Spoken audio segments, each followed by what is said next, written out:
got your wig, ho. Ha ha. You're mad, Miss Wikiana. Miss Wig, Miss Wigiana. Miss Wig, Miss Wig.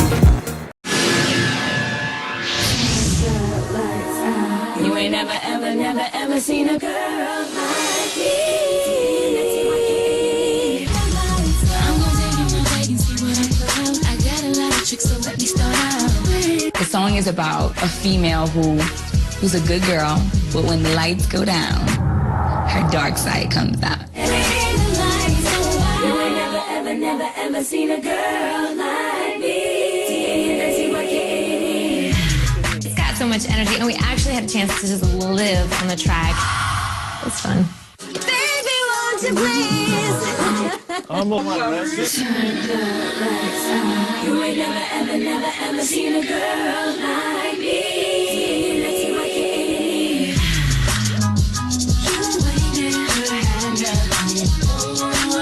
So won't you come in and turn the lights out? I don't know what you wanna do, but I want to get you up in my room. I like it, so won't you come along? You're gonna be the turn on my lights and see if you wanna get into my love. Turn on my lights and see if you wanna get into my love. Turn on my lights and see if you wanna get into my love.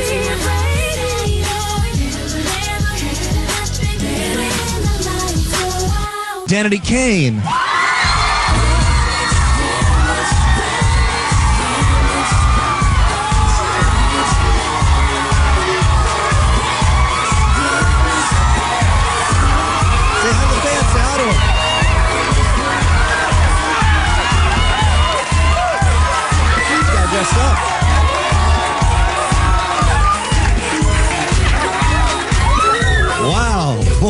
Boy, I'm glad I did not wear white today. That would have been embarrassing. Yeah, unbelievable. Congratulations. Welcome to the Dollhouse. It's out today. Yay! Did you guys go get your copies? Five each. Welcome to the Dollhouse. What does it mean? Tell us a little bit. Well, Welcome to the Dollhouse is the theme that we came up with when we first came together for this album process. We were sharing all the songs that we had written for this album on our hiatus time.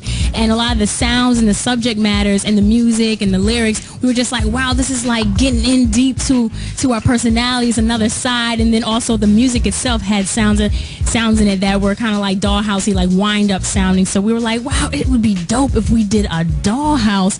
Welcome to the Dollhouse. Oh, coming into the Dollhouse, and we just brainstormed and we were like, welcome to the Dollhouse is what it's going to be. Well, one of the main differences on this album is that you guys actually wrote a lot of the songs, and we know about 6 songs. We know about your recording process, obviously, from watching the show.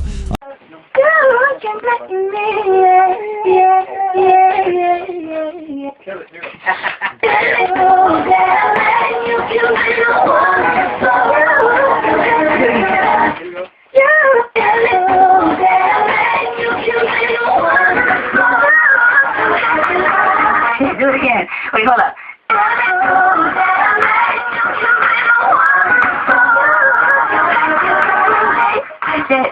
Stop. Hold up.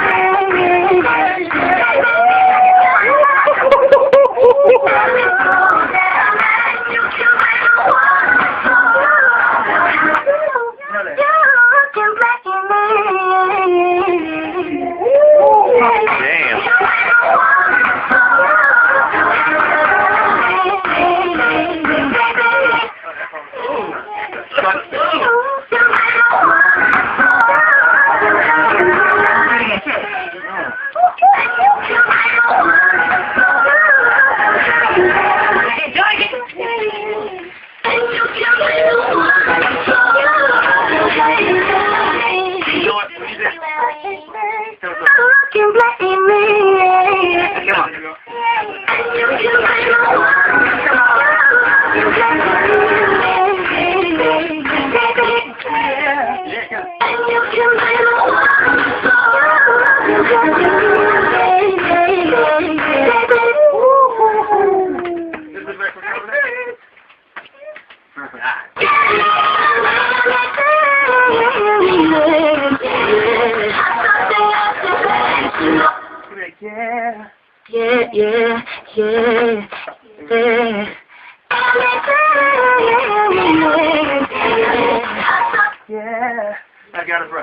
What was the writing process like for you guys? I think first we put the boxing gloves on with Diddy this time because the first album we were kind of rushed into it and we didn't get a chance to really show our creative side. And this time we were like, Diddy, we're putting the gloves on. We're going to punch you until we get a song. And we got six. We got him in the face. We got six in the face. And we're really happy about that. Whoa.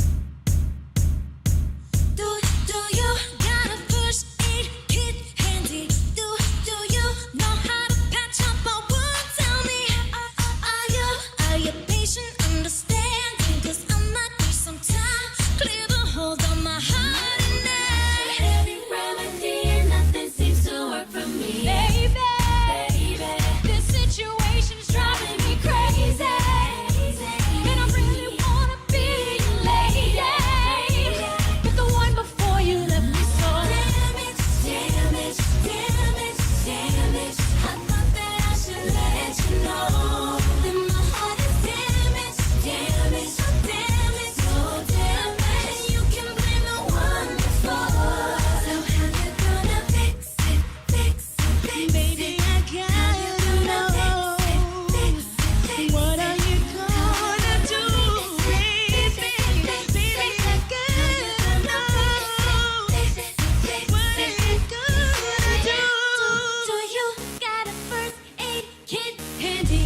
Do you know how to patch up a wound? Tell me, are you patient, understanding? 'Cause I might need some time. Clear the holes in my heart and now. You try to keep my trust, talking is not enough. Actions speak louder than words. You gotta show me something. My heart is missing some pieces. I need this puzzle put together again.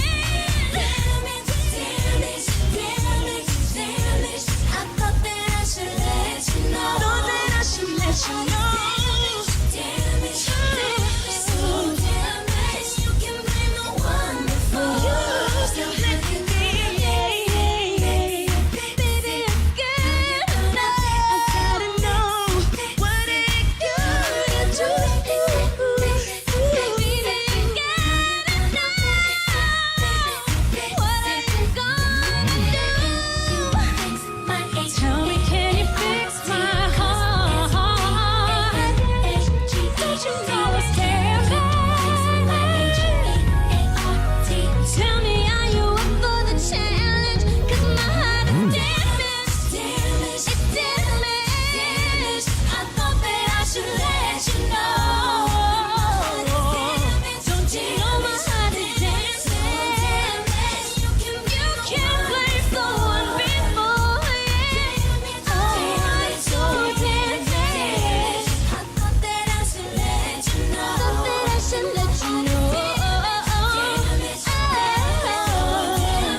You can blame the one before. So how you gonna fix it? It's that type of pain that you feel deep inside. It's that type of pain that makes you pray, makes you cry. But it's gonna be alright one day.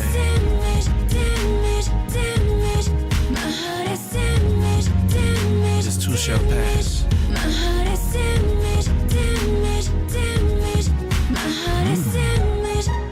Sometimes you gotta go through the pain to experience the joy. This too shall pass. Danity, Kane.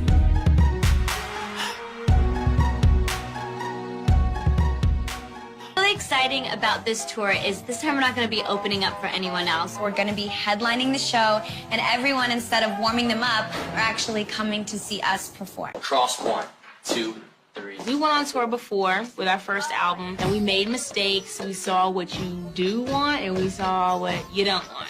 We learned that we wanted to do more dance. We wanted to show more of our dance skills off, and that we can sing down and dance down at the same time. A lot of groups aren't doing that. Full switch. Today we're at rehearsal working on Bad Girl, and we're just trying to find out what we really want to do with it. so I'm really excited to see what comes together. 5, 6, 7. Look in my eyes covered in Maybelline. Looking like something fresh out of magazine. I can be part of your deepest fantasy. You're the detective. You're the detective, come solve my mystery. Some say that love is all that I'm missing. We have a lot of new material to learn. Let me see what it looks like. We want to break some new ground visually. So that takes practice. That's a lot of work.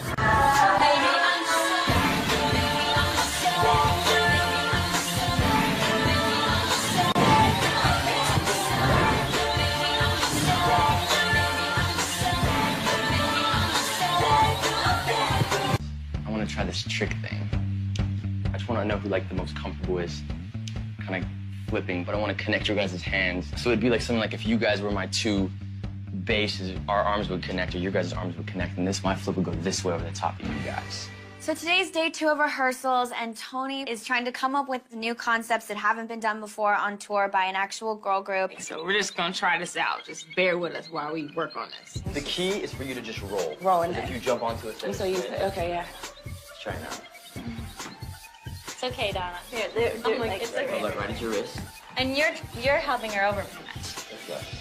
You're just gonna roll. You guys are in mad. Wait, hold up. I think it's dumb. If you guys drop me on my head, You gotta go. Yeah, that's great. We have to do this in heels, though? Coming this way, right? Yep, and then you can. Down. Sorry. It's okay. It's okay. I don't mind falling. Oh. Wait, let me take a moment. Did you get it in the face? Hold on, let me get my 3 teeth. Oh my God. Are you okay? We are just tumbling and flipping our way into a big old mess. Uh-oh, boobies. Hi.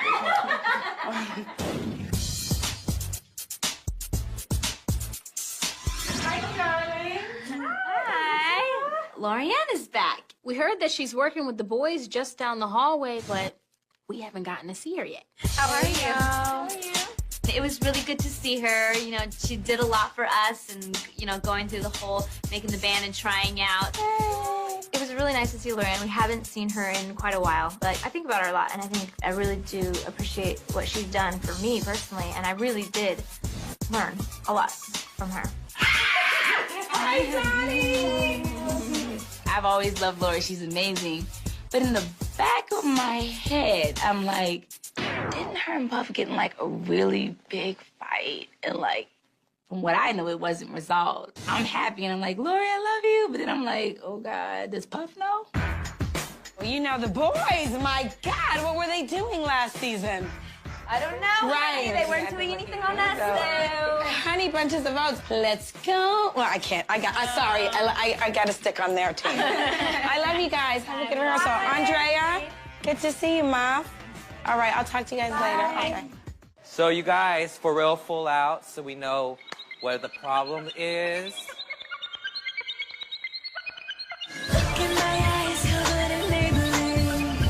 Looking like something fresh out of magazine. Yes.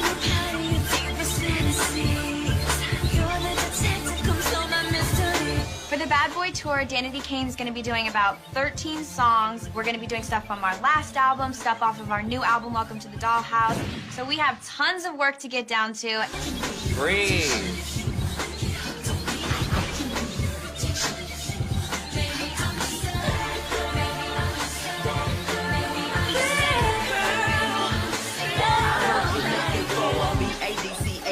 Looking so sexy, make them shit hate me. She not me, cause it just want me. I'm the M to the I, double S-Y-E. Lights come on, now transform. Give me that, baby, come home. I can do it all night till the break of dawn. On and on, I keep on going. As a group now, like the way we kind of work when it comes to learning choreography and stuff, it honestly goes really smoothly. We all know each other. We know how each other works. Step, and you lean, and you 1, 2, throw. Work me half. The lower you get, the better. Because I'm taller than you. I know. I'm taller than you. I'm lower than you. And that's a problem. We just really have like this system that kind of just works out, you know, really good and kind of gets things done. Thank you, guys. Y'all is ready. Just cleaning, and you guys are ready for the stage. Everyone, hello. What's up? Hi. I know that you guys have a very busy schedule, but I want to like kind of get an update to see where y'all are at. I don't care if you got 10% of the song finished. Do what you could do. Finish it how you would finish it out. The whole process of this is to get better every time we have one of these family meetings, to get better every show that you guys do. I'm gonna be hard on y'all, just to give you a warning. This is not a game. I know we're not in the competition anymore, but when he comes in the room, you still want to show him. I got it. Still here.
What I just saw there, it shows the possibilities of what it can be. Y'all got a long way to go to where it's gonna be, though. Y'all are the headliners of this tour, but don't be a headliner by default. If we was doing America's Dance Video, y'all may have came in 3rd place. It looks like some good choreography. Y'all look like y'all could be my backup dancers or something like that. There's 2 weak links up in this, right here.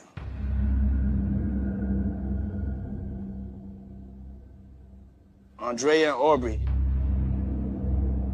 Y'all dance skills, y'all need to step it up. When I first signed you, you was one of the best dancers that came off the bus. When I sat there and I looked right there, I was like, where is this girl from? Just dancing around like that. Things have changed, all right? Y'all gonna be the baddest chicks on the planet, whether y'all like it or not. Thanks a lot. If you're mad at me, show me something different. Make me eat my words, show me something different.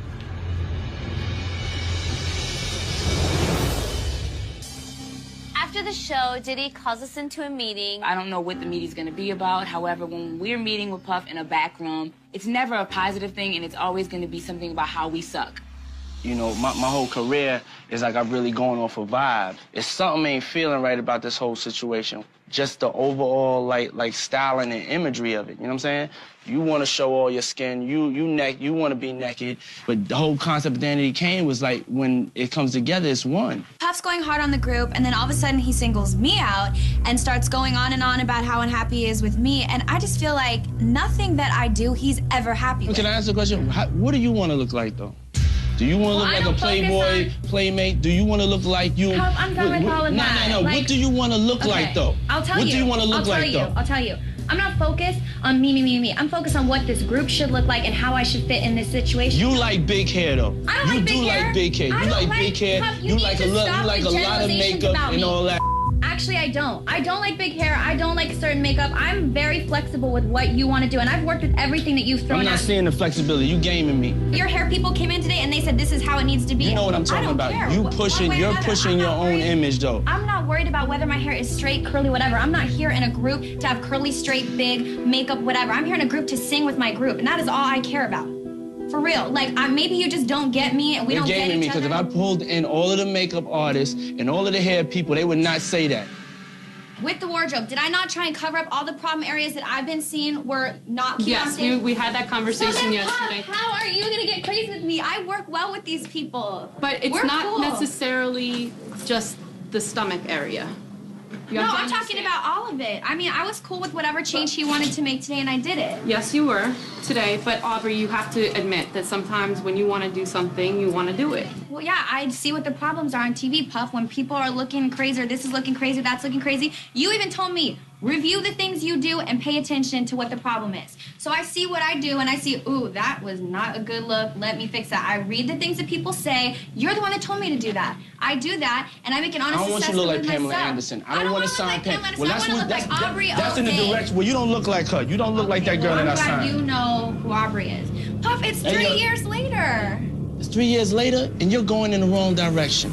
Okay, well, you're going in the please wrong tell me direction. what it You need is to you want, stop 'cause the truck pull over. I'm not changing nothing. Okay, well, you wanted the weave out, the weave out. I just want you to look good. If you're not happy, you hate me, then why you have me here? I don't have to have you here. That's one thing that we can make clear. That's one thing we can make clear. But I don't have to have you here. I'm trying. Why do you have me here? Because every time it's just I'm such a problem. I have you here. I have you here because I feel you talented. But don't get it twisted. I'm starting to think about why do I have you here. I'm not getting okay, so you clear on that though. Check this out. You clear on that. You understand now.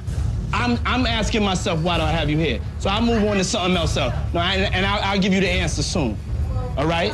And you may not be here then. Okay. Before it gets to that. And anybody that want to go with you, they could go too.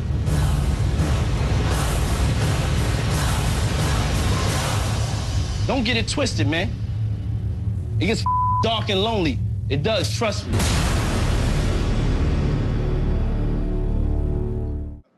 How you doing? You all right? Cool. So, real quick, I just want to see, get an update of, you know, where you're at, real quick. All right, cool. Let's see the girls real quick.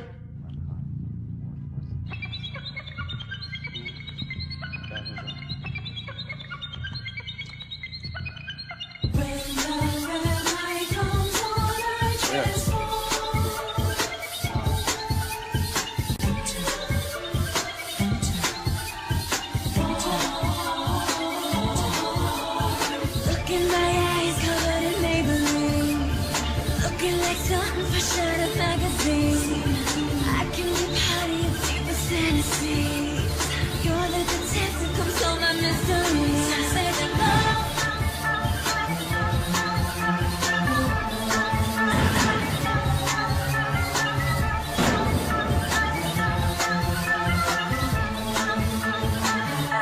Maybe I'm just a maybe I'm just a maybe I'm just a maybe I'm just a bad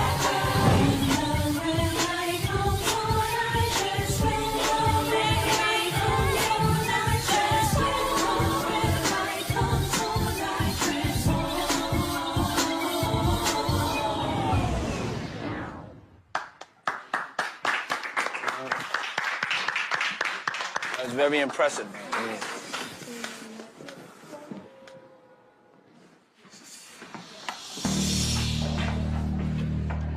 Can I talk to you for a second? Can I go outside? Where you want to talk? You want to talk to me in private? Yeah. All right.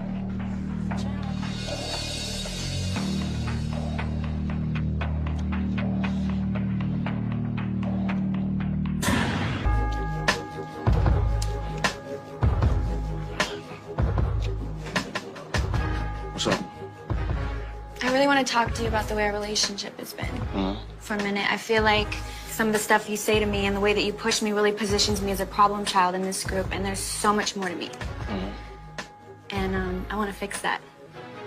Well, I was just feeling a lot of individuality instead of like you coming in and taking your talents and making a group better. All of the other stuff, that isn't why I signed you. I signed you because of your talent, you know what I'm saying? Because you could sing, because you could dance, because of your charm, your charisma. It hasn't been me trying to like demean you or trying to downgrade you. I've been trying to just like, you know, wake you up and trying to get you to really, you know, take advantage of this opportunity. And I want you to be hard on me. Like, I appreciate the fact that you're hard on me. When you're not, it would worry me if you weren't, you know? But at the same time, I want you to know, like, I totally respect you. And when I come at you, it's not to disrespect you. I understand that you've given me this opportunity, and, you know, and I want you to keep pushing me. I just want our relationship to be better because the way it is now, I just, it's hard for me to, like, take what it's hard for me to get the message you're trying to give me. Okay. I mean, I know sometimes I got to work on my, you know, my communication as a coach, you know, or, you know, as a leader and, you know, to motivate more, you know what I'm saying? But at the same time, like, you know, I like to call it like I see it, you know. And one of the biggest things is just like if we ain't got to be on no yes, sir, no, sir, but the slick at the mouth. You know what I'm saying? You know you got to see, you know you got. But you know I was always mouth. Like that. Did you not know that? Yeah, but it's just From like. From the very beginning, I always was slick. Yeah. So we could just, I'm just asking. You liked that about me in the beginning. Yeah. Then it came at you, and then you didn't like it anymore. So, no, but I just want you to be the best that you could be, you know what I'm saying? I see great things for you. I see bigger things than where we're at, you know what I'm saying? Totally. I want you to lead this group and unify it, and I want us to, you know, keep on working because we still got a long way till we great. And I think with this tour, you're gonna get a chance to go out there and really show people what you got, being able to perform. It's what we love the most. That's why we do this every day. All right, let's get on that. Let's get back to what got us here, working together and climbing up this hill together. You feel me? Yeah. All right, cool. Thank you. All right, then.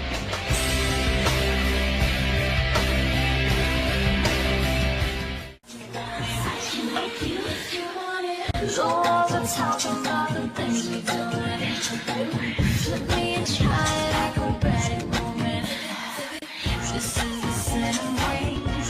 Come on, see. The main attraction like the Ringling Brothers. You wanna show us down, baby.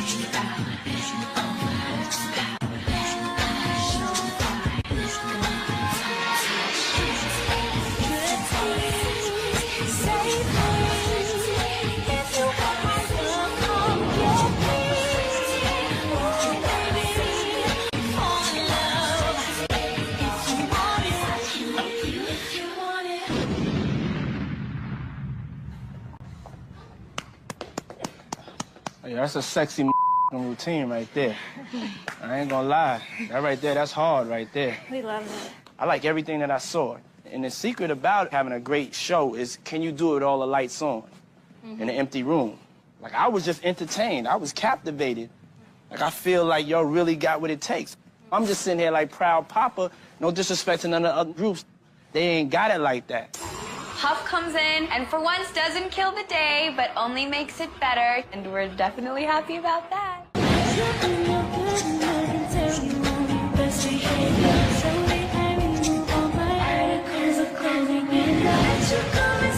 We still sitting and we still waiting on Danity Kane. I don't care how long it takes. We're gonna be up here till we get it right. Set up now. So it's been a rough day, and now Diddy's here. Here we go.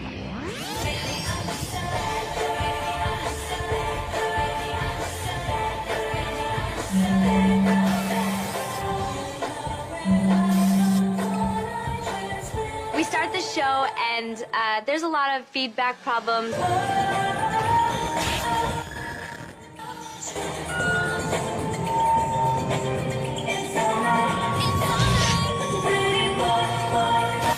We're struggling to finish, even though it's really just becoming one big disaster. They whispered on me, Diddy. I swear to God, they whispered on me. On this person, I promise you. They whispered on me. Andrea's mic. You turn it up? Is your mic on? Let me hear you. My mic's not on. Was your mic on? I was singing the whole time. So you got to give a signal, though. You can't keep it going on. You have to do something in your hand. You have to give a signal. I can't hear outside of there, though. He said he has y'all mics up, but he says it's like y'all whispering. No, that's bull. I was No, singing no, mad they sing hard. loud. I was singing mad hard. It's not mixed. Some vocals are louder than the other, and that has nothing to do with us. Okay. This is what everybody goes through. You the headliner, you just keep on writing the list, keep on writing the changes, scratch one off. Now I'm gonna just give y'all my opinion on what changes y'all should make, and then y'all gonna have to know yourselves every night, okay, damn, that didn't work. They was looking at us like we was crazy. Let's all come down here, let's do this. Puff sits us down to give us his notes, and he has a whole lot of them on that little piece of paper that he's holding. We got some things we gotta fix. I think they need to really restage the intro and really milk the drama of y'all being up top. You need to cut some of the fluff out so it stays exciting. It just gets a little long-winded. The sleep on it was something that could be honestly cut out. Add talking parts in between, like every 2 songs. Put damage in the right place. And really talk to the light person. If anything, he could get right a program. Can you just cut Sucker Love for Love, period? Great. So you want to just redo our whole show? Okay, that sounds like that can happen by tomorrow. The headliner is different. They want to feel like you sitting them on their lap, doing every song with them. If somebody gives you 5 songs in a great way, you love it. If they give you 5 songs great and 5 songs you ain't want to hear, you ain't really want to do that. Tomorrow, the crowd is going to be here. Y'all going to be feeling this pressure for the first couple of shows.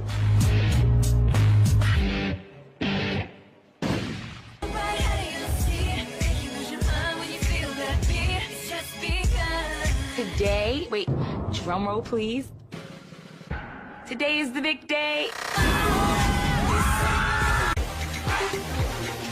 Show day for me, you get nervous a little bit, but it's more like anxious. The stage is home, so it's like I'm anxious to get in my comfort zone.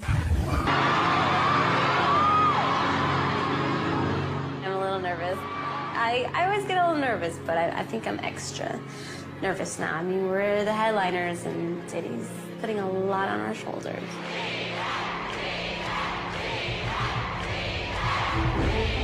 It was the most amazing feeling ever to see that many people in a theater just waiting to see Danity Kane.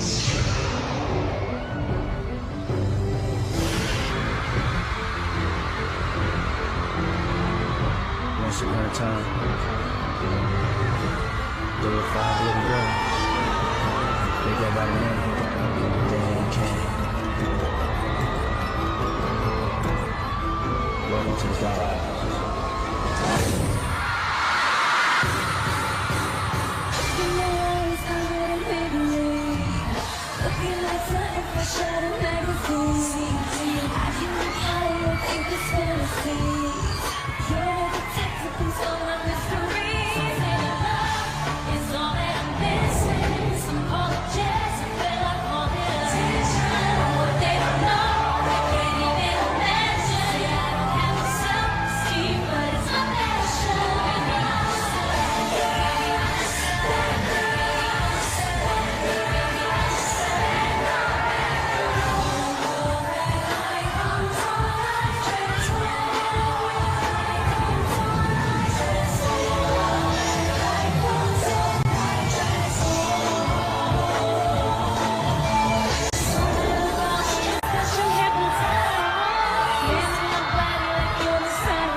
music home.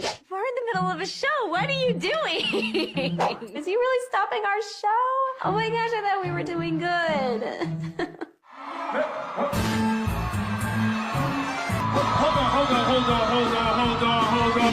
Make some noise for my girl, Danity. Right about now, I'd like to present y'all with your #1 album, Gold Black. Make some noise. Where the guys at? Give it up for day 26.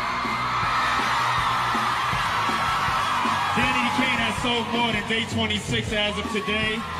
Make some noise. Danity Kane is in the lead. Thank y'all for making day 26 of Danity Kane #1 gold albums on the way to quadruple, 10 times, 100 times platinum. Make some noise! I apologize. We apologize for that interruption. Ladies and gentlemen, now back to our regularly scheduled program.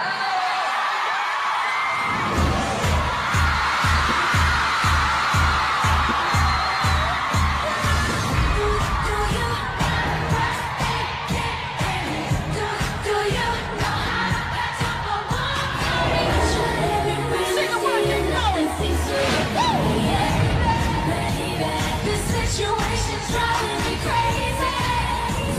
I really wanna be a lady. But the one before you was so damaged. I know that I should let you know that my heart is damaged. So damaged. You can blame the one before. So how you gonna fix it? Baby, I gotta know. What are you gonna do, baby?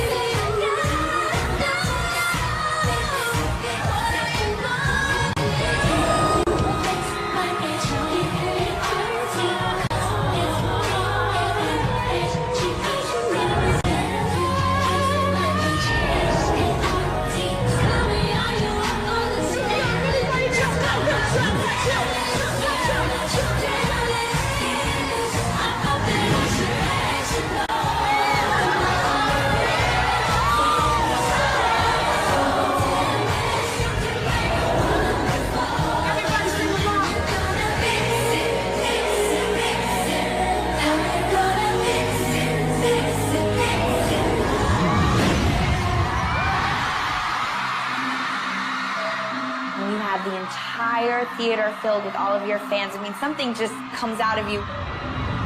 We can just become whatever greatness is inside of us.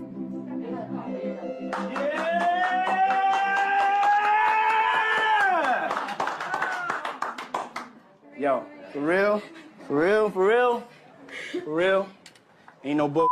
I was on the sides over there just looking at y'all with such a sense of pride, like the way y'all have grown. The way you stepped it up, all my beefing with you, it was for a reason. You was out there killing it, baby girl. This is the way I like to see y'all look. This is the way I like to see y'all feel. The way I like to see y'all command the situation, you know what I'm saying? I was up there, I was at a concert. I wasn't working, I was up there, I was looking at y'all. Such a sense of pride. Y'all was just doing your thing. Yeah. Record it, yeah. No, I'm telling y'all. Hurry up, come on, get recorded. This is it.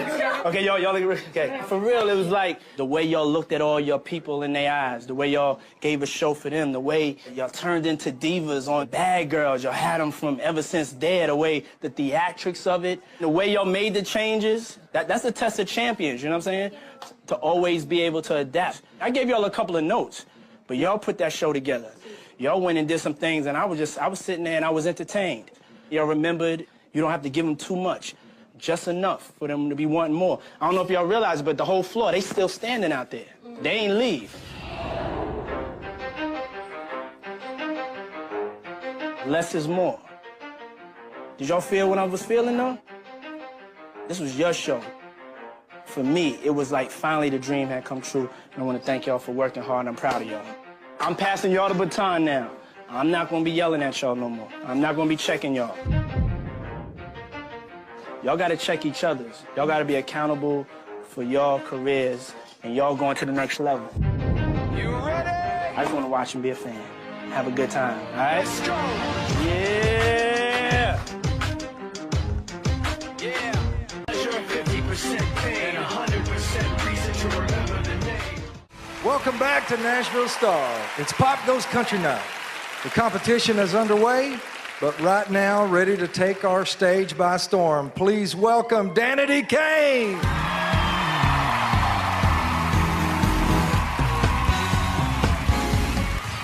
Do you got a first aid kit handy? Do you know how to patch up a wound? Tell me, are you patient, understanding? 'Cause I might need some time. Clear the hole in my heart and now.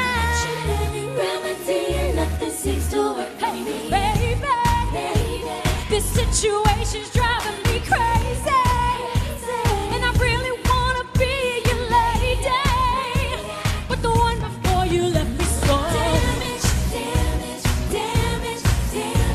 I thought that I should let you know that my heart is damaged. So damaged. And you can blame the one before. So how you gonna fix it? Baby, I gotta know. What are you gonna do, baby? Baby, I gotta know. What are you gonna do? Do you got a first aid kit? Do you know how to patch up a wound? Tell me, are you patient, understanding? 'Cause I might need some time. Clear the holes and hide it now. You try to give a try. Talking is not enough. Actions speak louder than words. You gotta show me something. My heart is missing some pieces. I need this puzzle put together again. Damage. I thought that I should let you know. So damaged. And you can blame the one before. You blame me. Baby, I gotta know. What are you gonna do? Baby, I gotta know. What are you gonna do? You fix my age. Tell me, can you fix my heart? Don't you know? Tell me, are you up for the challenge? 'Cause my heart is damaged. It's damaged. I thought that I should let you know. Don't you know my heart is damaged? And you can blame the one before. Damaged. We're gonna be doing our new music video for Bad Girl.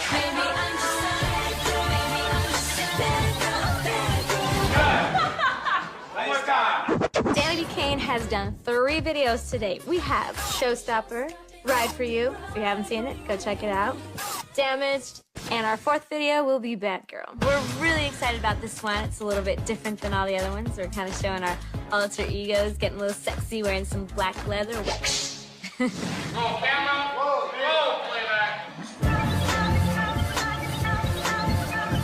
The premise for the video is it's a comic book, and we have alter egos. So basically, we have the regular girl, and then when the red light comes on,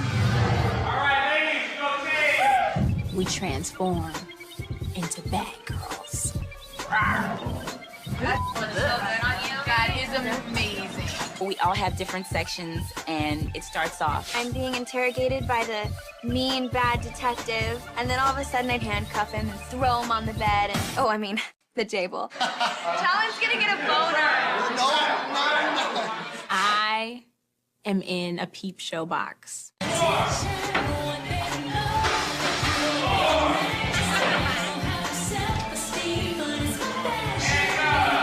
Moving on to my gurney sex. I am strapped in a gurney. A mad scientist has me under his wing, and my mad scientist is none other than Q. I on a motorcycle, and I get to karate chop a guy who's chasing me. Can you stand up on a bike and kick? Yeah! All bragging aside, I have the best part. And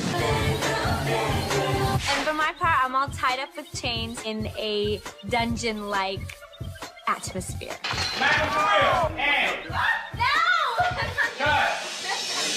One of the coolest things about this video is that the infamous, the awesome, the greatest Missy Elliott is in our video. Everybody knows how dope her videos are, and you want to just sit there in front of the TV and watch them over and over and over again. Danity Kane and Missy Elliott, we bad girls. Missy, we go like this too. Okay. So if you want to do that with us. Okay. Or you could do like a version of it. Okay, no, I'm gonna do that. Next time I do that. Okay, here we go. And action. B-A-D-C-H-I-C, niggas so sexy, make them shit hate me. I can do it all night till the break of dawn. On and on, I keep on going. They call me a Jezebel, cause I freaks, I does it well. Got extensions in my hair. Bad girls is all up in here. Tonight, for attention, I just want you. And if need your attention, I could be that too.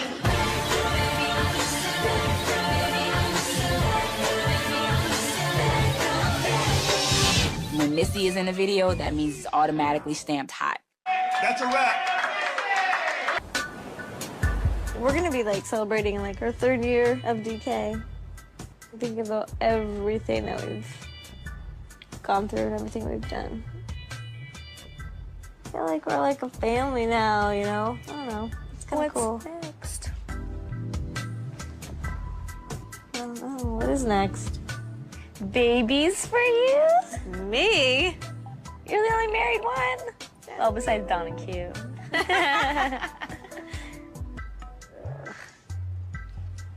What is next? What do you think's gonna happen next?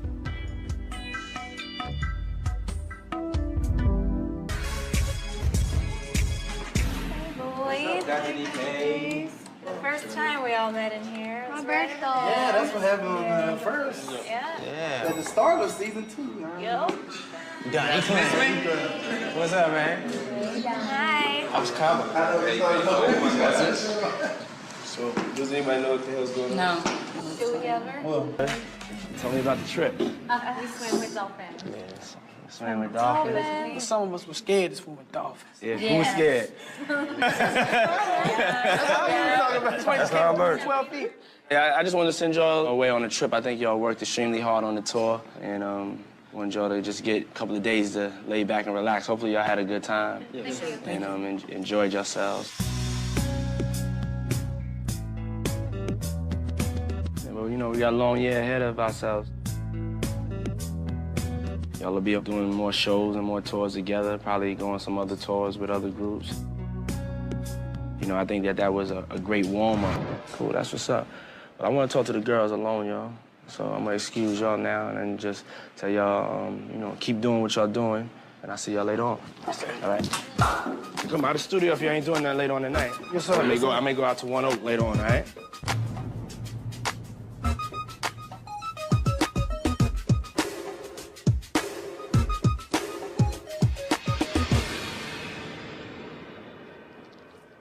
Yeah, so I didn't want to be overly dramatic and with the clearing of the room, but we just had a point where we just all need to sit down and have a heart-to-heart conversation. We all started out on this journey like, 4 years ago together.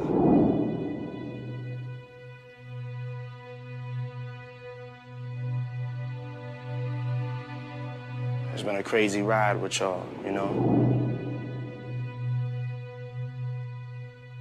It's been great watching y'all grow.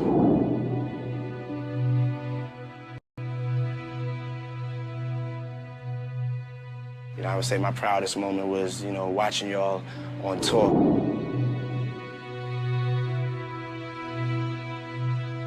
Seeing y'all perform and seeing the way people reacting to y'all.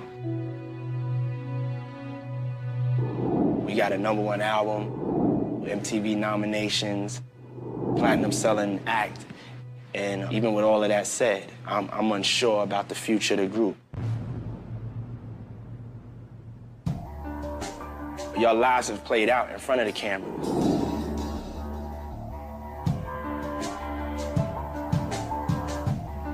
The but then there's also a portion of your lives play out when the cameras are off.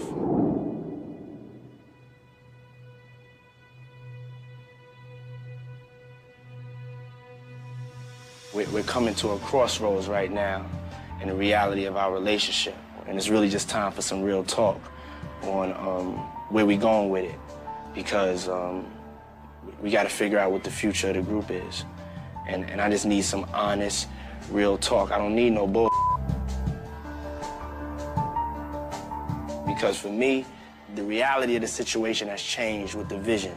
The reality of the situation has changed with the vision. The reality of the situation has changed with the vision. The reality of the situation has changed with the vision. So, Andrea,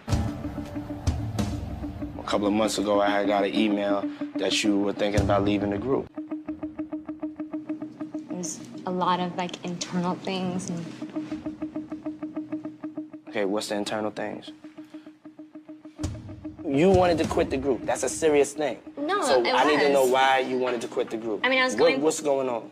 I was going through like a lot of personal problems in my life, on top of issues with like the group. What's the issues with the group? I mean, I don't think it's issues with us like getting along. I think it's stuff like outside things that are always like affecting us, where it was, I was sitting there feeling like, gosh, like I just want to be in a group. Like, that's it. I don't want to do anything else. I don't want to be, you know, an actress. I don't have those other things. Like, this was my dream. So it kind of came to a point where it's just like, if everyone's not wanting to do that, then why, you know, kind of stay in it?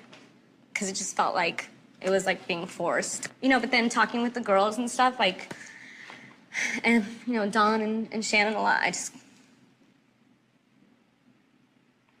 You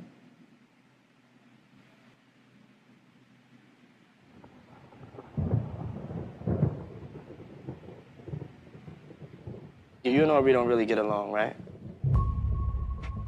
I wouldn't say that's not like an issue. Not anything like that. I think it was like from management. And I want to say, this is not foreign to just you. There's a lot of groups that are still together, but like people that haven't spoke to each other in 20 years because of something that somebody thought somebody was on, and it just wasn't communicated straight, looking in the eyes. And this is a multi-million-dollar investment for me, and I'm just asking real talk. No, I mean, things just weren't.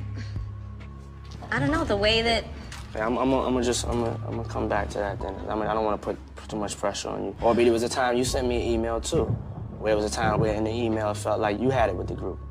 I've never had it with this group. I've never said that I quit. I've never said I want to quit. I didn't say that you quit. I've had it with feeling unhappy in different situations, and I think that there are a lot of issues, and most of them are much bigger than this group. So what is it?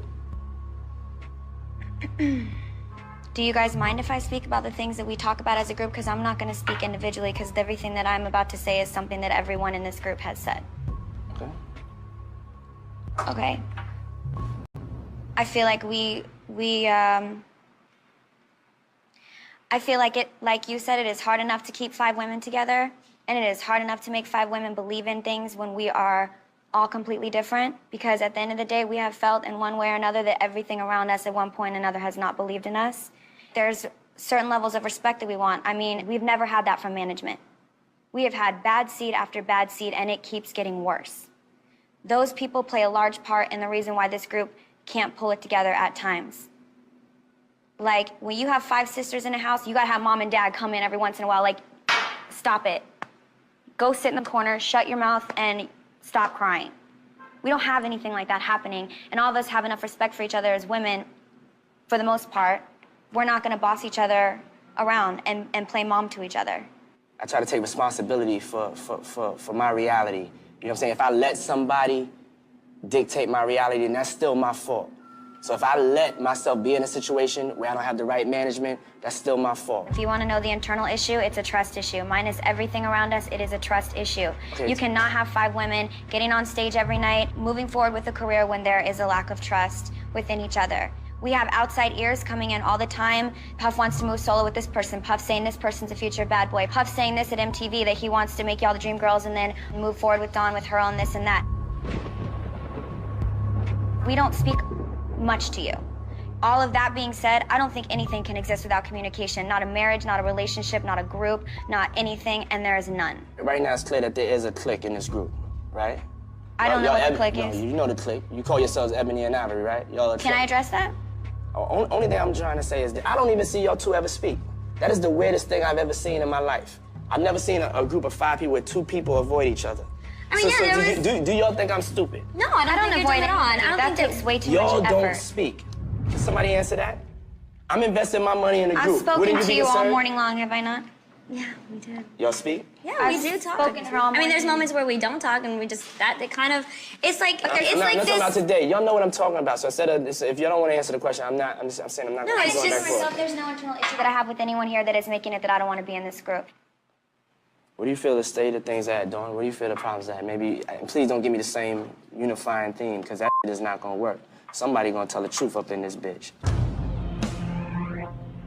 This is how I feel about it. I think it has a lot to do with our business within Danity Kane. Us as 5 females, we don't trust each other, therefore the business is not working. Like, having the chemistry on stage because we don't trust each other and because we are clicked. Like, we may not say it, but the reality is we hang with certain people. So when we go on stage, we do what we do, and then we leave and we peace out and we don't talk to each other. We just do whatever the hell we want.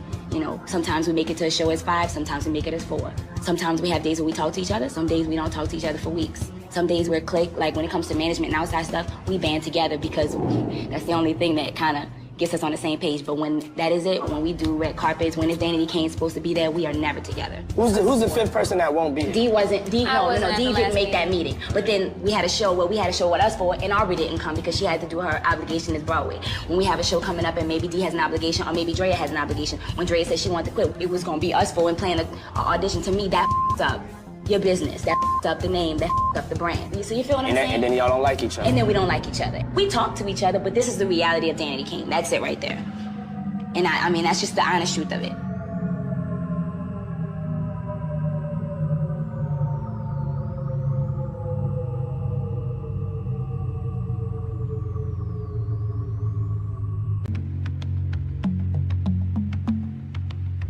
What's your feeling? As far as the cliques, I mean, I don't think any one of us, I know, and just speaking for myself, I don't have anything personally against anyone around this table. I just feel like there's a special relationship that I have with Shannon, there's a special relationship I have with Andrea, with Dawn, with Aubrey. Of course, the one with Aubrey is more obvious because we're together more. You have anything you want to say? I think that we just need to refocus. You know, it's hard, but we always are managed to refocus. So I know the promise and the potential is. I'm gonna give y'all a gauge on, so y'all clear on like where y'all at relationship-wise. Emotions will have you broke. Emotions will have you broke and have you watching the MTV Awards 10 years from now, kicking yourself in the ass. Emotions are a dangerous thing. Y'all always make me look like a bad guy on TV, and I'm not gonna look like a bad guy. If y'all wanna blame it on anything else but the people right here looking at each other, then y'all are going down the wrong road. You know what I'm saying? You got blessed with a once-in-a-lifetime opportunity. And that opportunity could go away right now, but not under me, almighty puff power, into your hands. Y'all could take that opportunity away. I didn't want to put out there what I was doing, but I had Dawn helping me do some demos on my album. But y'all know she has a special voice. You know what I'm saying? We all have our strengths. Y'all all have your strengths in the group. I don't understand the point of the jealousy or the point of getting scared. It shows how weak and fragile the group is. I honestly think it would have been good if you just communicated that, because Harv Pierre told me that you guys were moving forward with the solo album. And when you do something like that and we have problems with ourselves because of our past with this situation, is like the lying or the manipulation or the like... You know something for me? I'm not doing anything negative or foul. Okay. So at the end of the day, my thought process is not... So maybe can we communicate better then? I don't have to do that. Okay. That's what I want to let you know. Okay. You have to deal with the reality of where you're at. You're not dealing with that reality. So just no I'm the communication. chairman of Bad Boy. I don't have to call Aubrey. No, I don't want you to call me. I just want to communicate between Danity Kane and our label. There's certain things that if I'm doing it for a reason, just for press-wise, not to know what I'm doing with my album, I don't have to communicate it to you. But if there's plans to take a member and do a solo album when we're sitting here working on the group, and you want us to sit and trust that we'll just never know when you're gonna make a move, that's what we have to do? No, you don't I'm have just to. asking. I'm saying you don't have to. That's the beauty about America. You can leave. I don't have no shackles on you. Look, and I don't have no shackles on nobody. You can leave. If you don't like the way I do business, you can leave. But it wasn't even that deep. You making it that deep. I'm not making anything. You are because you Absolutely you know what not. You are? So now let's get to me. The vision that I had for the group, this ain't the vision that I'm on. You know what I'm saying? I don't work these amount of years to have you talk to me this way. I'm not meaning So to I don't want you in the disrespect group no you. more. That's where I'm at with it. Okay. All right, because I don't want to even have to have this conversation. And anybody else that want to go with her could go with her. That's the way I feel, and this is the point of where it's coming down to. That's where it's at. Because I'm telling you right this, I don't like her energy. I don't like her style and direction where she's going with it. I don't like what she does to the brand when she's wilding out there, being overly raunchy, promiscuous. So there's nothing else to talk about. Would you like to go with her? Just asking, so Would you like to go with it? Would you like to think about it? I'm gonna give you some time to think about it, because she's not gonna be in Danity Kane.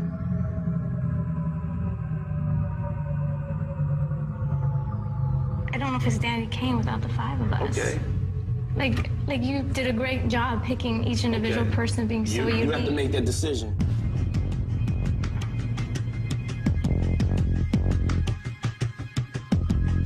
You seem like, at the end of the day, you're not really happy in the situation. Based on a lot of things that I've heard, you're not really a happy camper in this situation. No, I don't think anyone has been happy for a long time in this situation. Okay, so you could go too. Are you sure about that? I'm positive about that. I respect your decision. So do I. Okay. And I just want you to know it's been a pleasure working under you. I've respected you for all my, growing up, and I'm really sad that it came to that decision, and I hope that we can find another way to work together. You're saying that you're not happy in the group. I'm saying that the way that the group has been, maybe even including you, have been happy with Danity Kane for a long time. Why do it like this? Let me back up. Let me not let you catch none of her energy. You know what I'm saying? Let me not let you catch her reality. She's not gonna be in this group. And you have a chance right now. You want to get out of the group. You have a chance right now to leave with her. You here, right? Yeah, because she was part of the problem of the group for you. No, Yes, that's she not. was. I really just, for me, I don't think that there's All right. there's not a group Okay. without the five of us. Okay. I'm gonna let y'all think about that, though.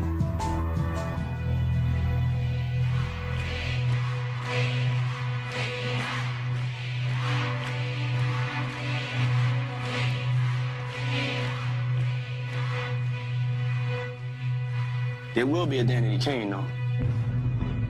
It's right here. It ain't there no more. This ain't the vision that I had for it.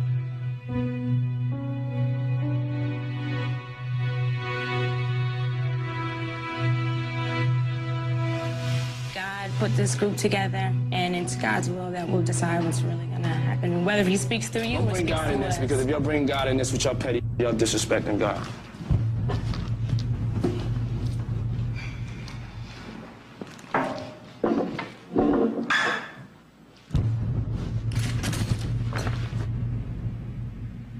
I love all of you guys.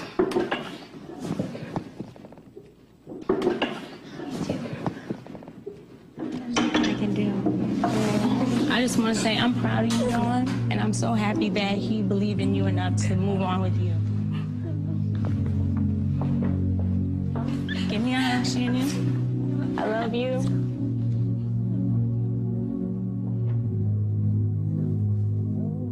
You break us up. I'm sorry, but I'm like, this is Danity Kane. You can't have Danity Kane without us. Don't we own the name? It's not Danity Kane without five of us. So it is. I love you, Ivory. I'm not gonna apologize for loving you guys the way I love you in a special way. No, of course not. I'm not apologizing for loving you in your own individual ways. We have special relationships between us, and if they can't respect that, then I'm out. No one will ever understand the five of us like we do. Peace, y'all. Ain't that the truth?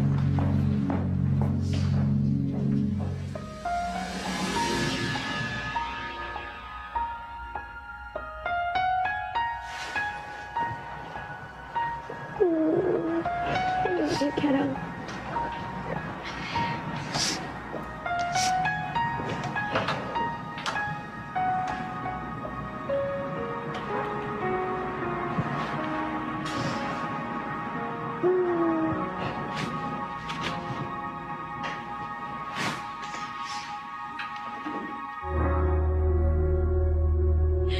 I love you, Aubrey. Love you.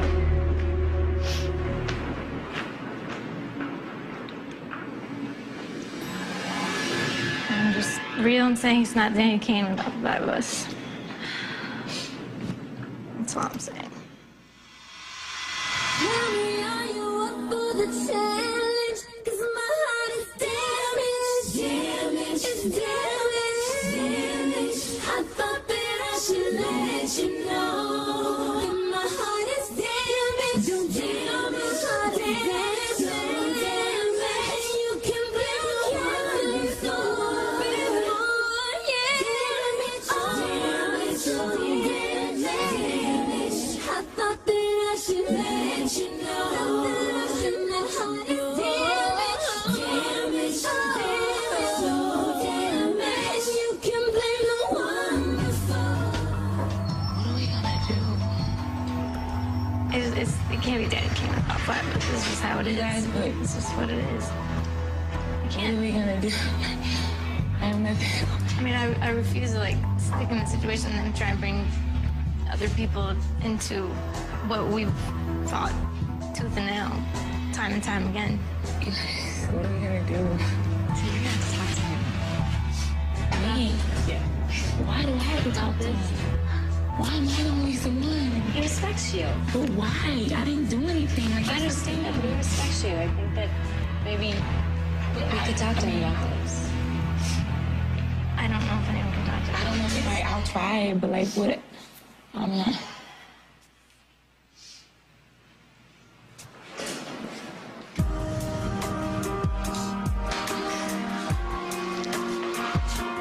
Why don't y'all come into my office? I'm sorry that y'all crying. We need to talk. Why don't y'all come into my office?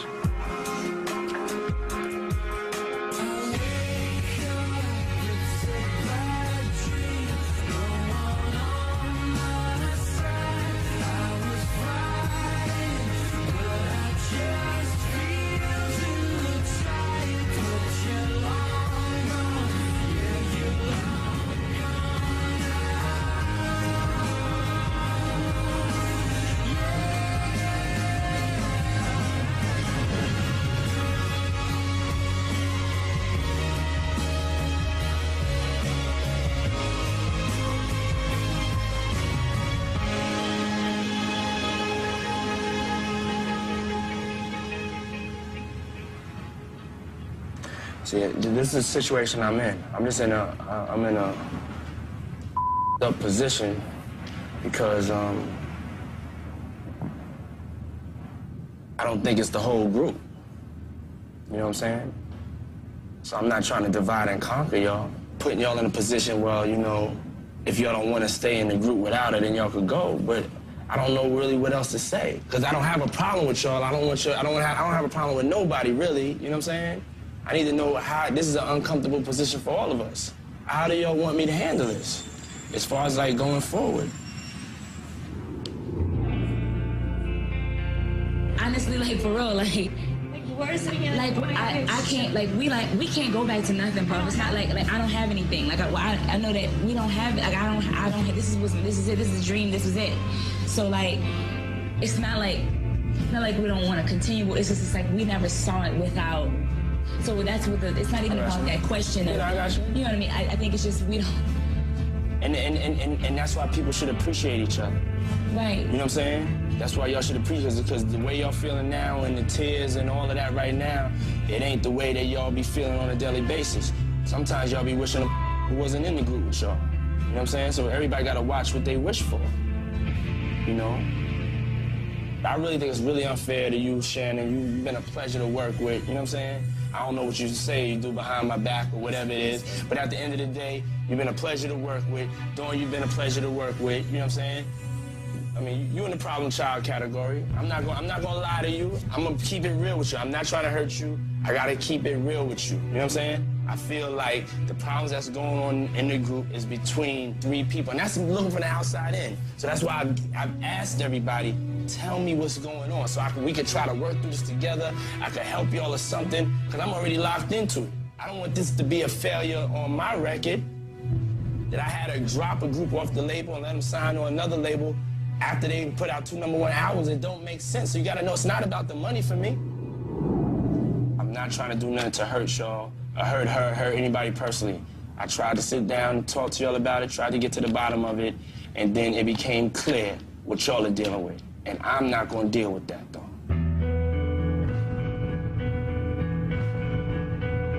I wanna give y'all a chance to go back, pray on it, breathe on it. I'm not walking away from y'all. I want y'all to be nervous like that. I am evaluating the state of where I wanna go to with this. I gotta make a business decision. So I need to know, I gotta evaluate what's going on.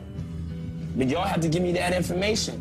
Y'all are holding the cards right now. Y'all have to give me the information to evaluate and pass the cards back to me.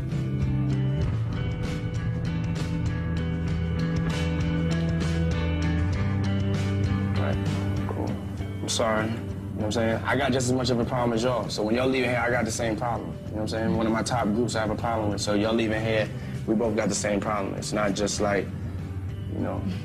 All right. Right. Thank you. All right, let me give y'all, you know what I'm saying? I don't have nothing personal with y'all. I'm sorry it's going down like this, all right? I'm sorry it's going down like this. All right?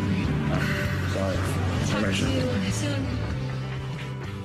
This is reality TV. So what you're seeing is what happens in the music industry year after year, decade after decade. Whether it was the Beatles breaking up, NSYNC, Destiny's Child, the Outkast. I don't know what's going on. I have no words. I don't even know. I'm like speechless right now. I'm like, I don't know what to say. I don't know what to think. With all my heart, I don't see Danity Kane without it being the 5 of us. We're all so different, but it's just perfect. You couldn't force this to work. So I don't. We're girls and we fight, we kick and scream, but at the end of the day, I think we all really do care about each other. I don't know what Puff's plan is. He could very well say this is over for the group.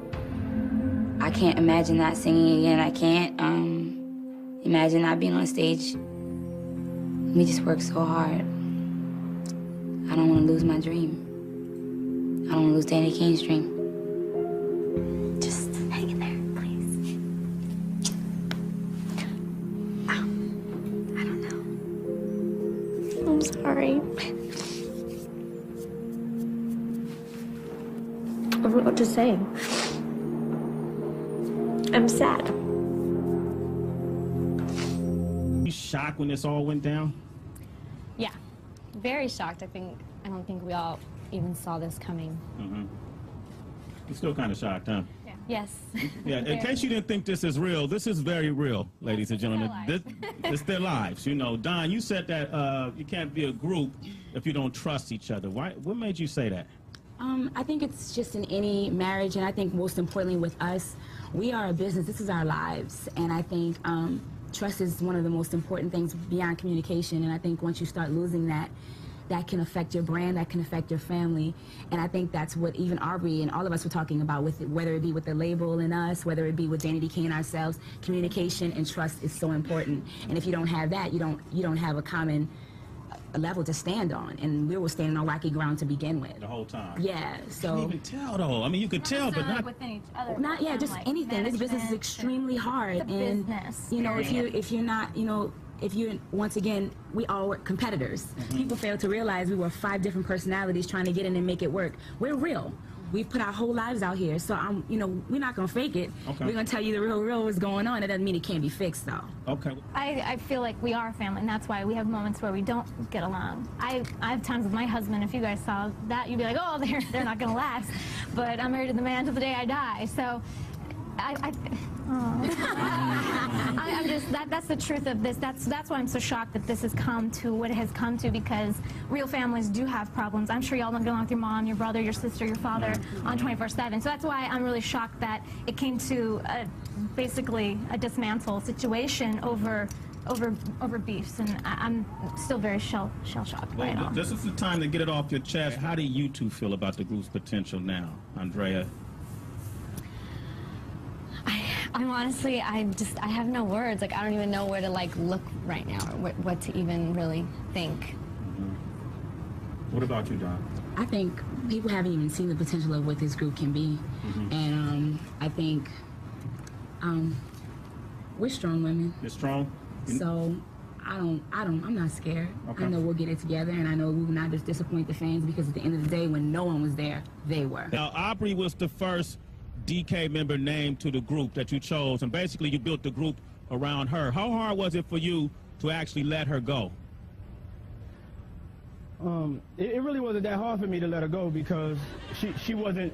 No. Let me be clear, because the Aubrey that y'all saw in that situation that y'all saw just previously in the episode, that wasn't the Aubrey that I signed. You know, the young lady that I signed was a totally different person. Like, if you show a before and an after picture, it'd be two different people. And the thing is about being in a group, you have to be respectful of others. You have to be respectful of how your actions are affecting the rest of the group. People have to take care of their families. And I really just got to a head the inevitable. Okay. Now I will say this though, if there was a situation where the Aubrey that I signed never showed up, I don't know what the future could hold. But that young lady that was in front of me, you know, that wasn't really, to me, respectful of me and respectful of everybody else. You know, I didn't have any interest of like going forward and working with that person. I'm interested to see a lot of these problems are internally with the girls themselves. Puff is not the bad guy. Okay, so when these girls come out there, I want them to tell the truth about what's really going on with them. And there's no problem with having problems. Groups usually, you have to work through those situations.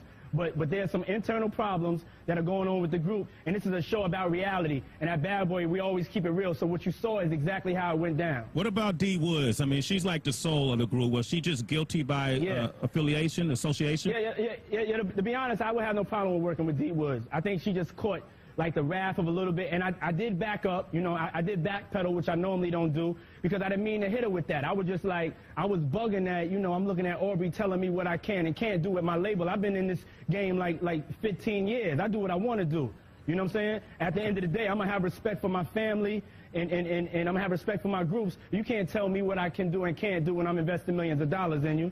You know, so D. Wood, she kind of caught that real quick, and it wasn't really meant for her. So I would definitely work with her and the other 4 girls, but most importantly, I would only work with a group that work their own problems out. They have internal problems that don't have anything to do with me.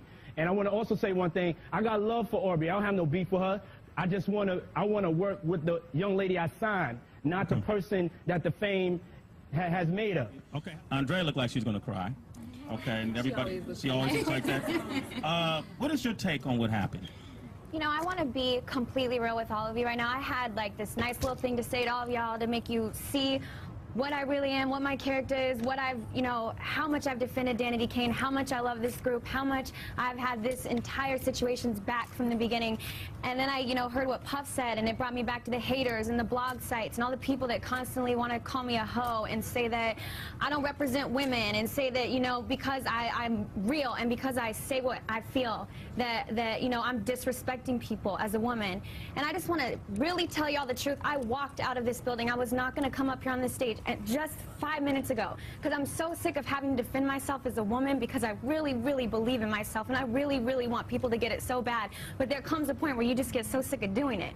But I want to tell you, I stopped myself, and I thought of all the people, because this isn't about me, this isn't about Danity Kane, this isn't about Puff, this isn't about any of the people you saw on stage tonight all gassed up and whatever. This is about life. We're all living it. We're all trying our best every day. And I know how many people are out there, and people are criticizing you, your job, your friends are calling you things, people are telling you you're something you're not, and you fight those struggles every day to just prove who you are. And at the end of the day, I turned around and came out here because that is what I represent, and I would rather be hated every damn day of my life for being real than loved for being something I'm not. You know what? Give her a round of applause. I can appreciate that. Okay, is there anything that happened that you regret, or do you regret the way it ended? Well, I don't have regrets in life because I think even the things that I've done that I'm not so proud of have taught me how to be better in life. So, no, I absolutely have no regrets. I don't think any of the ladies sitting on this stage tonight have regrets. You know, we've fought. Okay, we haven't gotten along. Okay, we haven't trusted each other, and we've had moments where we weren't so honest or real or like the best of family to each other. Okay. But there is something that's going on with us 5 women that y'all will never know. And it's not in a disrespectful way, but it is family. And we have struggles that y'all will never know, that y'all will never see. And we have gotten through them together. Every time we have gotten through, we found the strength. Aubrey, I don't mean to cut you off. Sorry. Hey, yo, check this out, baby girl. See, your attitude is going to have you in a dark and lonely place. Trust me on that. Okay. What you need to do, at the end of the day, what you need to do is humble yourself. There's millions of people that would love to be in your position, and the people in the audience need to tell you real talk. For real, y'all need to get rid of the pettiness and take the accountability on yourselves. It ain't got nothing to do with me. Y'all have to work your own situations out, but let's stop fronting. Let's keep it real low. You know, Diddy, thank you again. It's good to see you girls together right now on the couch. I wish D Woods was here as well. I want to thank you guys for this finale, and somehow I really feel like there's going to be another season of Making the Band. What do you guys say to that? How ironic. Damn table. Today, Puff has scheduled a meeting for all of Danity Kane to show up at, and only Dre and I are here.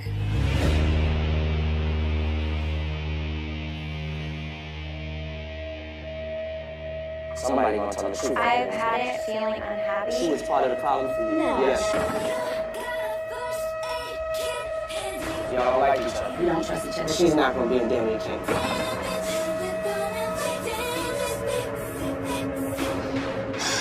Dude, everything happened in this room. If you really think about it, we were created in this room, we died in this room, and we can somehow be transformed. We should burn this room. Just set it on fire when he walks in. Look at the match.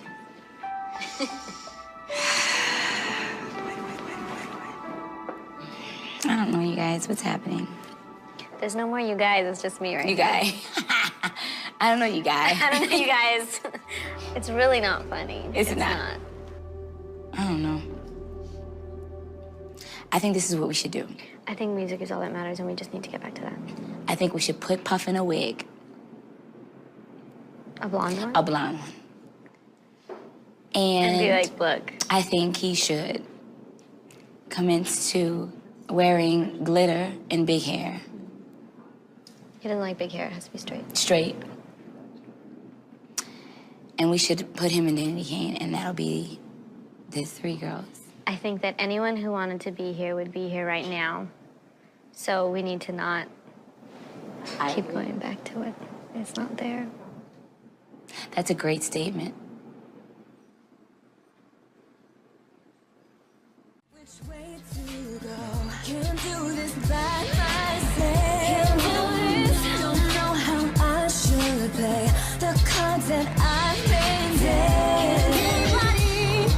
Is anybody listening? Can anybody answer my prayer? Answer my prayer. Say yes. Say yes. Is anybody gonna say? And then there were 2.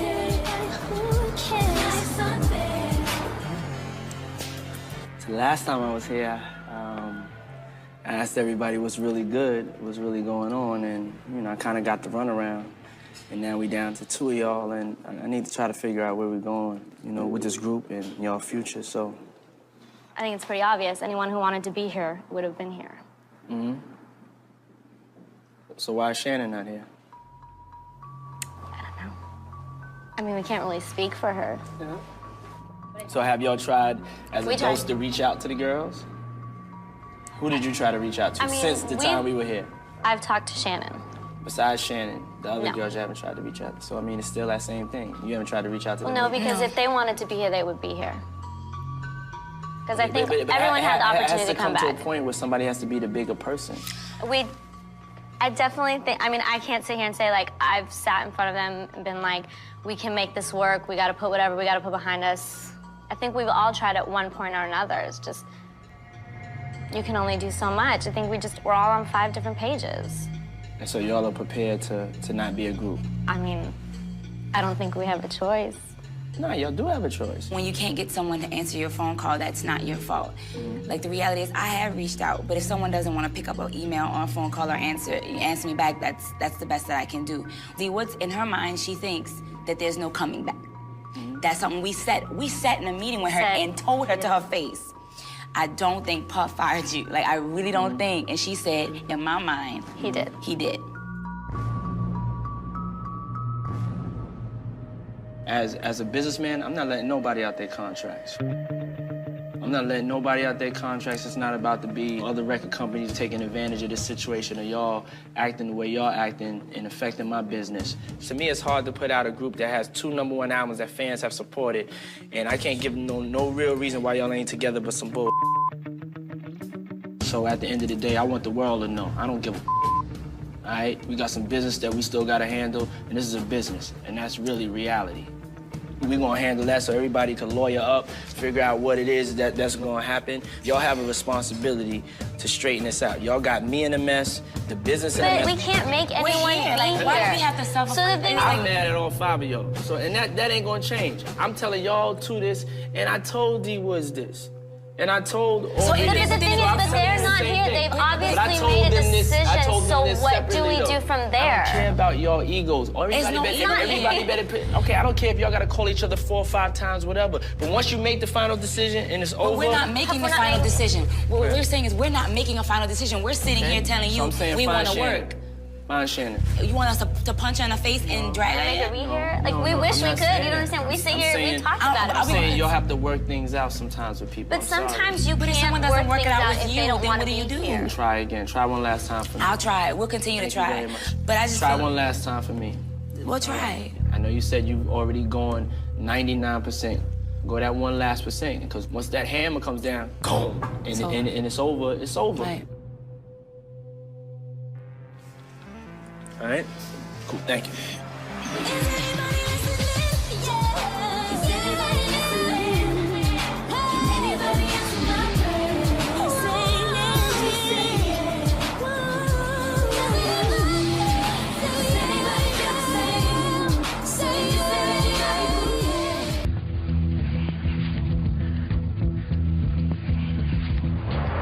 So I know y'all been waiting for like a decision on what's going on with the group Danity Kane. And you know, after praying on it and after just really weighing what's going on business-wise, I've come up with a decision. I've decided to release Aubrey from her contract, D Woods, and Shannon. Now, there's the 2 of y'all. Andrea, when you decided to be out of the group, I can understand why you wanted to be out of the group. You know, the people you were around, you wasn't gelling and clicking with them. So you decided to, like, give up. And through this whole time, that's been sticking with me. Because there's going to be so many times that you're going to want to give up. You're going to want to quit. Well, you're a great person. You're a great girl. But if I did another group, I wouldn't feel comfortable with doing a group with you. You know? And so I've given a lot of thought, and I'm gonna let you out your contract too.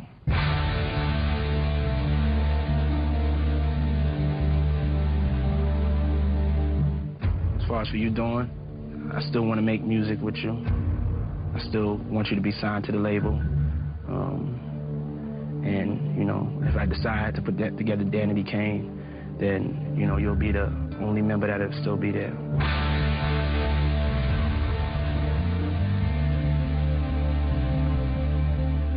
That's my decision. You know, that's where I'm at. You know, it's a hard decision, but, you know, when you the head of the label, you gotta sometimes make those decisions. This isn't a decision I wanted to make. To be honest, your girls made this decision for me. Y'all been wanting to know what time it is. That right there is the decision. All right?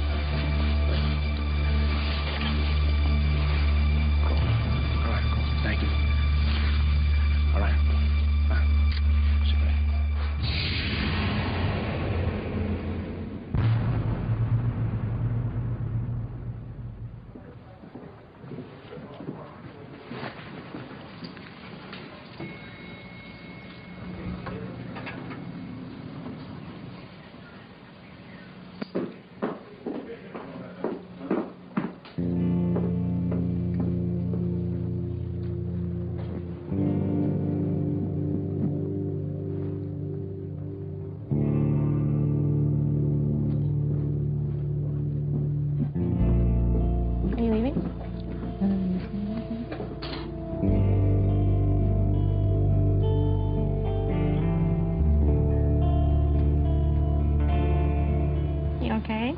No, but I will be.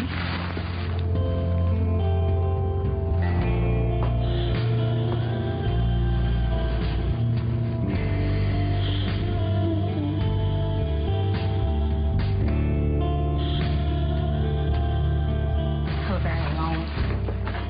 You're not. Well, you know I'm here. Always here.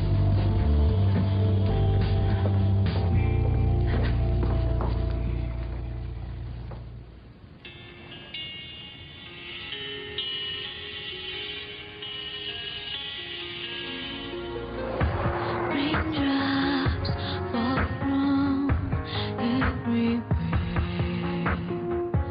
I reach out for you, but you're not there. I think Dawn and I found some sense of hope in each other that we were kind of like clinging on to. It could still be there. We could still make it work. So when he, said his final decision, it's kind of like someone coming and just squashing him. And like, no, it's not there. That's it. And to work so hard for something and kind of see it come to that point, knowing what it could have been, it's disappointing. And, we worked really, really hard to be where we are. And for it to end the way that it did, sucks. So back to Making the Band, the final chapter. What we're going to do right now is we're going to switch it up a bit. Ladies, are you in the house? We're about to get the female perspective of Making the Band. These next gorgeous young ladies have 2 platinum albums. They have millions of fans. They have a whole lot of talent. Please give it up for Danity, Kane, Aubrey, Wood, Dawn, Shannon.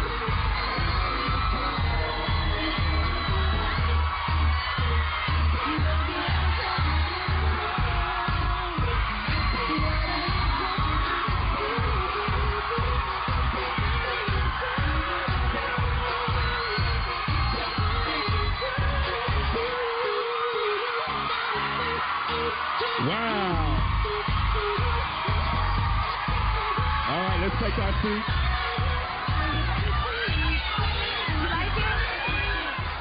Hi, Shannon. Hi. Okay, wait, hold up. I know we're all excited. Before we get started, ladies, you look great, first of all. Don't they look great? Yeah. Okay, so there's only 4 members here. We know there's originally 5 members of Danity Kane. Who can tell us where is Andrea and why didn't she come? I don't know. You don't know? No, I'm sorry, I was saying hi back here. I talked to Drea, and she's just, Drea, she's like this sweet little sensitive one, and she said she's been through a lot, and she does say hello to all you guys, and she loves you. She just needed to be with family and be home, and I understand that. That's fair. You know what? All of you guys have been through a lot, needless to say, and we should be sensitive to that on today's show. And I want to ask you, Don, because you guys are a talented group. Obviously, you have a lot of fans. When watching the episodes of Making the Band, you spent a lot of time and gave it a lot of advice that kept Day 26 together. I felt like I was the oracle. It was like, the oracle. why am I always here? Yeah, that's what I felt like. But was it frustrating to you that you weren't able to keep Danity Kane together? I think this was a good journey for us. I think everything happens for a season, so that was a learning process, and I'm happy that we went through that. And I wanted to be there for the boys and be able to tell them because they're an amazing group, and we had a great journey, and I wanted to share that journey with them. So that's why I was there for them. Now, Shannon, let me ask you a question because we all got excited when Don and Andrea went to San Francisco to team up with you again, and you decided not to do it. You didn't expect that from me, did you? Nah. Why didn't you want to team up with them? No, it wasn't about me not wanting to be with them.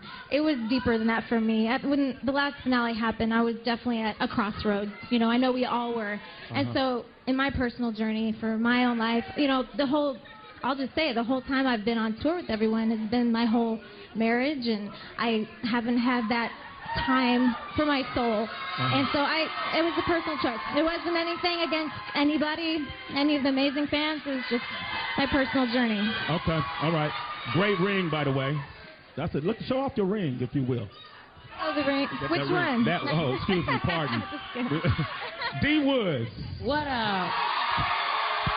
Woo! Yeah. I know one thing I could count on with D Woods, and one of the things that make your personality so appealing and compelling to all these fans out here is your realness.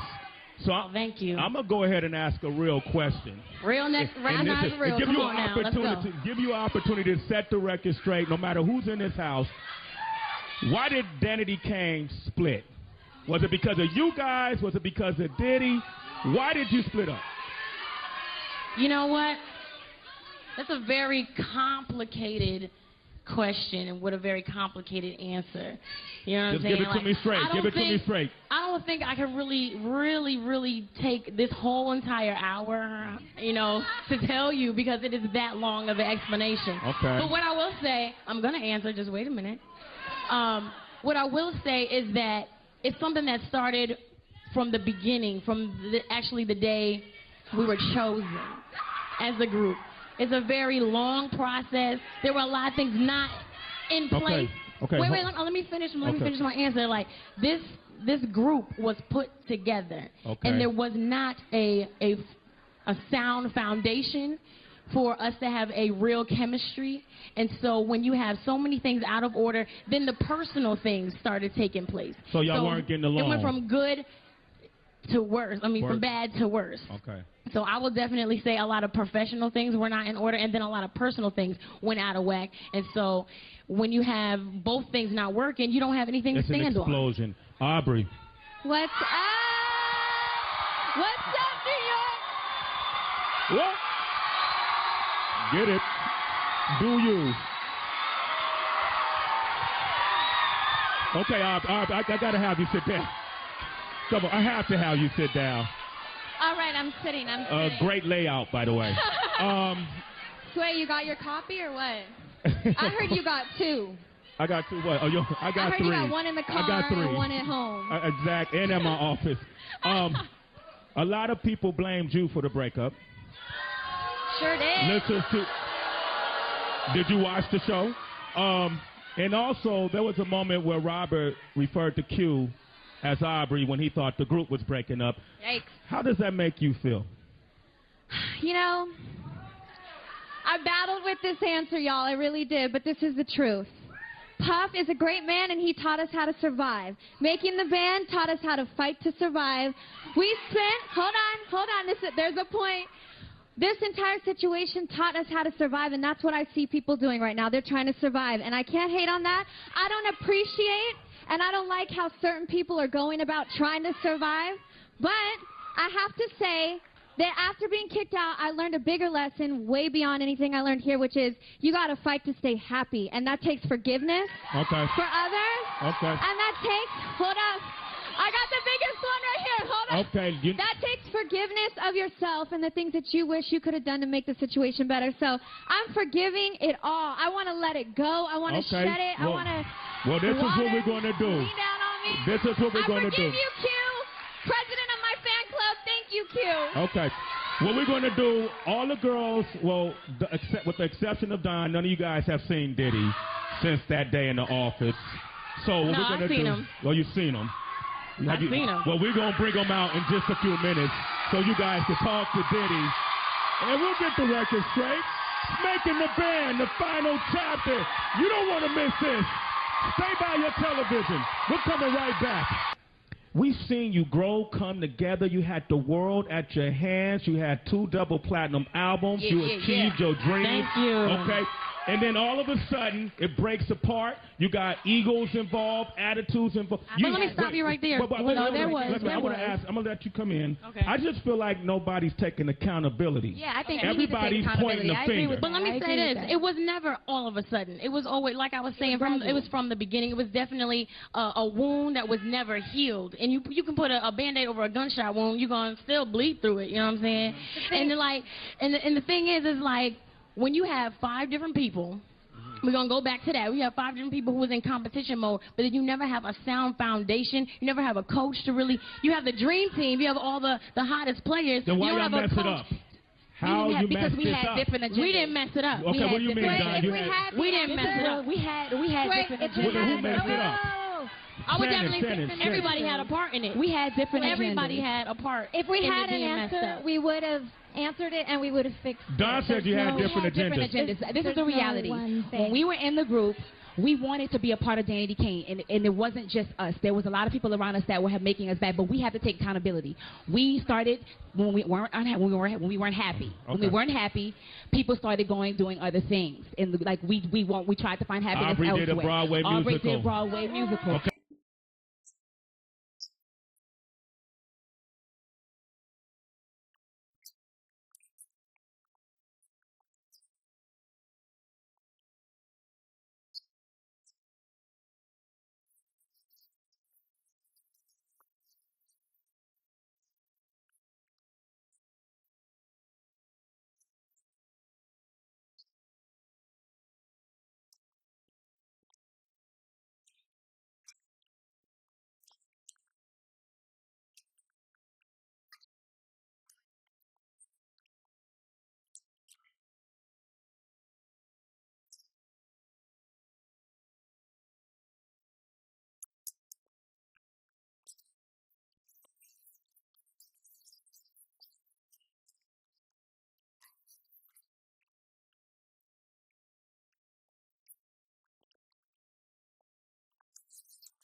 Not a bad thing. That's not a bad thing. We supported her.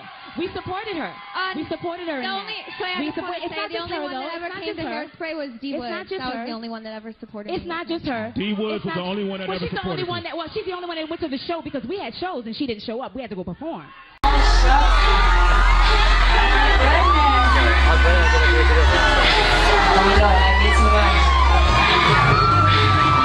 Can't hold it back, you know it's going cravings attack whenever I get close to you.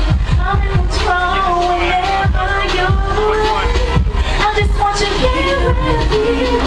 Let's take the line, I'll show you all the avenues. I'm in my groove, I only got room to. She's a star, my conversations. You got to do what I want to do, baby. Can I take you to a place where we can go far away? Let's get a chance to like follow me to ecstasy. You and me, I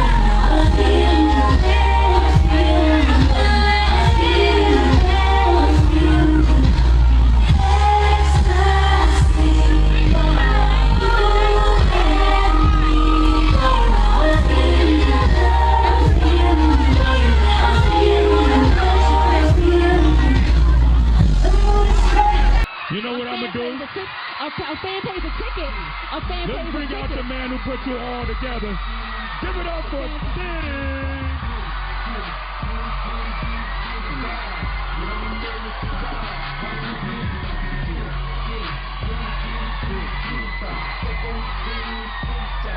Danny.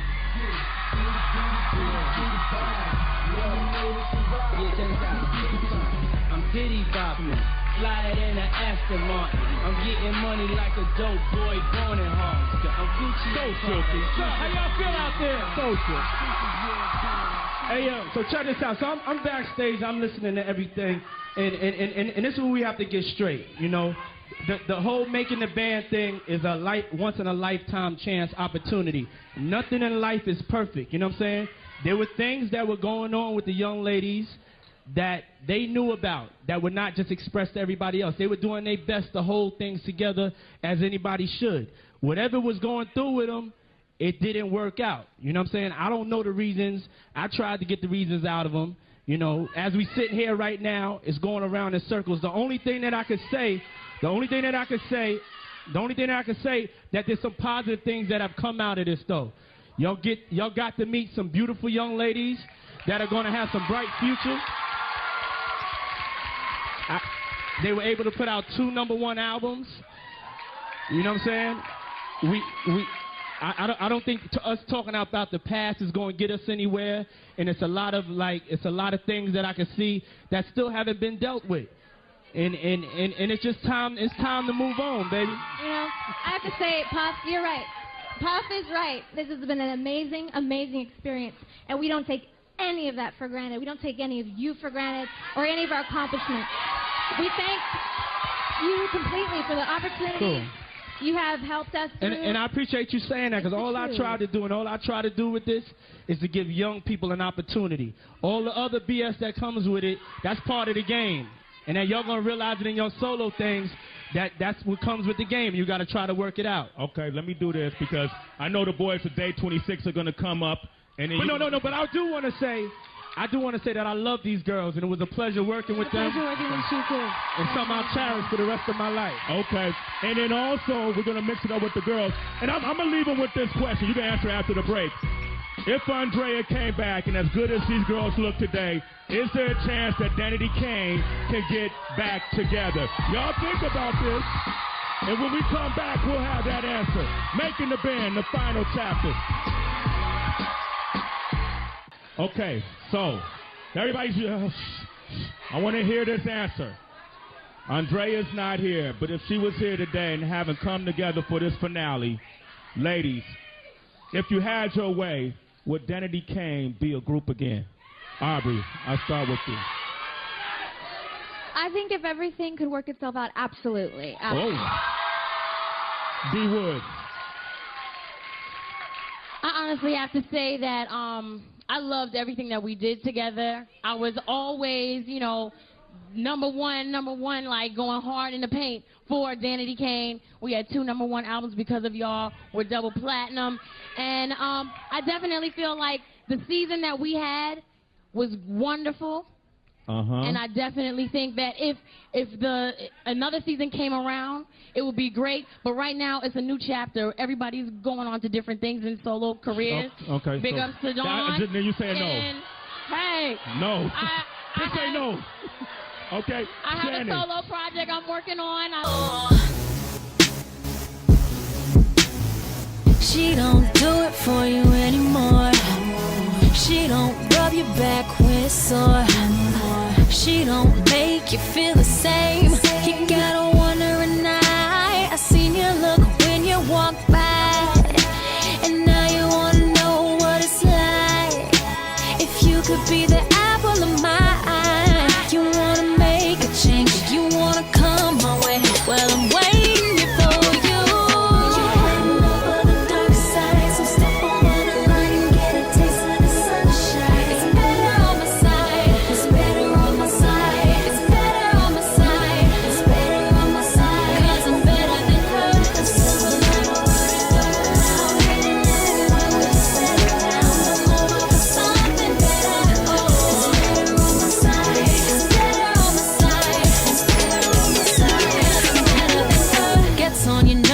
She comes around, and when she talks, you just tune her out.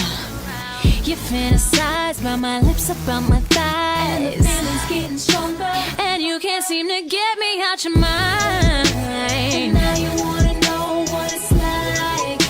If you could be the apple of my eye, you wanna make a change, you wanna come my way. I'm gonna be sitting here waiting for you.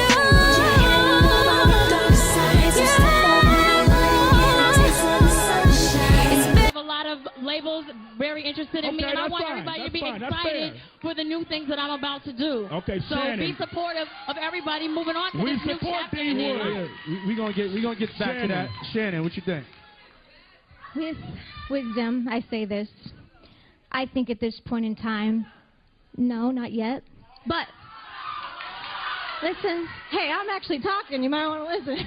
You're breaking our hearts right now. Why are y'all doing this? But no. This is the same thing about Danity Kane. We have always said we want to conquer everything. We want to do everything. My hopes, my dreams is that one day we can come back together as the five and be the Danity Kane that you know. The only way that's going to happen, Diddy, you have to give the green light. If it's to happen after D Woods Diddy, you has gotta a successful rehire me. solo That's career, right, you gotta rehire me. You know what it is. You know what it is. You know what it is? I think that everybody, needs a timeout.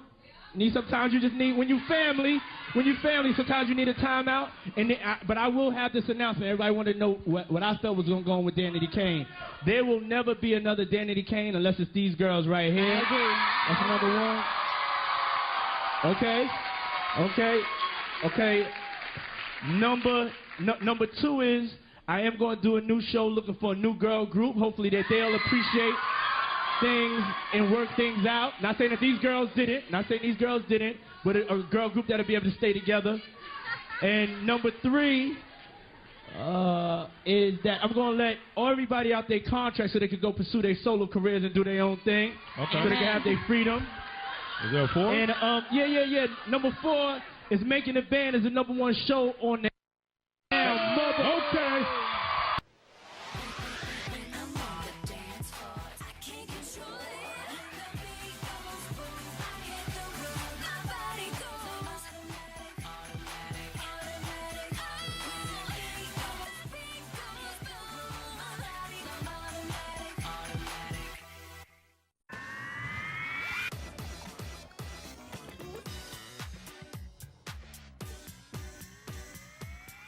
Donnie, you look so sexy today. You look great too. I love you without a hat. Do you really?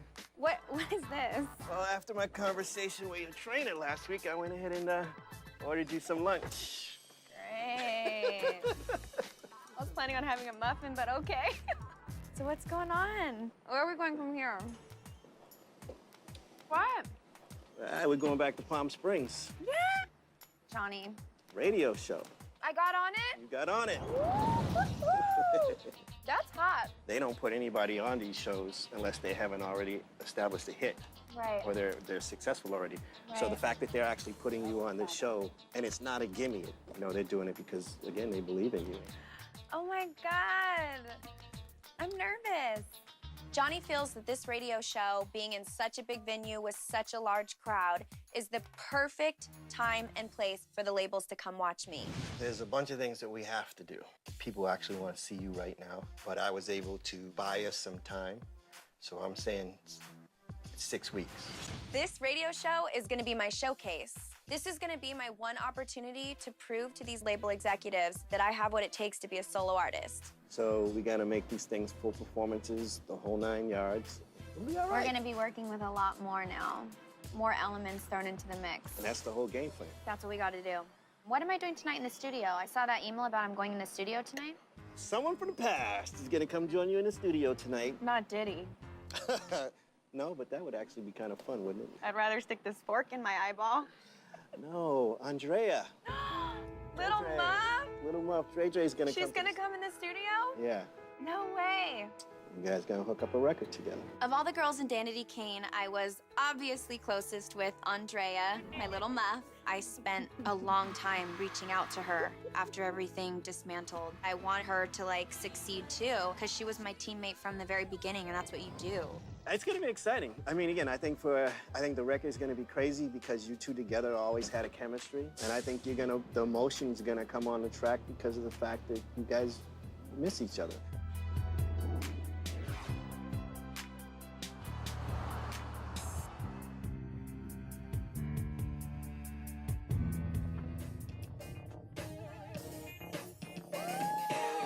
All right. What up, babe? I like that. This is hot. This is like some 90s retro Prince that I've been telling you to make me. So we're gonna do this with Drea? Yeah, you want to? Yeah, I think so. I am so excited. Drea was the first person that I met standing out on the waiting line auditioning for Diddy's group. So I'm so excited that I'm still able to have that same connection with her and express it through music. And we're gonna write a song for my new album. Hi! There she is. Oh my goodness. Andrea! You better call the squat team. And I meant to say squat, because she's little. Gotta squat to hug her. Just back in my life. Just off key. I know, right? Back in my life. You really are my best friend. I still want to be singing on stage with you every night. Dude, Drea used to have her ass hanging out at every outfit in the group. And every song was. All her, right? Right. I always had everything hanging out. Oh my God. We'd be like, everyone wear black. She would come in purple. So you're gonna gag at how good this track is that AD did for us. It's not an official, like, dance record. It's a hair flipping track. Here we go.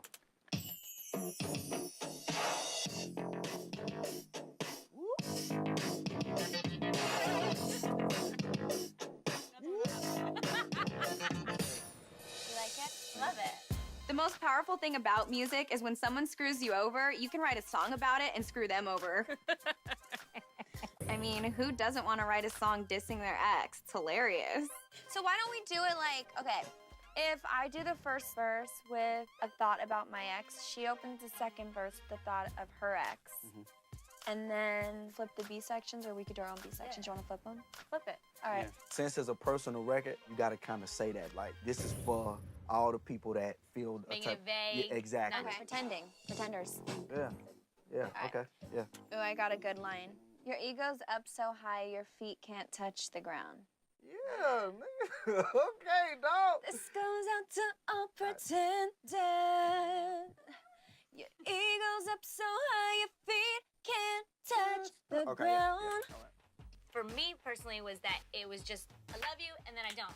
So it's like you know when like you're in a Spin club is like and DJ switching just changed that turns song to- too fast. yeah, You're like, yeah, wait a second. Okay, fell in love with the DJ. He spun me around. Yeah. Yeah. Great minds think alike, and Drea and I have always been in sync with the way we see music. Brea is back in the building. What I had was such a winner, but I ain't seen him since the new you. Fell in love with the DJ, spun me around, changed the beat up so much that you're wearing me out. Your ego is tripping, think you need to bring it down.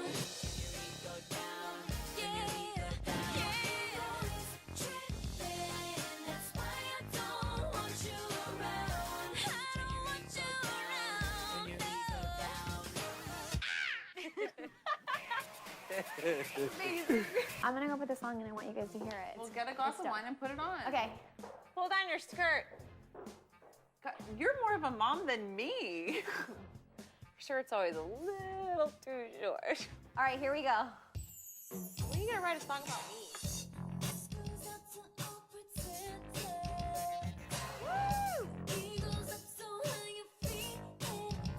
I like it.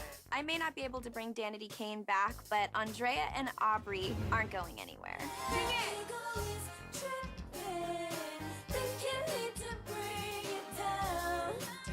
Music is supposed to be fun. It's supposed to be something that you love and enjoy.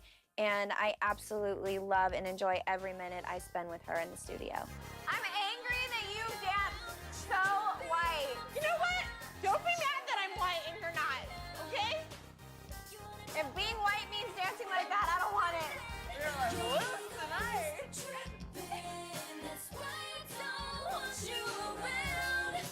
You go down.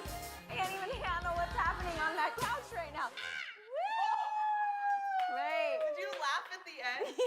You know how I'm doing the Palm Springs show, right? Yeah. So when we're at the studio, I sent it over before I left to Amp Dog, the program developer for 92.7, and he said he wants us to come perform it together. So I'm gonna headline the show as a solo artist, and then I'm gonna bring her on. So I Twittered it, and all these fans, like nuts, swarmed my Twitter, like so excited that we're gonna be back on stage together.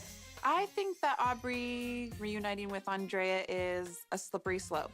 Andrea's hurt her before, and I would hate to see Andrea hurt her again or let her down. Being Aubrey's friend, I have to be a little bit concerned. We're going back to Palm Springs, and we're not going alone. This time we're going with Andrea. Y'all can dance. I'm gonna go change. Here we go. I'm gonna play it again, and... This goes out to all pretenders. Woo! Eagles up so high your feet can't touch the ground. Fell in love with the DJ, spun me around, changed the beat up so much that you're wearing me out. You wanna jump in there, but I'm done with that. The only way you'll hear my voice is when they turn it up real loud. My ego is tripping, think you need to bring it down. Go down, yeah, yeah.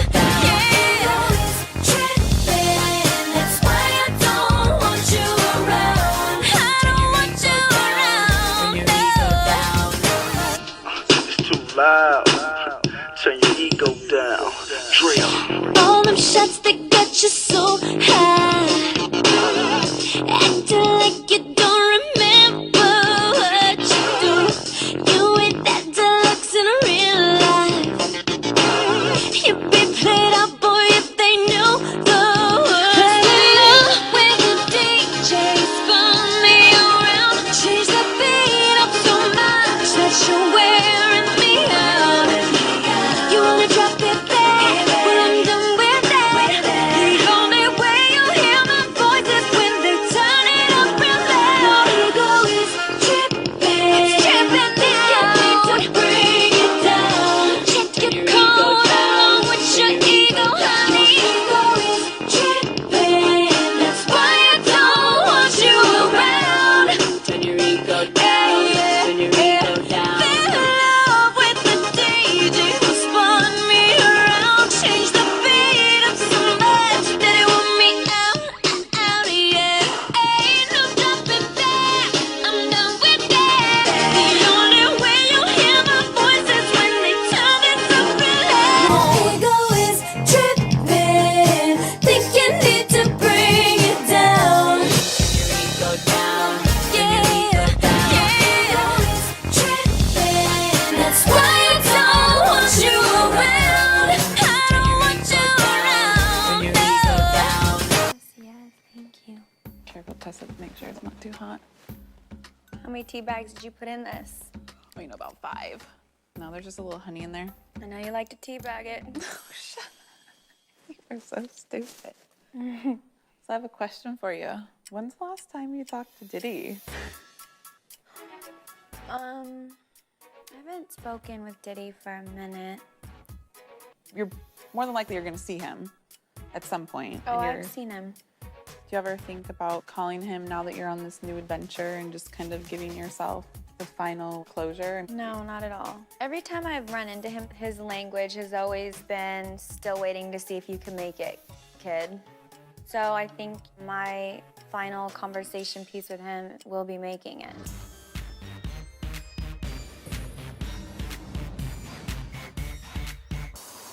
Everyone goes that way. Like 1, 2. Then you're gonna go 3, 4, and. Okay. You can see the heartbeat pumping louder than a speaker. So get up off me with all the whispers. Again. I have a legitimate fear about coming back out into the industry as a solo artist because, let's be honest, there's safety in numbers. All right, everyone, I got a surprise for you tonight. I'm gonna bring my girl from Danity, Kane, out on the stage. Everybody, I want you to hear for Andrea. All right, let's take a 5 and then we'll start the breakdown. I'm so happy that Drea is gonna be there. It really helps with my nerves because there's something about placing all of the responsibility of your career on your shoulders that's incredibly scary. 1 and go around. Ooh, you okay? Yes. Fail. Sorry.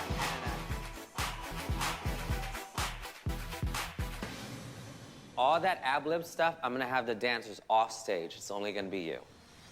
Are you making it easy on your dancers and harder on me, or is that really what you want?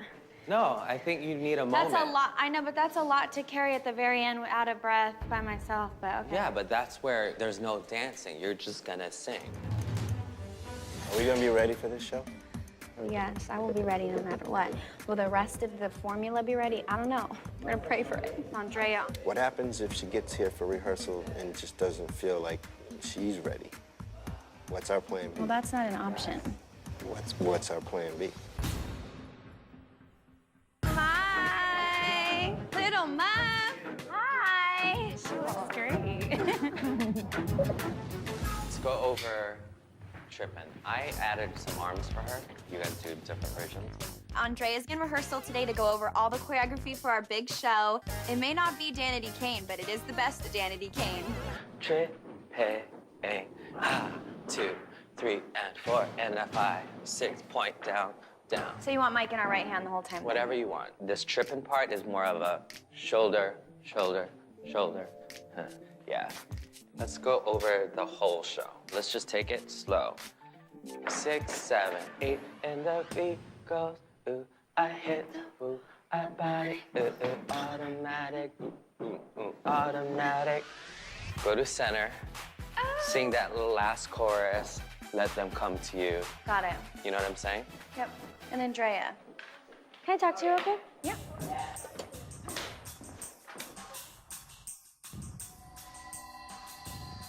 Andrea, you're beautiful, you're talented, you're the star, like, it's fine. You can't come into a situation and say you're gonna do it and then just bounce out. I really am nervous. Andrea, she sounds really upset, and this performance has so much weight on it. Well, then I don't know what to say. I'm shaking right now.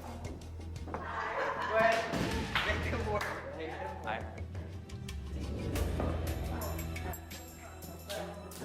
So, Drea's not gonna be doing the show.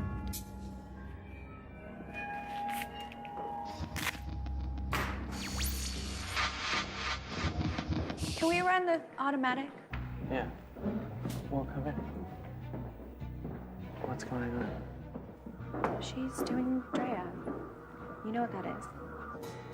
So, wait, my question is, if she knew she kind of didn't want to do something like this, why did she commit to it? I promoted this to an audience of people. There are Danity Kane fans flying in from all over the country to see us performing together, and this is what she does in the last minute. I can't make her want to be a performer and believe in herself anymore. You dress up and you do all these things. I don't want to perform. This isn't for me. I don't like doing this. I don't like doing that. Like, couldn't you have figured that out before I told him? Well, it's unprofessional for one, and then... Oh, I don't even want to get started. She's my friend, and I'm not gonna go in. But what am I supposed to say to an entire audience? I'm scheduled to have to do 2 songs. Andrea has decided to quit on the show. She feels that she no longer wants to be an artist. She changed her mind and quit. Johnny's here. We should ask him. All right, let me go get Johnny. She left me out to dry. Everybody's gonna be expecting to see Danity Kane. I gotta get out of here. You haven't rehearsed enough to be prepared. Listen, if you do this right now, I can't. I gotta go home. This is too much. Days. This is crazy. Aubrey is in full meltdown mode. We're only a few days away from the show. She's basis around it. She's announced it on Twitter. She doesn't meet Andrea, but this is damage control time. Take this mic off me, please. She just walked out on my entire show. But that's still not stopping what we have to do. Okay, where you going? You're gonna get hit. They treated me like I Got don't it. care. I put my 4 heart and soul on the line for them. left. I gave them all of Andrea. 4 You have to let me go home. I have to go home. We're done.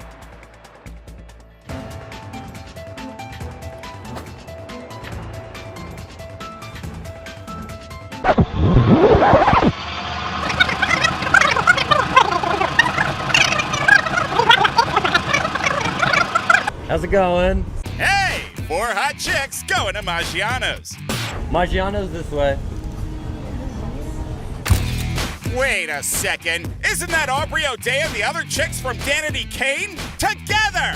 My God, you know what this means? It means that Danity Kane is coming back. Who's Danity Kane? Who's Danity Kane? Diddy created the band on Making the Band 3. They had a couple hit songs, but there were problems in the group. Diddy got pissed and disbanded the band he banded together on Making the Band. That right there is the decision.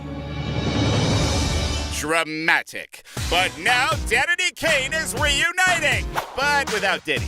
So you guys are not working with Diddy again, or are you? Who's that? Burn.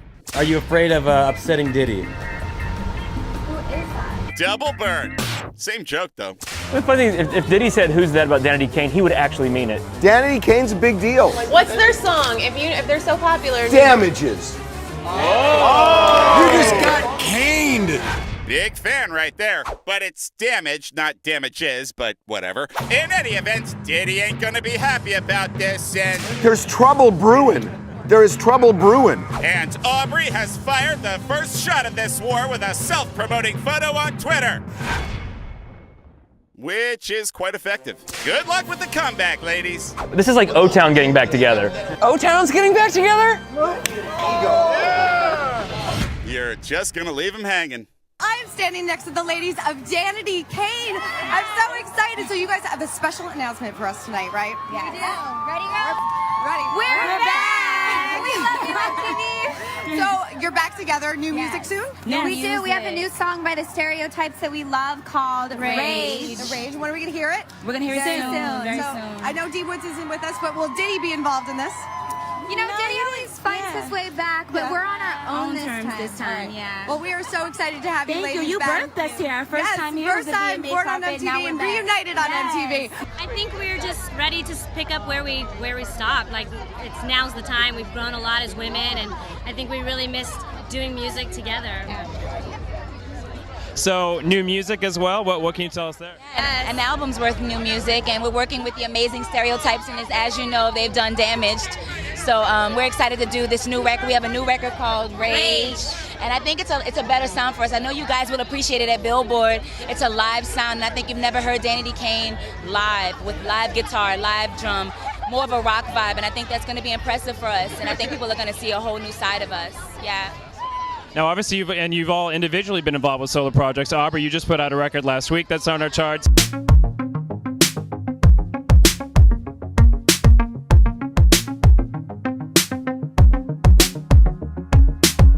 I remember the day we met, fireworks and the world was perfect. First kiss I could never forget, but something was missing. See our love like a magazine, playing out like a scene in a movie. But what do all those bright lights mean if my heart keeps running? Instead of breathing, I keep holding my breath. This love is leading us nowhere.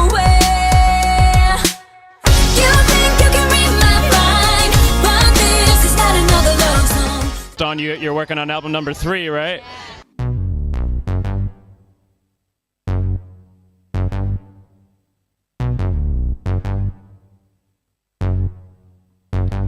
We were titans, eternally made. We were lovers, born against the grain.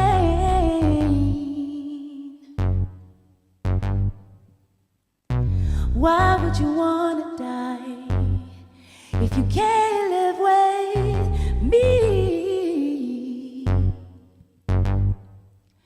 I can't make you stay. I can't make you stay. We were titans. We were titans. Yeah, we were titans. We were titans. I cannot make you stay. Wait, what have you guys been up to on the solo tip? I've been in Nashville on the countryside, my country roots, yeah, so been enjoying that.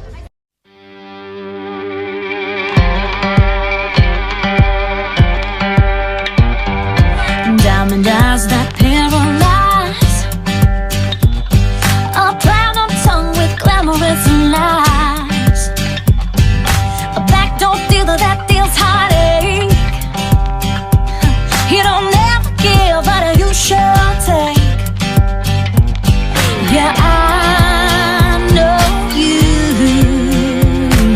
and everything you do. Don't you try to call me baby, boy, you must think that I'm crazy if I need to explain it. I don't want your company, have me working on the line, push me down so many times. Tell me, have you ever thought about why I'm out?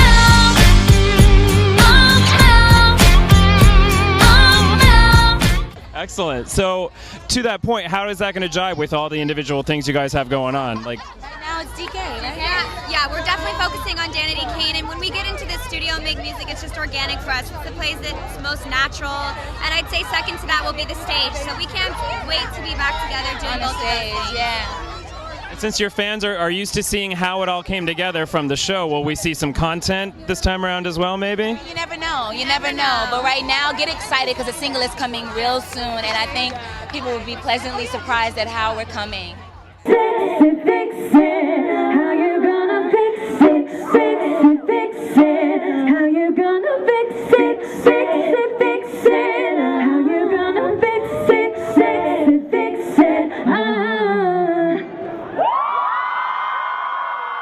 What's going on, you guys? Chelsea Briggs here, coming to you from iHeartRadio in Las Vegas. And guess what? Danity, Kane, they're totally back with show stopping. Take a look. Welcome back. How does it feel to be here and be back out there? It feels good. This is like a homecoming for us. We're really excited to be here, and we're happy that the fans are excited about us. So the fact that you're smiling and you can't wait to see us back, it gives us ammunition to give you guys a great music and a great product. Yeah. What made you decide to come back out there? Like, what was that deciding factor? You know, I don't think there was one deciding factor. It was a feeling. I know that we were all feeling. We'd been doing everything on our own and just kind of doing some solo great stuff, and we're like, gosh, this is incredible. Like the sisterhood that we have here, like you miss that. What can fans expect from you? What's your plan, album-wise and touring? In the studio right now, working with quite a few different people and working on some great stuff. I can't wait to show everyone. We've got records that we love, like Rage and All in a Day's Work. Secret Lover. We work with people like The Stereotypes, Dim Joints, Found Leroy's on the way, and we've got some great people on deck like Rodney Jerkins, Timberland, the interns. So it's one of those things where we have the biggest and then we have the smallest kids who really were fans of ours as well. So we were lucky enough to work with the new, fresh kids and then the old veterans who have been putting and developing our sound from the very beginning. Back. It's exciting. Tell me how the whole reunion came together. Well, it's not a reunion. It's more of us just picking up where we kind of left off. I think for us, it was time. We were ready. It kind of started as a phone call, like a text to each of us, and then we kind of went to lunch, and it was like no time had passed. And it was like, okay, well, let's do it. I remember on our first album, you know, they had undershipped to our label had undershipped to all of the major distributors, and the expectation wasn't super high. And we were driving in our like shitty little blue, wasn't it a blue van? Green. green. The Hulk. It was the The Hulk. Hulk. Green minivan. It was like super ghetto. There was like a dent on the side. It was a struggle van, okay? Compact. And then all of a sudden, all of our phones blew up at the same time, and everyone was like, I can't get your album. I just went to this store, I went to that store, it's sold out everywhere. And then someone's family in Oregon, then someone's family in New Orleans, all around the country, everybody was writing us saying that. And I think like all of us together got the chill. I'm getting the chills now just thinking about it. Like we got the chills and kind of realized, wow, this is going to be a lot bigger than we ever even imagined. And I think the same type of feeling occurred when the TMZ story blew up everywhere. We were all having our phones blow up and kind of felt to ourselves the power of our fans.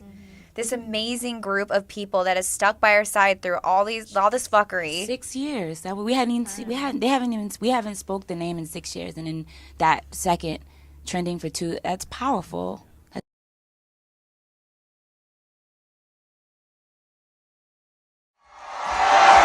9, 8, 7, 6, 5, 4, 3, 2, 1.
Door swing open for my passenger.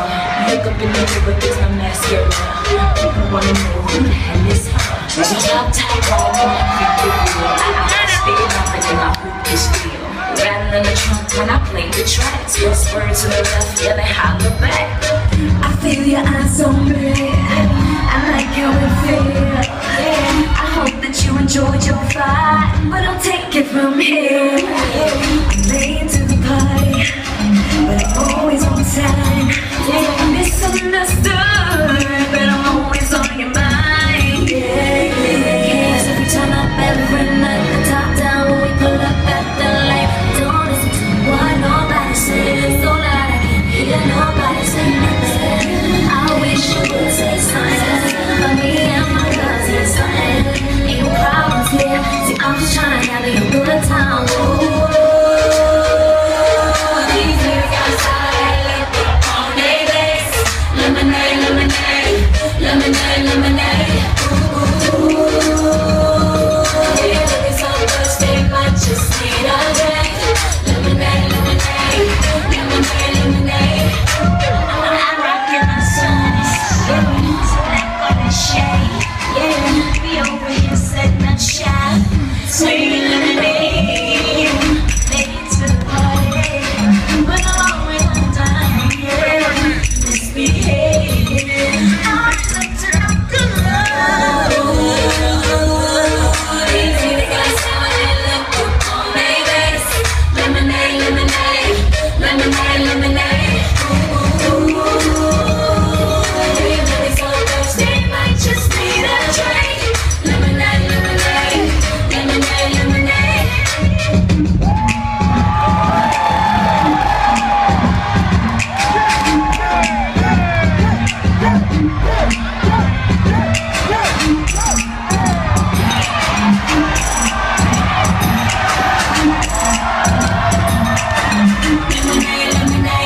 Danity Kane is officially damaged. Again. Hey guys, it's Kristen. So Danity Kane is officially over, kaput, but we just got them out in May of 2013. That's like a little over a year ago, saying that they were back together, there's albums coming out, music coming out. But when they started the tour, Andrea totally bailed on them and decided to go have children. So Aubrey O'Day filed a battery report just last week because Dawn sucker punched her in the back of the head. Clearly that was an indicator that there were some issues here. Now they're officially kaput. Aubrey O'Day says, sadness does not even remotely begin to describe what I feel right now. Shannon says, I must walk away feeling used and manipulated. What the heck really happened between these people? We have no idea, but Danity Kane had all this music that was supposed to be released, and now we may possibly never hear it. Clearly these girls don't get along, sucker punching, and all the stuff that happened back with Diddy and making the band. These girls clearly need to part ways. Don't be surprised somebody get punched in the face. It's So why did you punch her? No, listen, real talk. You keep saying No, that. I'm gonna no because there is no excuse for my behavior. But what I'm saying is everybody gets pushed to a limit. I have been very good about like holding my ground. I had a role to play in this group. Everybody did. When something is poison and you go into the studio and people are literally going behind your back and lying to you and taking your vocals and doing things that are shady, that's foul. Right. And they knew that not only that, I found out my father had cancer. My grandmother died. And they knew this, and I was like, yo, all we have is the studio. This is all I have is this project. I believed in them. I'll go even deeper and tell you guys that I got sick. That they had a whole week to go in the studio by themselves, and I text them, and I was like, kill it. I love you guys. Y'all going to kill it. And whatever you leave open, I'm going to go in and record. They had a whole week in the studio by themselves. I came back and only recorded my parts. Did all the things that I normally do in the studio. We listened back, and they were like, it's too much you. It's too many ad-libs. And I was like, wait, y'all had a whole week. Right. I don't understand what I did wrong, you know. And so then it became a whole big old thing where take me off, it's too much. You're doing too many ad-libs. It's got to be the whole group. And I'm like, yo, but we could go to the top. Doesn't matter who's singing what. Word. And I walked in the studio, and they were secretly, they told me we had studio the next day, and they went in the day before and was like, gonna record the ad-libs I did, my vocals. And I walked in on them doing it. And I tried to confront them, and they were like, no, we're talking and putting hands in face. And I blacked out, and I couldn't believe that the only place that I really love was, I gave up everything, like all of us did, for like foul. I couldn't believe it. And I mean, it's my fault, their fault, everybody. We just did not handle that situation great. And I think once that happened, had we did it privately, had I come back and apologized and we talked like this, and I'd have been like, look, dock my pay. We'll take my pay away. We'll do some cool thing or whatever, and then we'll get back to it. I think we could have been okay. But once you go public, right, you hit up TMZ and you start, then I can't control it. Was it an open hand or was it a two-piece? Listen. Did you do him like Diddy did Drake? See how, what listen. was it? Nah, I hate everybody in this room. I hate everybody. How did you know to go to the studio? But the stereotypes, the producer hit me up and was like, the girls are coming in real quick. They didn't know that the girls didn't tell me. Oh. So they were just saying yo, this is what's going to happen. So I just rolled up and I wanted to show the stereotypes, the email telling me to come the next day, like the lie. Mm-hmm. And they got mad. They got caught in the lie. And mind you, the crazy part is it wasn't even like a ball out fight. It was like I was angry. Yeah. And then I stopped and then I realized what I did. And she called the police and then didn't press charges. Right. Just documented it. And then the next day, TMZ had got a call. And then on my birthday, they released on my birthday that statement. And I was just like, so y'all ain't, and then they were like, we're done. And I was like, okay, so we done. I don't understand sneaking behind a group member's back. Like, it's not, like if y'all were in a group, what's the point of going I think in it the was studio and kinda I think we were already, I think at the end of the day, we were already falling apart the moment we didn't come back as 5. Mm-hmm. It wasn't, my thing is what I hate talking about this is it just makes the fans continue to have to choose who they like. And it's stupid. The whole reason why I did not want to do the band, and everybody was like, why you don't want to do DK? The whole reason why I didn't want to come back was because I did not want us to ruin what we built. Before all of this, we were just known as that girl group that had that really dope song. That was positive. You remember that song, Damaged? That was what we were. Now we a joke. It's, oh, you punched that girl. Oh, that TMZ story. That wasn't what we built, and that was why I'm upset with myself and us for doing that. But you have to move on. And instead of fighting with them and talking about them and doing all that stuff, I just put it in the music. Gotcha. And that's where the album Blackheart comes in. So I put all of that into that story so people could see it. So when we put Phoenix out with Drea, I had originally wrote that for DK. You wanted me gone, like the stars hidden by the glowing sun. But how does my heart not feel broken from your words that scar? You hope I'd be blind, didn't want me to see my star shine, then just stay right.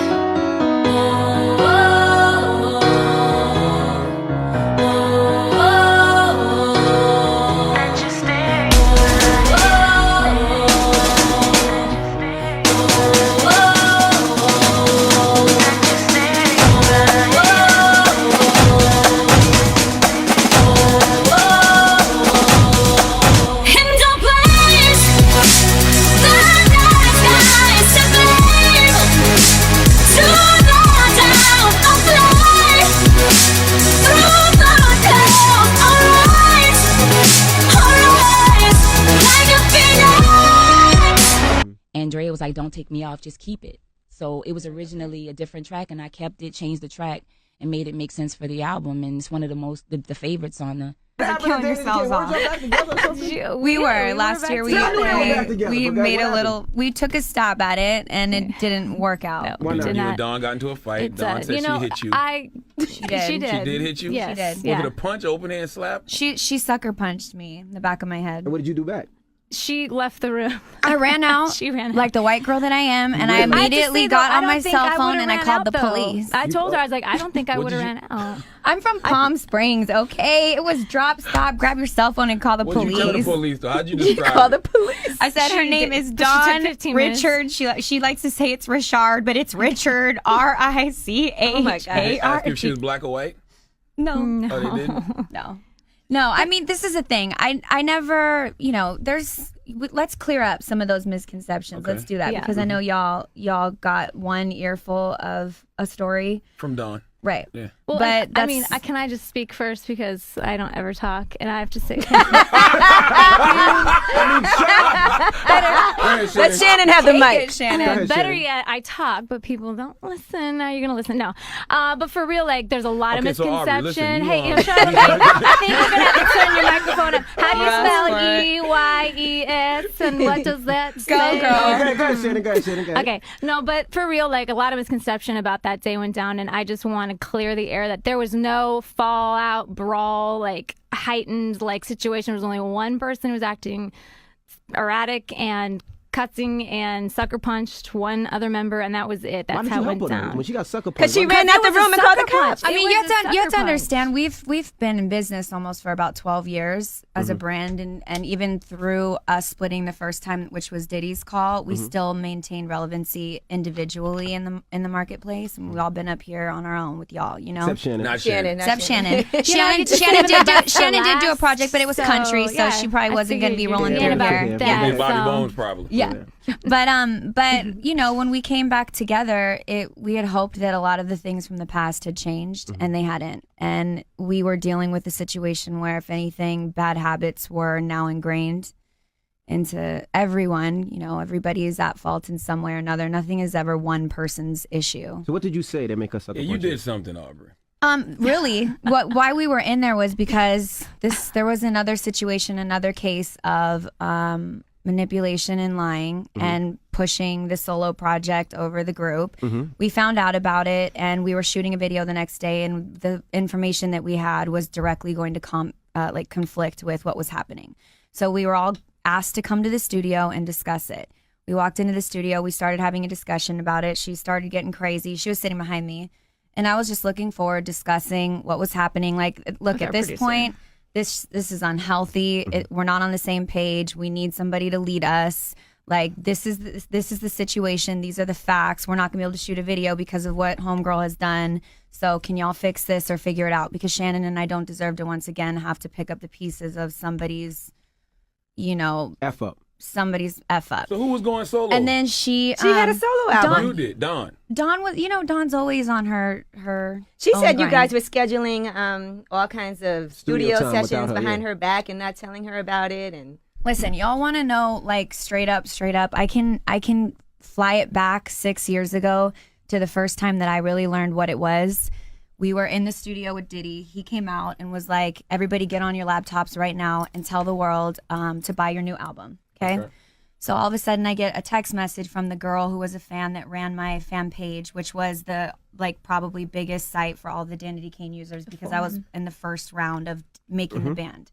So I go downstairs. She asked me to meet up with her. I go downstairs, I meet up with her, and she's like, well, you know how there's this name Expithian, I think it was 14 or something like that, that's been on the blogs for the past year and a half, that said that started the rumor that I slept with Diddy and leaked it to Sandra Rose or whatever it was. Started circulating cellulite on specifically D Woods, and I called D Woods on the forums a fat N-word. D Woods don't got a lot of cellulite. She doesn't have any cellulite. Girl is fit as hell. Said you called her fat. Said this person called D Woods that name. Fat and That'd be a hot you little guys, group too. I- Dumb blondes and fat. can you let her finish the story, please? So, anyways, those are just like a few of the highlight specials of the nastiness that had been brewed up for a year and a half. And I was always telling this fan, kick them off the site, get rid of them, get rid of them. So all she can do is read the inside computer information, like all the IP addresses, etc., as a moderator.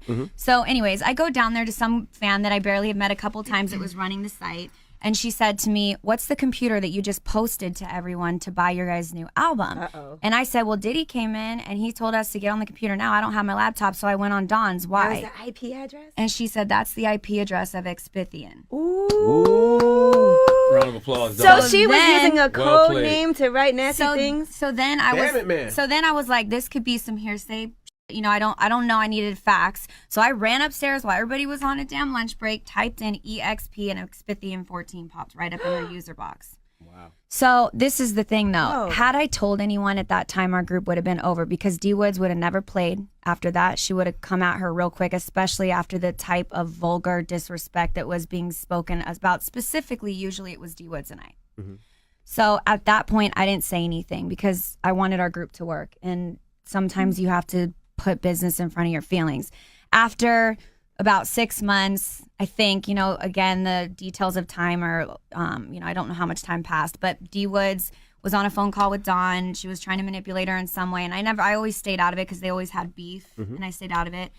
Dawn always had beef with D Woods. D Woods did not care. D Woods was fine doing her always. Did you ever sit back and say, these two catty black girls? No. Shut up. No, because we were all catty in Trying. different ways. Right. It wasn't a race thing. But anyway, long story short, D Woods got off the phone and Dawn didn't hang up her phone properly. And she was, again, cursing out D Woods, making slurs, doing all kinds of crazy shit. And D Woods saw it for herself. And then that's when I sat down with D and was like, yo, this is the truth that I've known for a while. This is what we're dealing with. And then literally the next time they were in the same room together, they almost fought. Really? D Woods went off. Now, and I knew that would happen, which is why I didn't tell everyone what had happened earlier. Dawn left when D Woods confronted her, took off for 2 days, and then came back and said she didn't know what was happening, so she just left and went to figure it out. And then when she came back, she told us that it was her boyfriend that had done it the whole time. Oh, which one, Quincy?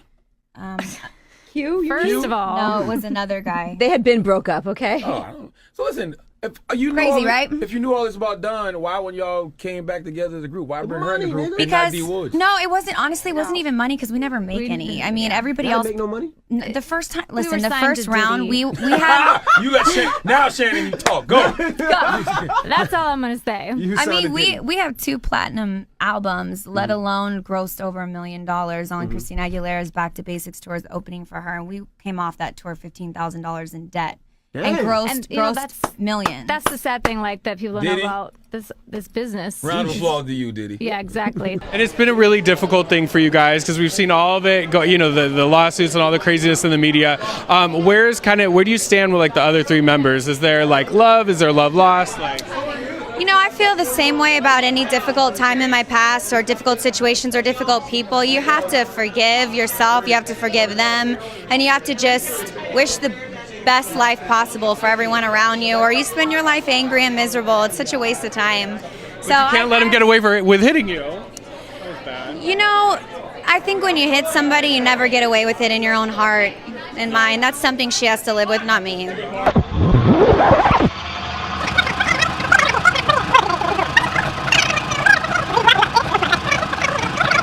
But the one before you left me so damaged.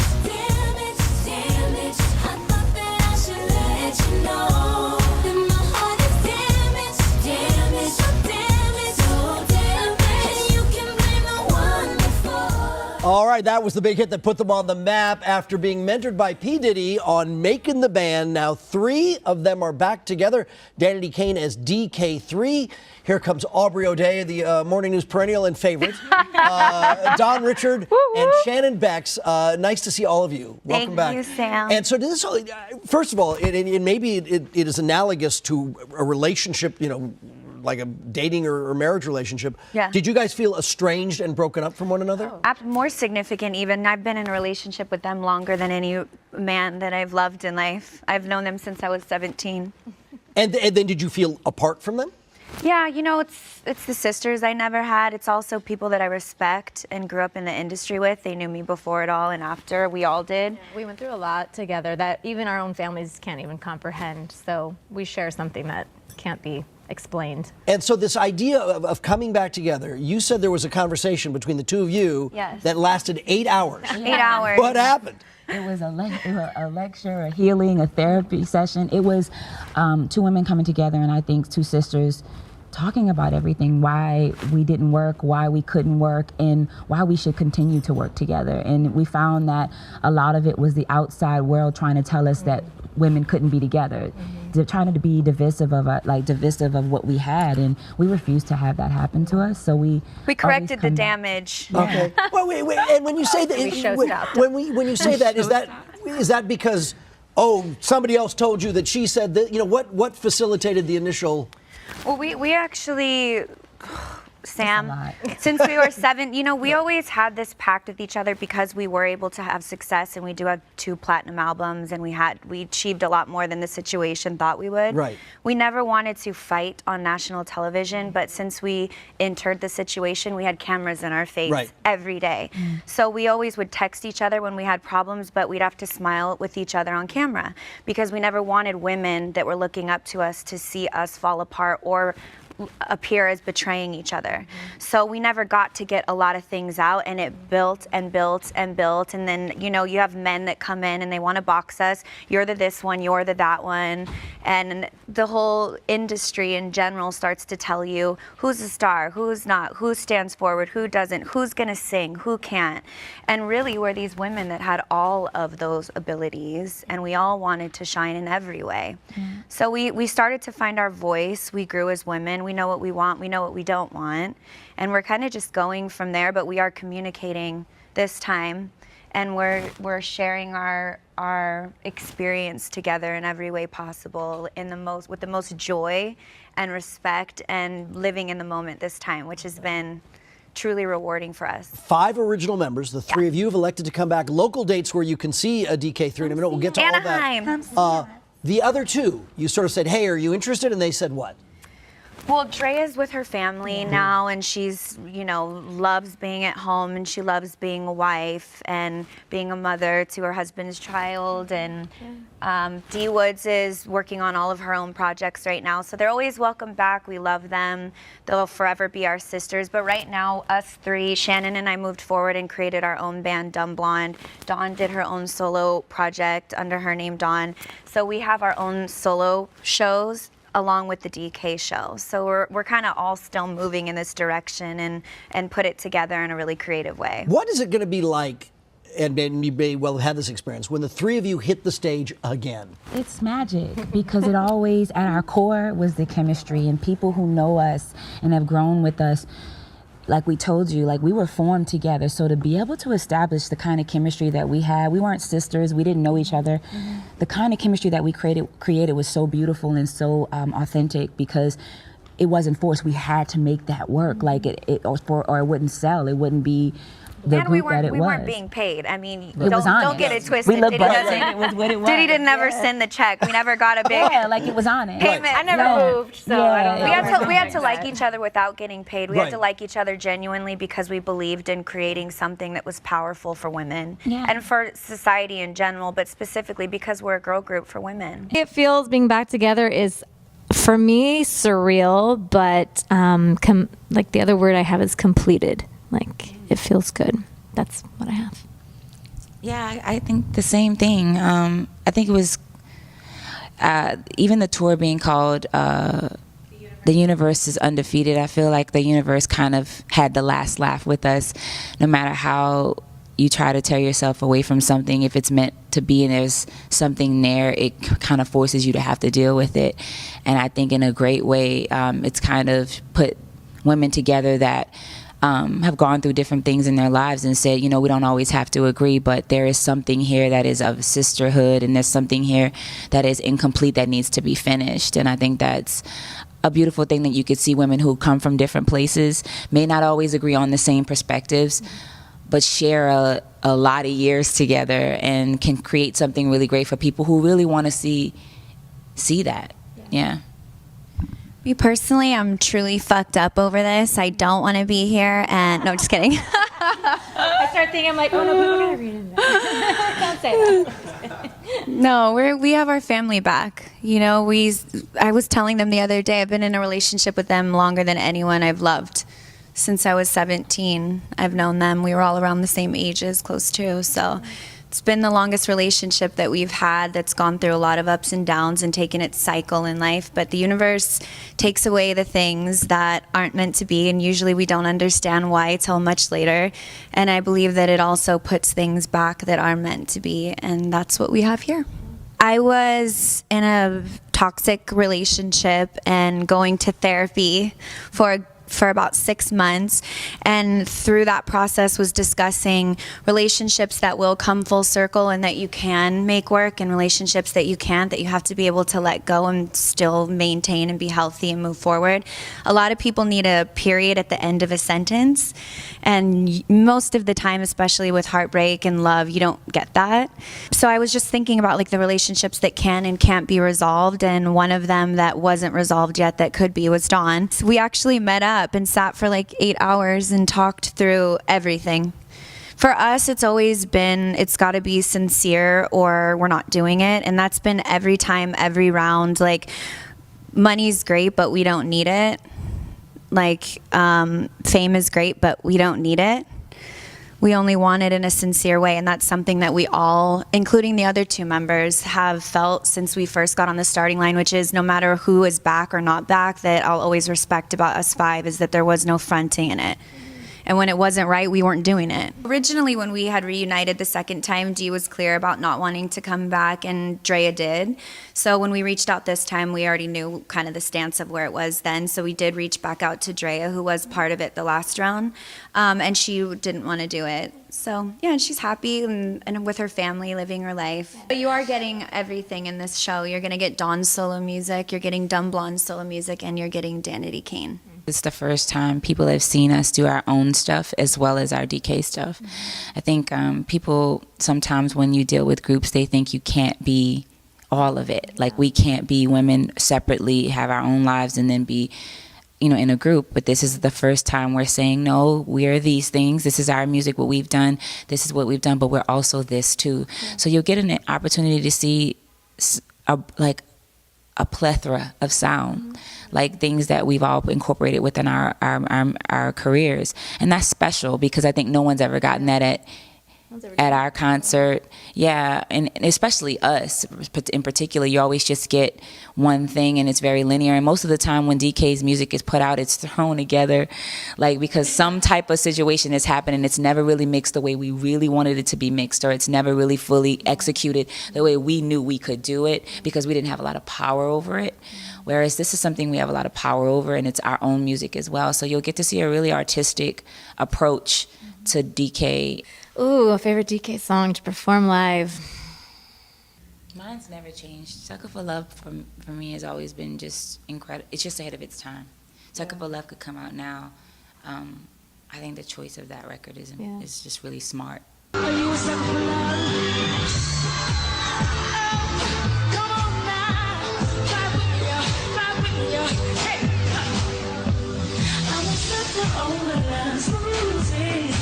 Anything he wants, I could provide it, I'm a rider. What the he desires, tell me baby what you want. This ain't it for scary chicks, handle my business. See, I don't know much, but I know that tonight I don't wanna be alone. I think I like Pretty Boy. The choreo to that was awesome. Gil and Tony Testa did that. And then the way we're doing in the show is going to be fun, too. I would say right now, Sleep on It or All in a Day's Work.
We are so grateful. You are here. You just don't seem to give up on us, and we just have to say thank you for it. Can we keep going? Right slow, we doing things that the girls don't do. The boys stare, we smile back. All my girls in the rainbow Cadillacs, yeah. Show stopping at the letter. The red shiny with the open. Hydraulics make our heads go. Hair blowing in the breeze, yo, we superstar. Put in the keys, make that engine. Two in the back, one in the passenger. Smoke creeping cause we look that fly. All the boys trying to taste our candy ride. We in the car, we ride slow. We doing things that the girls don't do. The boys stare, we smile back. All my girls in the rainbow Cadillacs, yeah. But you ain't never seen chicks riding this street. No even tongue seats, we do it daily. That's how we keep it poppin'. Make sure the bass is knocking. So when you see us running, we call it show stoppin'. We show stoppin', we show stoppin'. Show stoppin', show stoppin'. That's how we keep it poppin'. Make sure the bass is knocking. So when you see us riding, we call it show stoppin'. This is for my ladies in the 280s Mercedes, and the HD baby Rangers, Billy Goose, my Escalade. Say oh, oh, break 'em off something proper like a real showstopper. For my chicas with the Beamers, 860s, 7 Chevy Maserati over next to say oh, break 'em off something proper like a real showstopper. Showstopper, showstopper. That's how we keep it poppin'. Make sure the bass break 'em off so when you pop it like a real showstopper.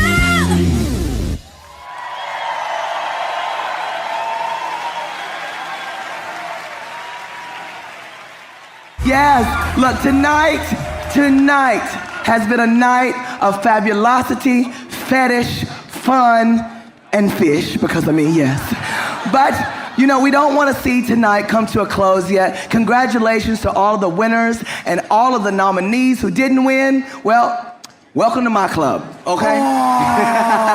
And tonight, to close us out, you know, they got a lot of hits. Don't make me start singing Lemonade, Sucker for Love, Rhythm of Love. But tonight, let me tell you something. If the one before you left you so damaged, then you gonna really put your hands together, make some noise for Dawn, Aubrey, Shannon, Danity, Kane.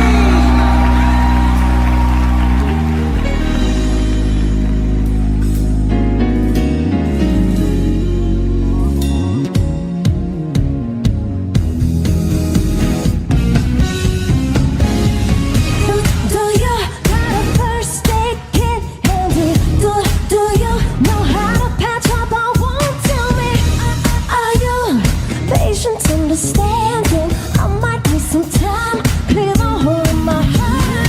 I tried every remedy and nothing seems to work for me. Baby, this situation's driving me crazy, and I really wanna be your lady, but the ones before you hurt me so.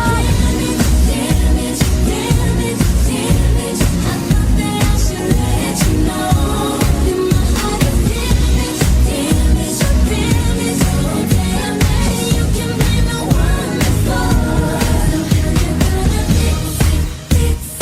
Baby, I gotta know, what are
damage, damage. My heart is damaged, damage, damage. My heart is damaged, damage, damage.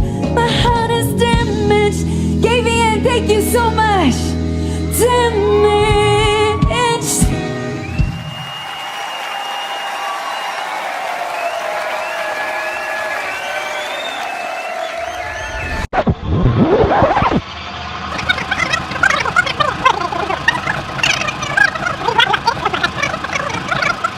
We are hearing from new witnesses as the sex trafficking and racketeering trial against Sean Diddy Combs continues today. Yesterday, Dawn Richard, a former member of the pop group Danity Kane, took the stand. And she testified that she witnessed Combs beating his ex-girlfriend, Cassie Ventura, on multiple occasions. Combs has pleaded not guilty to all charges.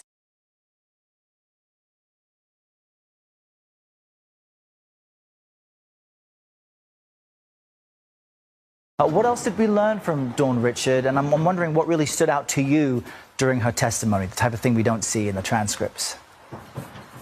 Yeah. Good morning, Errol. What really stood out was her stories of the abuse that she witnessed. There was one in particular she told about a time when Cassie Ventura was making eggs for Sean Combs at his house. Dawn Richard was there along with Kalina Harper. They were in a trio with Sean Combs called Danity Kane, it was Diddy Dirty Money. As far as for you, Dawn, I still want to make music with you. I still want you to be signed to the label. And, you know, if I decide to put that together, Danity Kane, then, you know, you'll be the only member that'll still be there. She's bald. That's good. So what made you decide to cut the hair? That was, you know, that's Puff. You know that ain't a Dawn decision. Last Train to Paris. I am on that project, and it is a new epic story. And you know, Puff is about fashion forward, moving forward in fashion, going a different way. And Danity Kane was a very different journey, and this is a whole new aspect on music, on everything. So the transition is this. So do you feel you're changing your whole look, or probably just the hair? You know, I think this. Actually, the hair kind of is still me. It's very me. It's just a side that I think the world didn't see because I was a part of a group and I respected that. So I played a role in that. You know what I mean? Like I respected what that was in a group, so that was what I played. In this situation, it's not about a role. It's more of a loose ends joint. A loose ends joint. So it's more like I get to live in a different head. I get to be freer. You know, and I respect. You know, I know my transitions. I know when it's time to respect a person in their space. So in Danity Kane, that was very that. This is very different. So I get to live way bigger, sing bigger, have a different swagger. It's way more fun. It's way looser. You know, because that's Puff. So are you in the studio working on your solo project now? No, it is not. See, that's the thing. Everybody's misled with that. It's not a solo project. I'm in a group called Dirty Money. It's another girl in Puff and me. It's not a background thing where it's two girls in the back and him. We singing on all the joints. It's very different than what you used to. But I'll let him talk more of that because I don't want to give the whole journey, but that's kind of what it is. But it's a different thing. You're going to be proud of it. It's not anything what you're used to of hearing. But I've been writing. I'm writing on it. What's it called again? It's called Last Train to Paris. The name of the group is Dirty Money. Who's the other girl? Her name's Kalina. She's a writer. She's amazing. She's wrote for every person you could ever imagine. And now he's giving her the opportunity. And it's two chocolate sisters. It's not what you think. It's very different. And I'm proud of it. Proud of the work. I'm proud of my writing. How I've learned to transition. Like The Boy Some Perfectly Blind. Q and I wrote that. Very pleased with that. So I was jamming in the crowd. I was like living. Because it's just a new thing for me. You know? What up, world? It's your boy Diddy here, and as you can see, most definitely, I'm here with a special announcement. Matter of fact, a special introduction. I know, you know, the word's been bubbling about Dirty Money, and I want to like kind of set the record straight. Dirty Money is not about, you know, no drug money or illegal money or anything like that. Anything negative. Dirty Money is a look, a sound, a feel, a movement, you know, a crew. For my new album, Last Train to Paris, I wanted to do something refreshing, something unique, something forward for myself, you know, and myself as an artist. and I play best on the team. You know, I'm a team player. You know, so I wanted to tell a story, this love story about, you know, finding love, losing love, and then trying to find love again.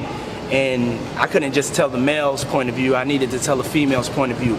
You know, I grew up listening to groups like Soul to Soul and Loose Ends, and it was always like, you know, two guys and a girl. You know what I'm saying? I was like, you know, let me flip it. Let me get two talented bad chicks, bad divas to the left and to the right of me. This is Dawn, as you know. Hey, yeah. Boom. It's Kalina. Hey, yeah. And you know, this is a special project, you know. They both got their solo things going on, but we got together on this last train to Paris to do something special. So the name of the crew is Dirty Money, all right? So it's not the Dirty Money Girls. Y'all ain't gonna leave me out. I'm a part of Dirty Money, okay? It ain't. This is Dirty Money. You're looking at Dirty it right Money. here. Sean, Dawn, and Kalina. You know what I'm saying? And I chose the name Dirty Money because Dirty Money is just so raw. It's so real, and that's really the sound that we kind of giving off on this album. He was in multiple groups with Sean Combs, and she saw Sean Combs come down, attempt to hit Cassie with a frying pan, and then saw him drag her upstairs, and she heard the sounds of beating. But one thing that was significant about Rashard's testimony is this was the first time we saw a really aggressive cross-examination from Combs' team. They were poking holes in her story, Errol, showing different times that she told it. There were interviews with the government and how the narrative changed a bit each time. But one thing that stood out to me is she said that she tells the story as she remembers it, and that the more she thinks about that time, the more she has remembered. That it was a really difficult moment in time for her, a terrible work environment, and memories that she repressed. And it reminded me of something that Cassie Ventura said in a statement that her lawyer read after her testimony about how the more she remembers, the more she heals. And she said the more she remembers, she can also never forget. And so I think there is also something with survivors where they repress these memories, and we're hearing that from these witnesses on the stand. You've always been a great singer-songwriter. Yeah. You know, yo, you've endured, I think, like if there's ever been a litmus test, or, you know, if you had to prove yourself in this business, I don't think anyone has had to undergo as much as you have through this career. They probably have, but you know, that's dope that you said that. I don't know who would stick around as much as with the battleships and everything that's gone on. But what's cool, I think that's just my journey. I don't know what it is about this industry where when you do have a little talent, you have to prove yourself. Like the more talent you have, the more you have to prove you belong in the situation. And that's something that I'm finding more and more. Like not only it's like most of the artists here don't write. No. Most of them don't dance. Most of them don't sing. Well, either way, I mean, you know, but I'm saying they can't sing. You don't have to say it. We'll say it. They can't sing. But no, like it's real talk. And not only have I had to do, I mean, I started out on the show where we had to do all three. Yeah. Like out the gate, and it was something that was very much like. It was broadcast and laughed at and scrutinized, and then after we did all that, they still didn't take us seriously. Well, you know, it's we were a gimmick. It seemed like it was a put together band for TV, of course, but nothing beyond that. Right, but what's crazy is when you know Puff's reputation, I don't think you ever thought of him to be anything else. If it was someone that wasn't known for being a hard ass, then maybe I would have understood. But he was definitely someone that had a reputation to be difficult. Well, let me ask you a question. If I'm gonna keep probably cutting you off, I'm going to be rude. Totally, but, no. All right, but work with me. I've seen Puff spaz out on people to the point where my heart jumped, like, you know, and I'm a grown ass man. It was like, damn, I'm glad I'm not on the other end of that. What's the worst time you ever seen him spaz out? Yo, I'm about to air out our dirty laundry. Okay. So yo, we were coming to rehearsal in New York. We were doing Saturday Night Live. Yeah. And Kalina and I didn't know we had rehearsals. And we were asking everybody, yo, when's rehearsals? They didn't know. We get to SIR Studios and Puff on us. He spazzes out on us. Like, and he was like, we all don't want it. He always go with the y'all don't want it, the Jedi mind treatment. He makes you believe that you suck all to hell. And you've been working all hours of the night, and me and him got in a huge. What did he say to you, like verbatim? can't even go into detail. He was like, y'all bitches don't want it. Y'all don't want it. And I was like, Puff, why are you talking so loud? And I've kind of always, been respectful. I've never really went too out of line with Puff. I threw my purse down. I was like, well, you want to go, we can go. There was this chess battle that happened between him, and I think everybody's eyes was like, Dawn. We were in the Hamptons. We were in the studio in New York City, and I was with Dirty Money. At this time, I was around Dirty Money for about a year while they were creating Last Train to Paris. And I guess I was around because I was dating Dawn. I just happened to be around.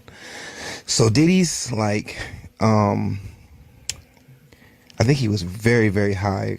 He's like, we're going to go to the Hamptons. He was like, we're going to go stay the night there and you guys want to come. And it felt very weird because this energy just felt so weird. You know what I mean? It was friendly high. You know what I'm saying? Like a friendly invitation to something. He wasn't usually like that? No, he's never invited all of us to one of his houses. Oh. So before we get to the Hamptons, they're like speeding in these black SUVs on the expressway very, very fast. Like they were in a rush to get to the Hamptons. We get to the Hamptons and we walk through the house and we arrive in the backyard near the pool. And my ex at the time, which was Dawn, she gave me an ecstasy pill. And she said... Is that what she said it was? Yeah, she said it was ecstasy, and she said it was from Puff to give to me. And it was red. And I took it because I thought I was going to get freaky with my girlfriend, We tried ecstasy before, and I trusted her that's what it was. So I took it immediately, and she had one too. He gave her two of them. I took mine. Within like 20 minutes, I knocked out and blacked out. Yeah. I woke up in the twins' bedroom in the basement, and I woke up out of my sleep screaming very, very loud. Who are the twins? I don't know their names. Are you talking about Diddy's daughters? Twins. Okay. Yeah. Diddy's twins. His girls. Yeah, I woke up in their bed. To cameras filming me, and they were laughing as I woke up out of my sleep, screaming. And it felt like... I'm not going to cry. It's okay. Take your time. Yeah, take your time. It's okay. It's understandable that you're reliving this and emotion comes with it. There's just no way around it. So it felt very sacrificial. That's what I meant when I said I felt like they were trying to hurt me or Diddy was trying to maybe sacrifice me that night. I didn't say when I went on Vlad TV, I didn't say anything about finding a sacrificial email. Hold on. What he's discussing in regards to Vlad TV is that's one of the interviews that the boys did. He had to leave gaps within that interview, and they decided to fill those gaps. It's kind of what I've experienced this past week. As you guys know, we started this out, and it was, we all have this intention to talk our way through to the end of this trial and hopefully see justice for whatever is proven and whatever the jury decides. Even you had situations that were just made up out of nowhere. So did I last week. Q's discussing one in which he couldn't say certain things because he's honoring a contract. And within that, people decided to fill in the blanks. So he discussed an email. He had tears. People put it together that he's crying over an email and what it basically tried to suggest that he's not a man and he's boo-hooing over an email and so on and so forth. Boozy said something crazy. I don't mean to stop you. Boozy said... You have to explain who everybody is. So Little Boozy is a rapper, and respectfully, I want to say to him, that's not... You shouldn't have said that I wanted to get effed by Diddy or that's possibly the reason why I'm crying. You know what I mean? That's messed up. You don't know me at all, Mr. Boozy. And you didn't hear the story that I just told. And if you would have heard that, maybe you would have had a different reaction. And to Chopper and to Stevie J, who also responded respectfully. So basically, these are all people. They are all colleagues of Q's in the industry. Yeah, I just want to say respectfully to them, just don't believe everything before you actually hear the truth, because people edit things, and I don't have nothing bad to say about them at all. I just want them to just understand that. Be respectful to everyone's trauma.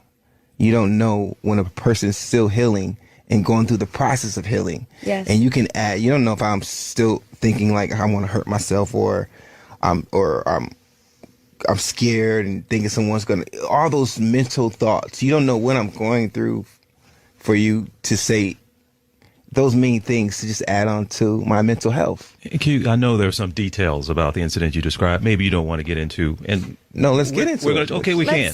Can I go with how, I know you can be open about how it made you feel, right? So you're saying after this particular incident, you left there feeling, you called it sacrificial, but you felt as if they were going to hurt me in my sleep because I woke up screaming. I woke up out of my sleep screaming.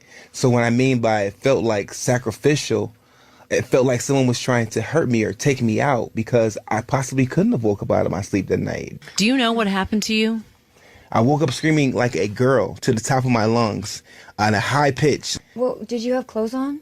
I think I was in my shorts because I remember jumping into a swimming pool.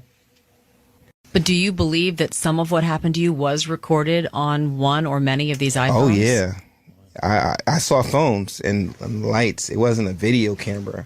It was a phone camera light. So there are people who do know what happened to you, and there's a reason you believe why they're not telling you? Yes. Leave. No, you not. You ain't going no. Leave. You are dedicated to Q. My kids depend on you. And I know that.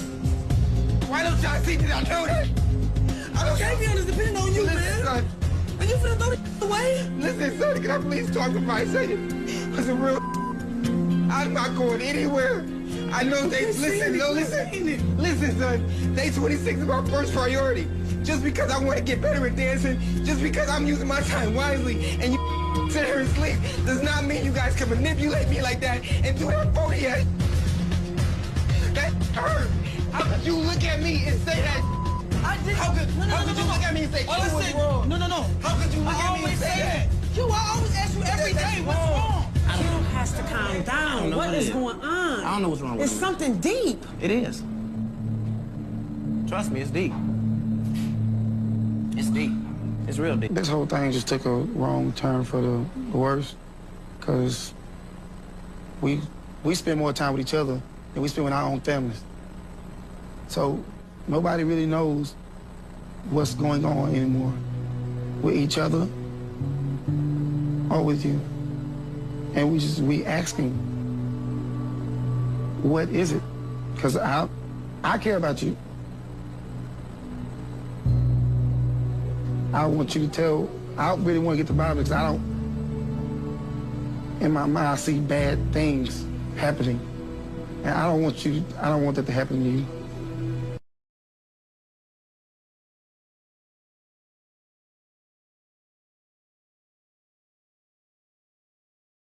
I've heard from inside the courtroom that Dawn was very inconsistent and not credible, unfortunately. Yeah, let's talk about Dawn. First, let's establish for our listeners what your relationship was and is with Dawn Richard. We know she was a former bandmate of yours, but who was Dawn to you? As in her character? Just your relationship, the two of you. Dawn was my bandmate. And she's an incredibly talented woman. Were you friends? I thought we were. Yeah. You have to remember, I was the only child, and I was the youngest one in the group when everyone wasn't lying about their ages. So with that being said, I thought everybody in the group were my real sisters. I thought we were going to have each other's back till the end of time. That's not what has occurred. I am close with every girl in my group except for Dawn. Okay, you had good times, is it fair to say? You all were close at one point and had good times that you thought were genuinely good times at the time. There were moments that I had with Dawn that I felt were genuine. I learned otherwise that they weren't. Okay, so why, if all your bandmates you're cool with, what happened that broke down the relationship with Dawn? Oh, God, a multitude of things. Consistent patterns of inconsistency. Consistent patterns of truly just not understanding who was standing in front of me. My other bandmate and I went on tour with her long after Dirty Money, which is how I knew a lot about what occurred during Dirty Money, because she would openly discuss things that she saw happening to Cassie. Wow. Never told us anything happened to her. Talk to Diddy? Not as often as I'd like, but that's the homie forever. Yeah. Wouldn't know that Puff had bought me out of a contract prior to even getting on the show.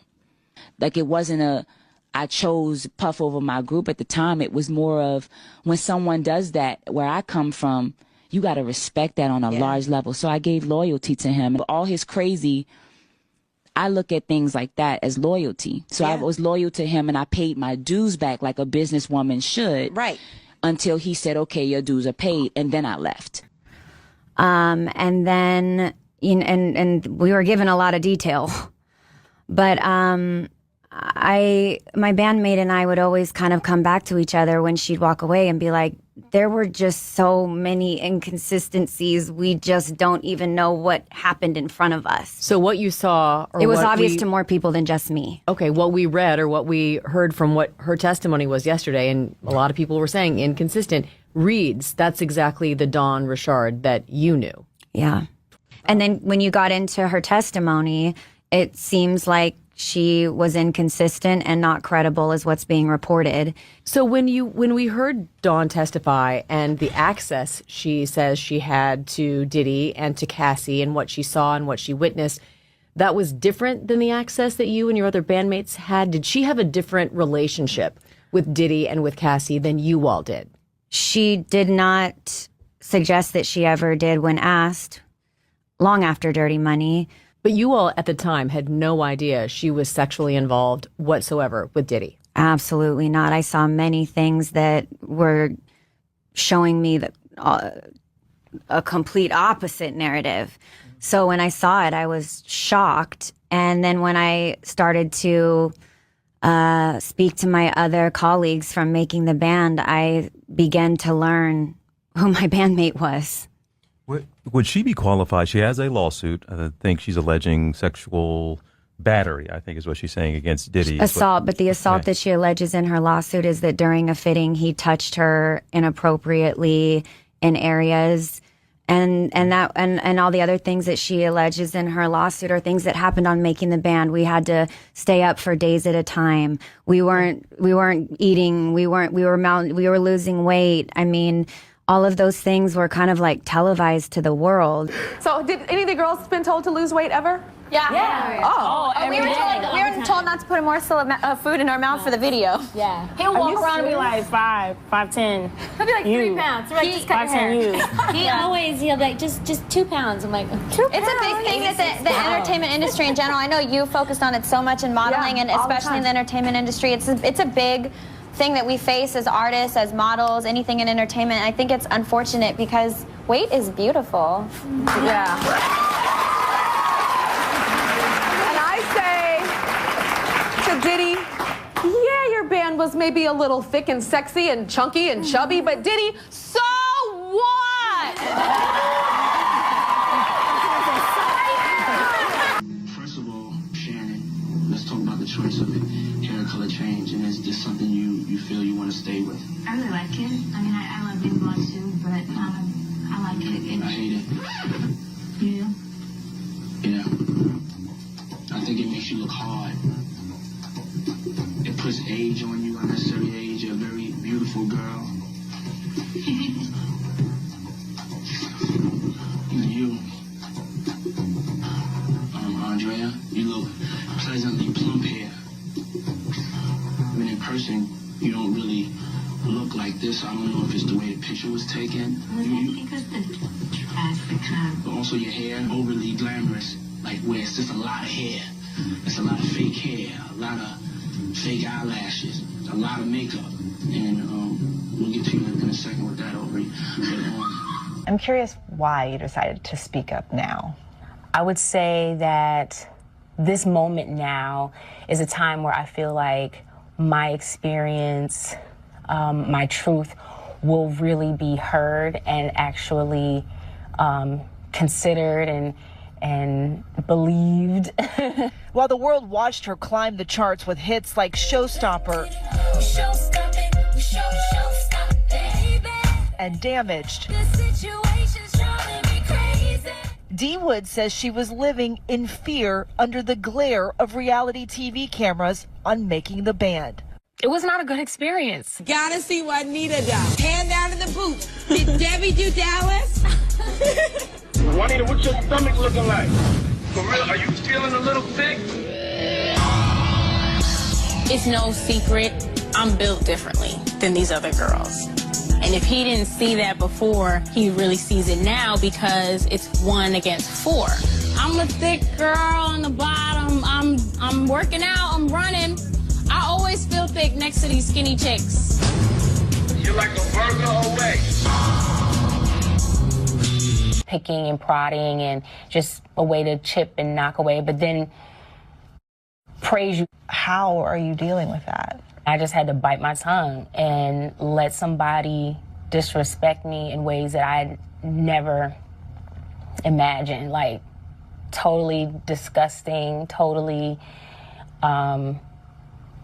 just grotesque, like about the different parts of my body. Sometimes you're so angry that it brings you to tears, and then also not being able to stand up for myself. Because I knew standing up for myself right now is probably going to bring on more severe, treatment.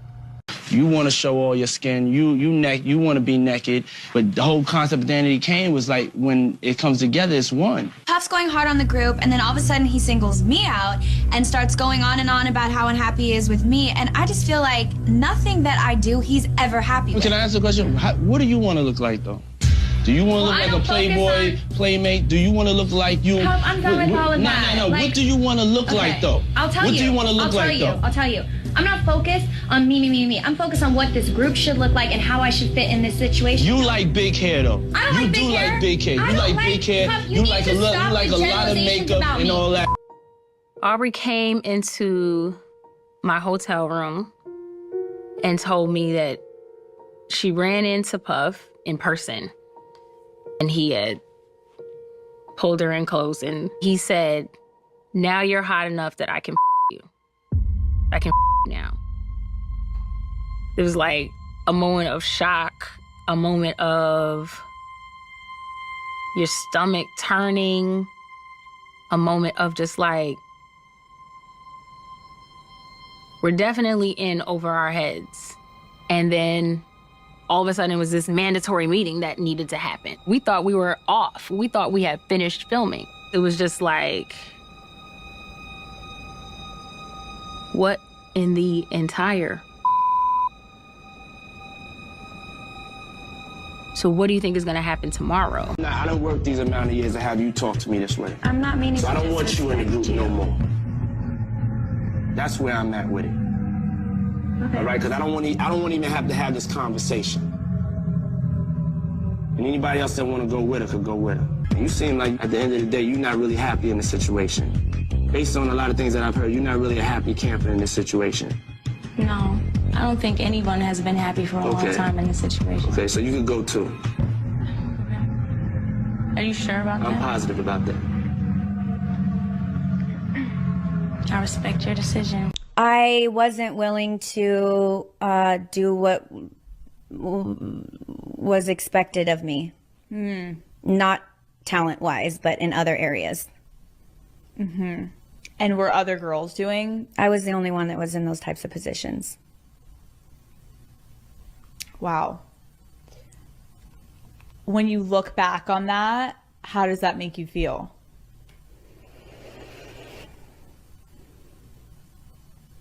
You know, I have such a love-hate with it all because I don't think I would have been able to be so successful in so many other areas had I not been trained under Diddy. Mm-hmm. He was the hardest person that you can work for.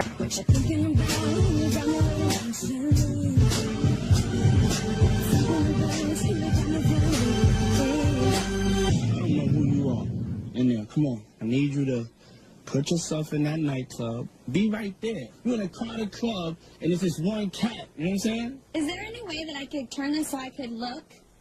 Because that helps me. I'm to get the performance. Oh, man, if you don't sing that damn song, ain't nobody trying to sing the song, girl.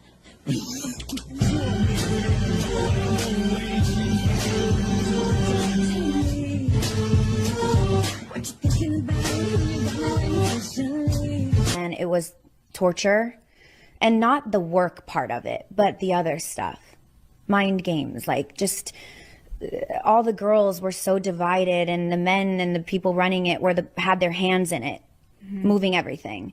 There was a lot of betrayal. There was a lot of lies. There was a lot of, when you're young and impressionable, and we understand our beauty as women through the eyes of the people observing us. Well, who's observing us? Men. We're gonna go with Shannon and Cowie. Okay. They can stay up all night. Okay. Cut the music. What in the hell is going on? White girls can dance now, ain't got asses? What in the hell is going on? I heard that. You heard White that? girls can dance now, ain't got asses. So we learn our beauty through a man's eye, which is very subjective. Earlier, Danity Kane singer Dawn Richard returned to the witness stand and testified that she saw Combs physically abuse Ventura, who wrapped up her 4 days of grueling testimony last week. Said the abuse was so normalized that Diddy's security didn't step in. And that's when she said that included Harv Pierre, D-Rock, and Capricorn Clark. All right, here we go. Today we have Roger Bonds again, Diddy's security from 2003 through 2012. So there was a situation on a yacht. Right. You weren't there, but you were around. Right.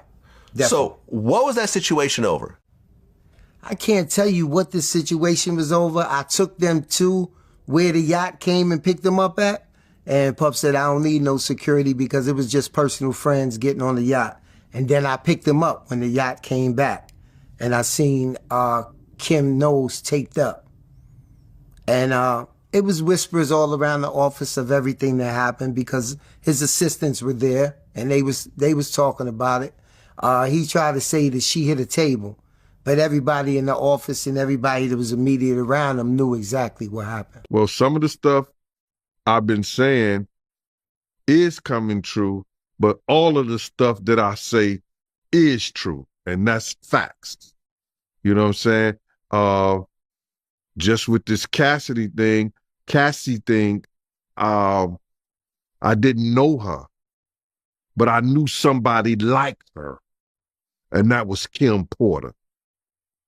I didn't know Cassie, but I knew somebody who was going through the same thing she was going through, and that was Kim Porter. No, they don't want me to testify. I'm not testifying today. If I testify, he's going to be buried just on the shit he said about Dawn now. He actually, and I heard him, and I was law enforcement at the time. He said, I'm going to drug them and pimp them out. We had a whole conversation about that shit. But no, I'm not testifying, y'all. I don't think he's going to walk because you got to understand the racketeering and the prostitution and those charges right there. Paying prostitution is against the law, and the federal government, that's easy. You know, they got the receipts from that shit. So, no, he's not going to walk. And Dawn alleges that Diddy and Harv Pierre told her and others not to talk about what they saw. She also testified that Harv Pierre told her that Diddy would say it gets dark and lonely if you don't listen. Don't get it twisted, man. It gets dark and lonely. It does, trust me. They also grilled her about substances. Dawn had said that Diddy used the thing you do on 420, Molly, K, Snow. That she testified a dealer named One Stop had it all, including Plan B and birth control.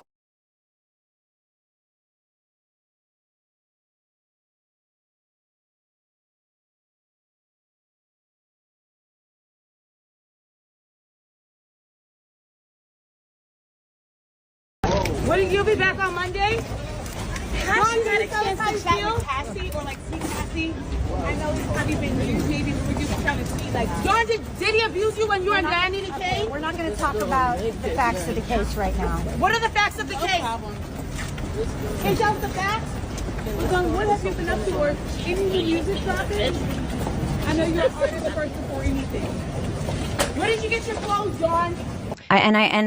The outfit going into court that I first saw at the start of the morning was a bit of a tell for me. What I know, being the daughter of a lawyer, is there are so many hands that are put on you in regards to just visuals in a courtroom. We discussed having your children in there. We discussed gray hair, a pregnant belly. All these things are affecting the jury. So is a 3-piece suit with diamonds on a collar. It's certainly a choice. And then when you got into her testimony, it seems like she was inconsistent and not credible as what's being reported. And good afternoon. I'm Whit Johnson in New York. We're coming back on the air because the judge has just sentenced Sean Diddy Combs to 4 years in prison. He was found guilty over the summer on 2 counts of transportation to engage in prostitution in connection with his ex-girlfriend Cassie Ventura and another woman, but was acquitted on more serious charges that could have sent him to prison for life. Let's get right to our chief investigative correspondent, Aaron Katursky, who's been following this trial from the beginning. He joins us from outside the courthouse in Lower Manhattan. So, Aaron, we just got the verdict right there. We know that Combs himself spoke to the judge. The judge responded. Lay out the sentencing here and what went down in the courtroom today. She said he has to stay. This was a very long sentencing hearing which Sean Combs himself, once larger than life, was left begging for mercy, standing at the defense table, telling the judge that he's a changed man, apologizing for his behavior. But that request for a lenient sentence of time served was rejected by the judge, Arun Subramanian, who said it was insufficient to send the kind of message that he wanted to send, that violence against women must be met with real accountability. And so he sentenced Sean Combs to 4 years in prison. That's not as much as federal prosecutors here wanted. They wanted 11 years in prison, reminding the judge that Sean Combs has a penchant for violence and abuse. I know this man well enough to call him and say, hey, I need a favor. Yeah. And this might have been 10, 12 years ago that I called him and say, hey, I have a family member who I want you to hire them as an intern. Yeah. And I have never talked about this publicly. And he said yes. And they were flying around, one of the interns, Atlanta, Miami, whatever, on the jet, in the house, whatever. And then the internship stopped abruptly, like 3 or 4 months into it. Yeah. And I spoke to my family member, like, well, what happened? And they wouldn't say. Yeah. And I'm like, why did it end? He wouldn't say.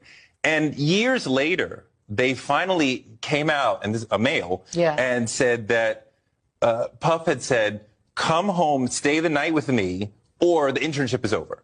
And they said, absolutely not. He said, absolutely not. And the internship ended.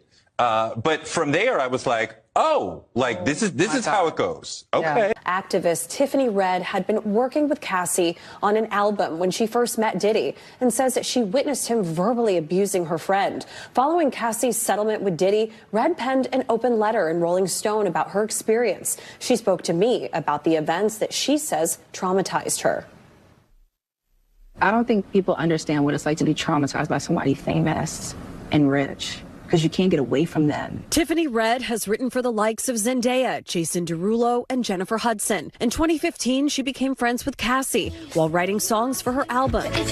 At that point, Cassie and Diddy had been together for nearly 8 years. In a lawsuit Cassie filed last month, she detailed the abuse she says Diddy committed, including physical assault. Red says although she did not know about the alleged physical assault while working with Cassie, she did witness verbal abuse on more than one occasion. One of which took place during Cassie's 29th birthday in 2015. Red says Diddy showed up at karaoke, where Cassie and a group of friends were celebrating. So he had her backed into the corner, and he was like cussing her out with his hand in her face. Later that night, Red, who was staying at Cassie's home, says she awoke to screaming. He's standing in the living room area, and she's there, and he was like, emotional singing, there you are.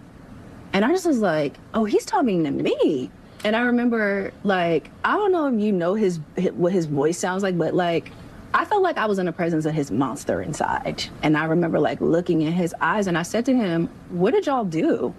Because I could see that she was really sedated. That was the first time I ever seen her high before. And then he says, tell your girl she wants some birthday.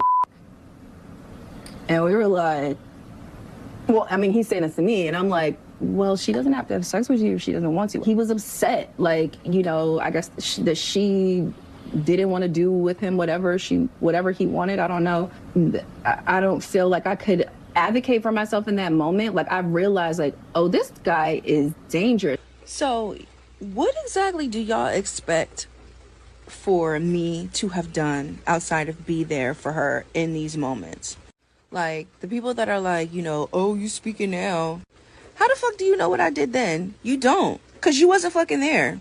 Also, holla at me the next time you go up against a world famous influential billionaire who has more resources to shut you down than anyone. Holla at me the next time you go up against somebody who has never been arrested and convicted of shit. Somebody who's been indicted for allegedly shooting someone in the face in New York in a nightclub and getting off. There was a shooting at Chalice Studios a little over a year ago, and the LAPD did what? What the fuck do y'all expect me to have been doing? Also, let me give you this nugget. We have a friend who was hung from Cassie's balcony. You know why? Because this person was there for her. So miss me with the, what did y'all do then? You don't know. Things we can't speak of. But trust and believe the people who have tried to protect Cassie have fucking paid for it. Joining us now to discuss the details of Richard's lawsuit against Diddy is her attorney, Eric Fudali. Eric, great to have you on this evening. Thank you so much for joining us. To date, many lawsuits against Combs have described sexual abuse, as you know. I want to focus, though, on the brutality first. Without disclosing any sensitive information to the case or to your client, what was your client's experience? Well, I think what's interesting about my client's experience and what has been very validating is sort of the similarities between our civil complaint that we filed and the allegations in the indictment filed by the Department of Justice. The sex trafficking claims, the forced labor claims, those sorts of things were very strikingly similar to our civil complaint. And seeing that has been very encouraging and validating for our client. You know, some of the lines that stick out are the threats in this suit, including, quote, "You want to die today." Quote, "I end people." Combs called these threats essentially a lover's spat. How does your client see these statements? Well, certainly not the same way as Mr. Combs has characterized them. And it was interesting during the arraignment, his defense attorney, and since the arraignment has been sort of making this argument, this defense that this is a lover's spat. But we've all seen the video of what took place in that hotel lobby or in that hotel hallway. And that sort of I think, is the best version and the more clear version of what we're talking about here. You know, the lawsuit also says that Richard is owed for performances totaling millions of dollars. Has there been any response from Diddy to those claims specifically? No, there has not been any response as of date to our civil complaint. I assume in time there will be some sort of response from the multiple defendants in the lawsuit, but at this point we have not received any response. And does your client have a reaction now to Mr. Combs' arrest and the charges that have been waged against him in the days since? Well, it was very difficult for my client, of course, to file this lawsuit. As you know, she filed using her own name, Dawn Richard, as opposed to a Jane Doe, which she would have had the right to in the Southern District of New York. So it was very brave of her and very difficult because anytime someone is brave enough to sue or to bring charges or allegations against someone as powerful and prominent as Mr. Combs, you face backlash. I want y'all to just think about something real quick. Albie Shore and Diddy are the only ones that are alive from that record company, right? The only ones that are alive. Allegedly, Heavy D was working on a book about his life, dead. And this is all on the internet. I think Jaguar talks about this. Andre Harrell supposedly was going to talk about his life, dead. Albie Shore supposedly was working on this before and then went into a coma. I remember this. Albie Shore is a friend of mine. We used to work out together in LA. I know him. Right before this coma, y'all, he was training for those celebrity boxing matches and then falls into this coma and he almost died. Like they said when they opened up his insides and did the surgery, it was liquefied. So when things like this happen in your life, will you be a little bit more tight-lipped about things? Could that be a reason why maybe you didn't act the way we would normally think someone should act? I also think, in my opinion, because when Kim Porter, when she passed, she had nothing negative. Before she died, she had nothing negative to say about Albie Shore's parenting skills. You never heard her say that he was not a good dad. Never. I believe he was pushed out by Diddy. I believe Diddy wooed Quincy. I believe Diddy offered the fun stuff. You know, you see he takes his kids drinking and hanging out and partying. What young, good-looking kid is not going to want to go along with that? Like, I just believe he was wooed away from his real dad with things. And I think Albie Shore finally feels comfortable. This is my opinion, y'all. This is my opinion. I think he feels comfortable speaking on it now.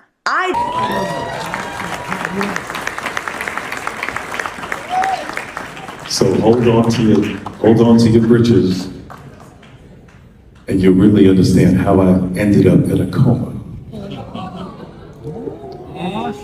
You're really going to need to call Homeland Security.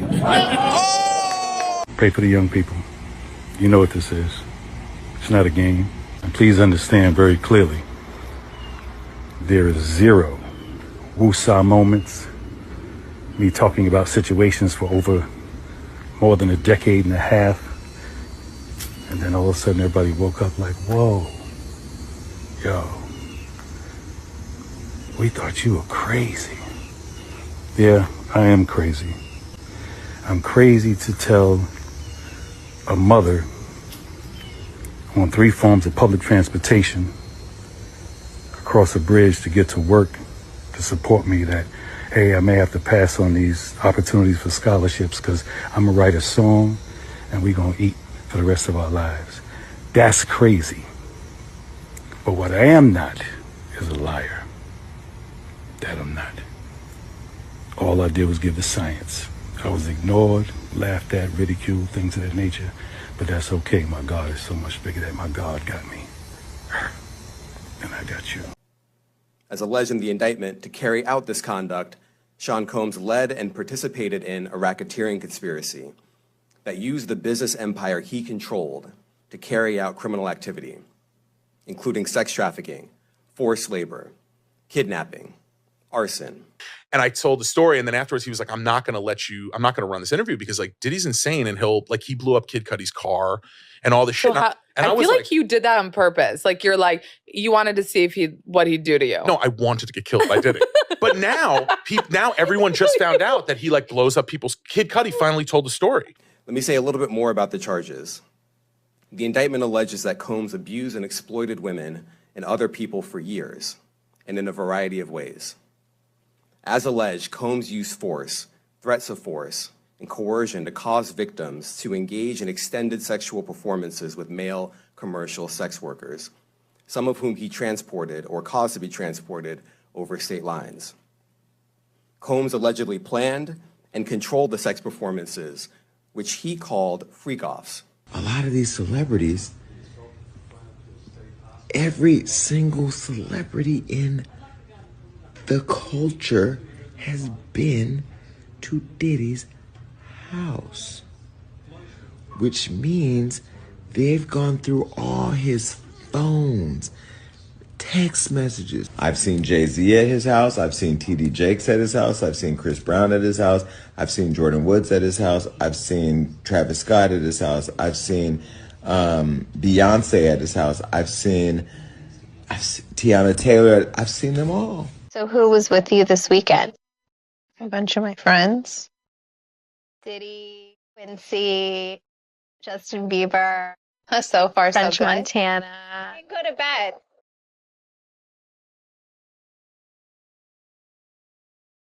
I got on a plane at 5:30 a.m. for this party. I think half the people there were butt naked.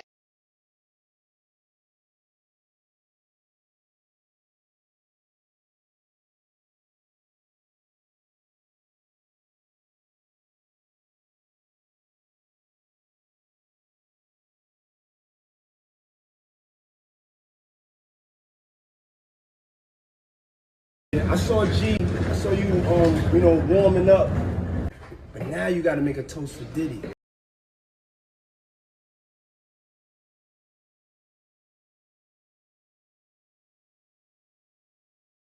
There we go. Oh, it may be, yeah. Not planned. Big Draco, big love.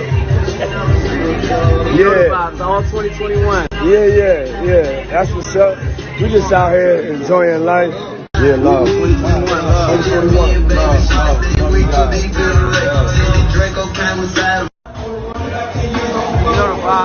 Yeah, we just gonna take y'all around the room for a second. And I'm sure that's probably not public information yet, but who's the person that's #1 on that invitation list?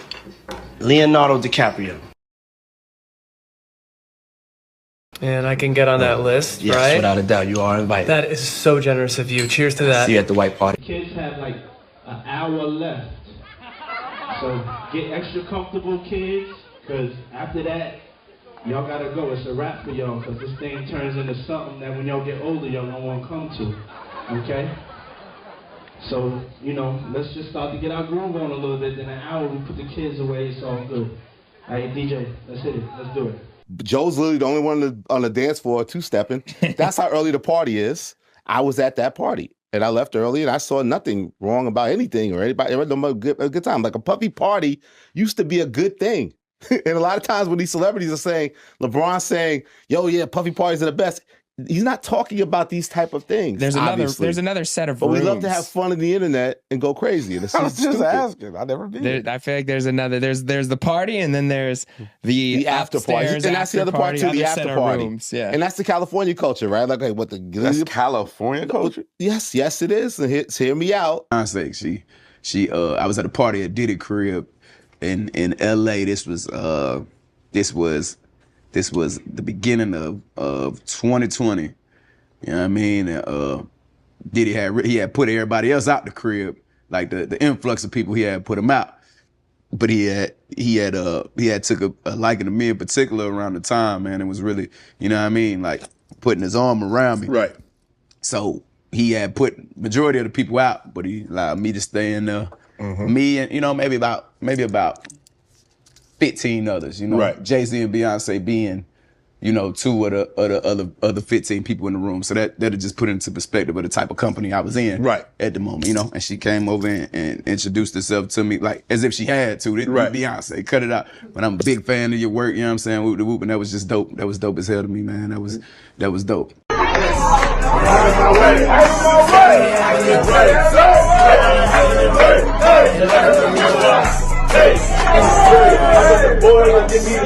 I got the Richie that sit on my lap, and sometimes I always be pulling the leg. That's no earth, ever since I got that rocket chain that took a trip out of space. All this in bird, come on my tongue, and they like I'm cool, but they're hate. I love my work, so we can play the purpose and keep. Okay, now we need alcohols. Right. Alcohols. Right. Not just one alcohol. Alcohols. Right. Just Plurals. different blend. You need Blends. the ladies. You need the booze. You need some water. For watering plants? No, I don't know if guys have noticed this. Like a lot of ladies drink water at parties. They just, so you have. If you don't have what they need, they're gonna leave. Right. Got to keep them there. Right. You need locks on the doors. Okay, this is sounding kind of dangerous now. It's a little kinky, but yeah. Rock with me, but just check it out. You need a lot of heat. A lot of heat. Yeah. Heat. You mean that physically the place has to be hot? You don't have no air conditioning. No air conditioning. No. Why is that? Heat affects the alcohol, and it also affects, like, everybody gets a little bit more comfortable and loose. Builds up a nice little sweat. Yeah. Very first time. Yeah, I have an island.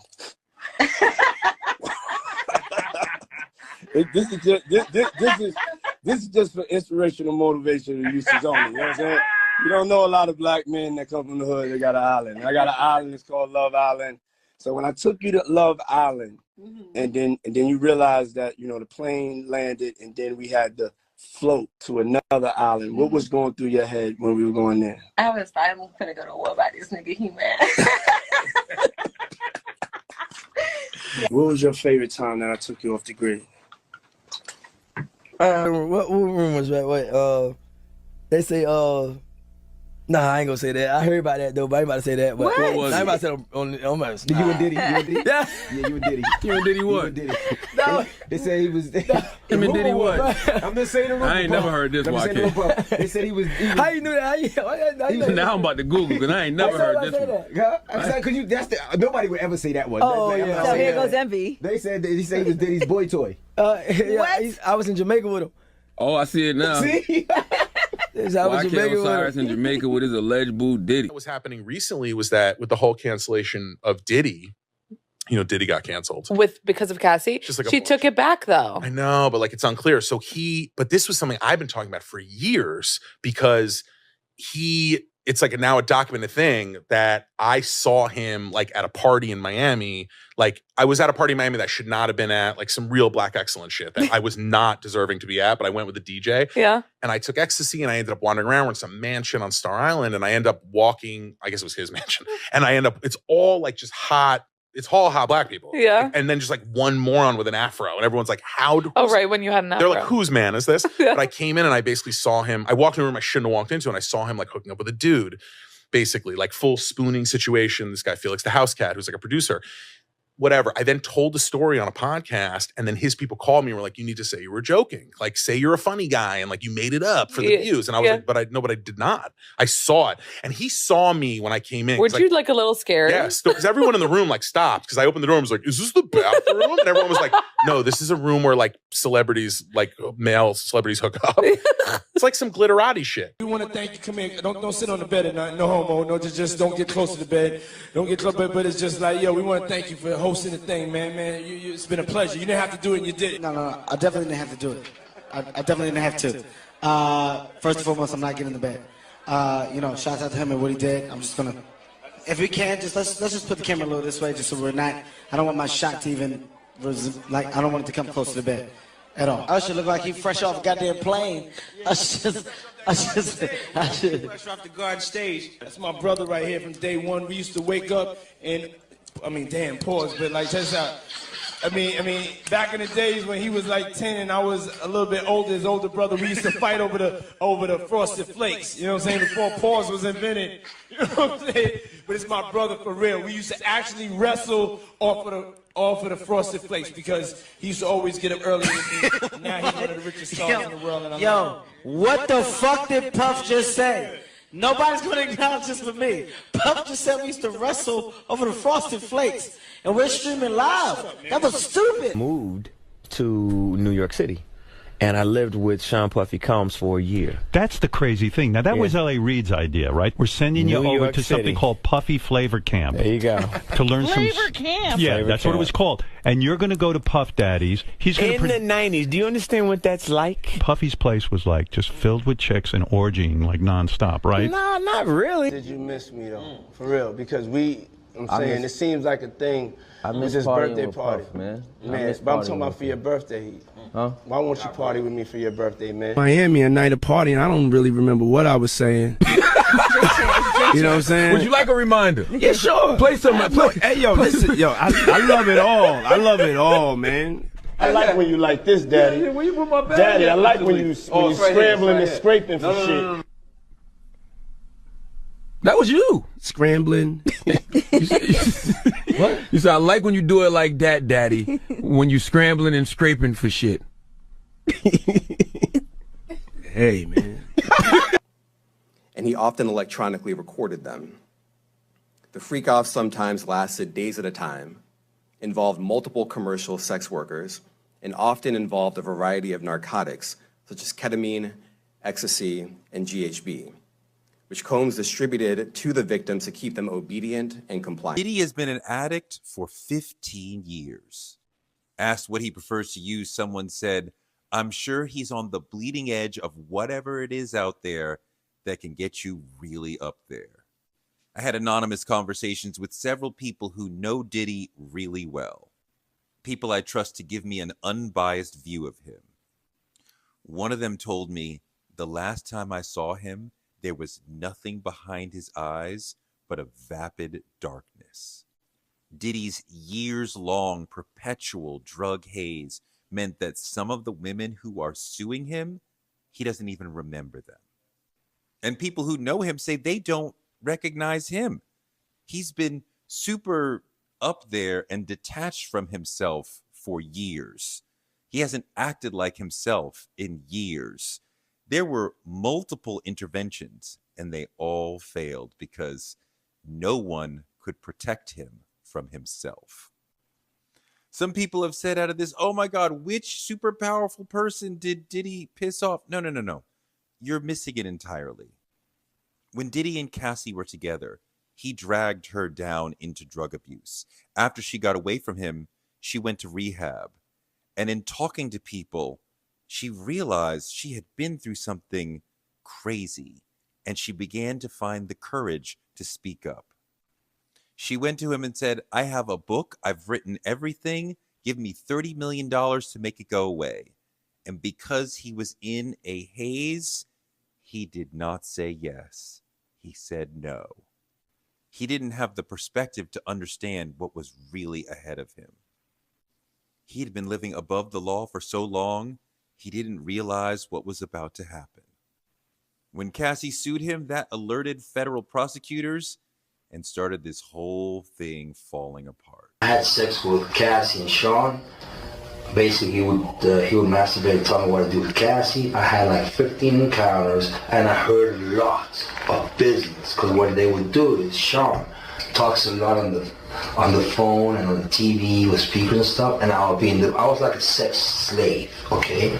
For them, that's what I was. That's all right? I caught herpes. They move all the dope.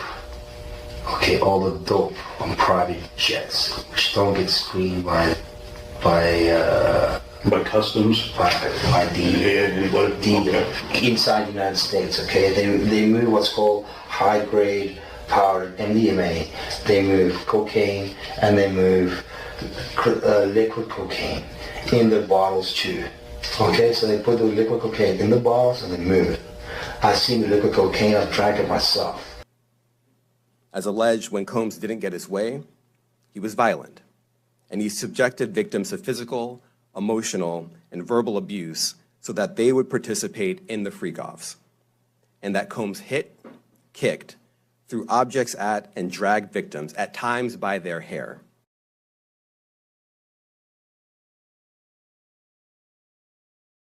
Offering somebody $50,000 to abort a baby, whew, he must really want it gone bad. I mean, in the beginning, like the first 3.5 years, he was, like the first 3-4 months, he was really nice. But then after that, he started being an asshole. So like I say, like the first 3.5 years, he was like mean to me. So when you say mean, describe it. He was abusive. He was like always belittling me and always like, he was like mentally, emotionally, and physically abusing me. It got really crazy that time. We was upstairs and he had like, we were in his closet and he like pushed me and I fell to the ground and then he like stood over me. So I was like laying on my back and he stood over me and he started like punching me like this. Like he avoided my face, but he like started punching me like on the side of my head and I was just like covering my face. And he did that and then after he got done doing that, he like, cause he was standing, his legs were like in between me. So he stomped on my stomach like really hard and I like took the wind out of my breath. I couldn't breathe and he kept hitting me and I was like pleading to him like, can you stop? I can't breathe. And he like stopped for a little bit. He like grabbed my hair from the back and like was like punching the back of my head. On one occasion in March of 2016, that conduct was captured on video and later reported in the media. Specifically, Combs kicked, dragged, and threw a vase at a victim in a Los Angeles hotel when the victim was attempting to flee. As alleged, these assaults often resulted in injuries to the victims, which took days or weeks to heal. Disturbing new video appears to support some of the accusations of abuse against music mogul Sean Diddy Combs. We want to warn you that this video you're about to see is extremely graphic. The surveillance footage that was captured inside of a Los Angeles hotel in 2016 allegedly shows Combs assaulting then-girlfriend Cassie Ventura in a hallway. A now settled lawsuit filed by Ventura claimed that she was trying to leave the hotel after a drunken Combs punched her. The video appears to show Combs chasing her down the hall, throwing her to the ground, and then repeatedly kicking her. In addition to the violence, the indictment alleges that Combs threatened and coerced victims to get them to participate in the freak-offs.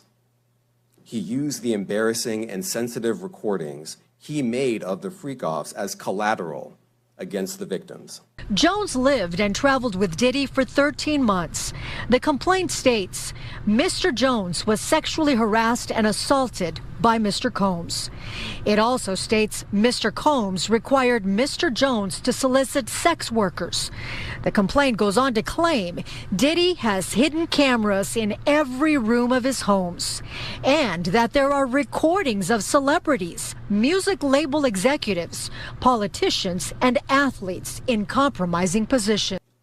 And the indictment alleges that he maintained control over the victims in several ways, including by giving them drugs, by giving and threatening to take away financial support or housing, by promising them career opportunities, by monitoring their whereabouts, and even by dictating their physical appearance. Brian, we just heard Aaron lay out right there that the defense was hoping for 14 months in credit for time served. The prosecution wanted 11 years. So this is somewhere in the middle. Is this verdict what you expected? It actually was not what I expected, and this is why I say that. The probation report said anywhere from 70 to 87 months, much higher than the 50 months that the judge gave. And understand, and I'll try to break down the math as best as I can, the judge understands the math of how this all works. With 50 months in the federal system, you only do 85% of that. So you take away about 8 months or so, that's 42 months. And don't forget that Sean Combs has already been sitting in MDC, the jail here in Brooklyn, New York, for 13 months. So you subtract 13 months even from that, you're looking at something like 2 years, maybe 3 years at the end of the day. The judge knew that and still gave this sentence. I think if you're Sean Combs and his defense team, a hard day, but overall a win for them. Y'all know the shit we've been through. You've seen it now. So we're gonna try to break it down to you because so many people think so many things about this group and it has been so as people. And we have the utmost respect for our two bandmates that are here tonight, Shannon and Dawn. We love you! Everyone is always invited back, and Danity Kane is always gonna be us five, okay? And so now, bear with me, get your blunt. I know y'all been smoking because I'm high as fuck right now. Get your blunt, get your beer, and vibe on this because we just want to talk to you and tell you about us, and we're going to open it up to you in making the band. It says it's free. I don't know if y'all remember that. Oh my God. And I was emotional because it's like living all the It was given a lot, but I want to open my diary to you tonight and address this, okay? All right, y'all. Baby, we love you! Okay, so, hold up. Listen. Like Beyonce. Oh shit, I'm not Beyonce, I'm not even trying to call her Queen moves. Lately, I have been sitting with emotions that feel heavier than I ever imagined they could. I thought I already knew my story. I thought I had already lived it. I thought I had already processed it.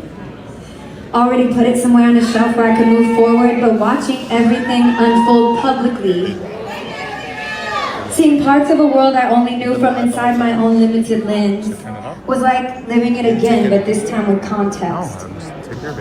This time with truth outside of me. I didn't think it would hit me the way it did.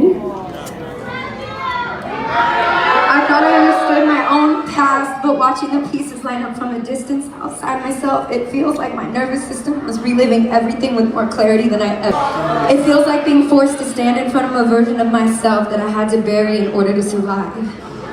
That girl was innocent, eager, hungered for belonging, and I finally see why she was so vulnerable. I grew up an only child, for those of you that don't know about me. I grew up an only child. There was no soft landing at home. My parents are alcoholics. I have no siblings. I don't know any of my family. My mom ran away from home. So I don't have anyone that I've ever really belonged to. No real emotional connections to my parents. I remember as a child studying the way my friends' parents showed up for them, loved them, celebrated them, hugged them, protected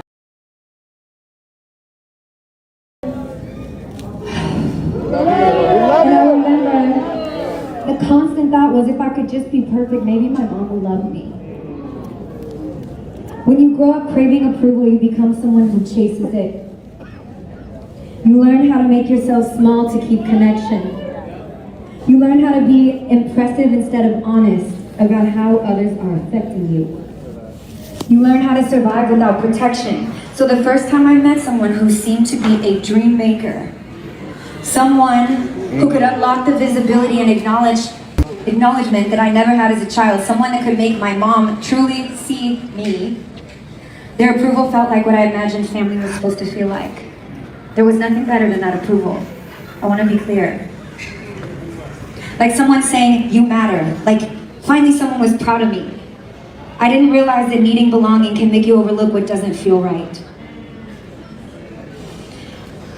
As I finally start to understand what I survive, as fate would have it, the timing collided with Danity Kane coming back together. And just so you guys know, Drea called me after Masked Singer.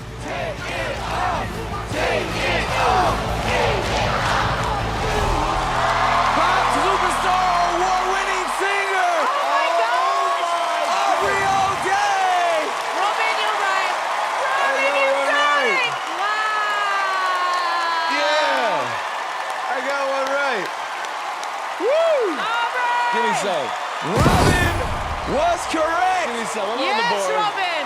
I'm on the board. Wow. Yes. Wow. Such a pleasure to have you here. You did an amazing job. Robin guessed you. Well done, Robin. He did. I thought he would get me sooner, honestly. It was the last clues, really. Indeed. And then I believe the aunt actually had a Kane for Danity Kane. Oh my goodness. Wow. And to have you here, what made you do the Masked Singer? It's been a year, Nick. Yes, it has. And for you to come out here and display us with all of these amazing performances, right? She was awesome. You are so vulnerable.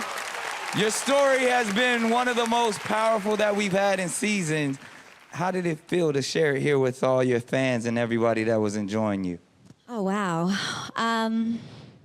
I just feel truly grateful to just be among so many beautiful people, such wonderful judges. Aww. You guys are such a positive, loving group. And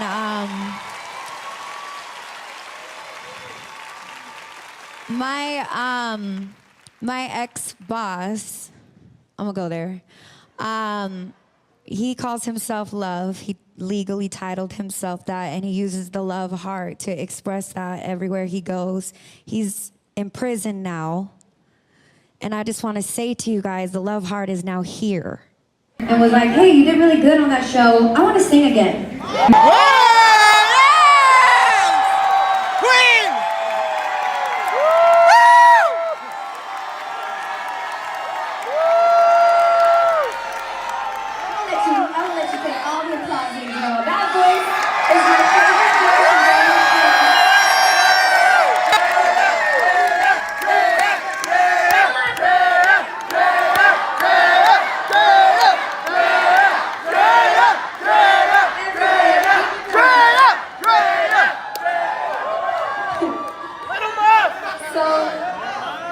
Drea called me, said she wanted to sing again. Enough, say no more, bitch.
get back at you when I wanna.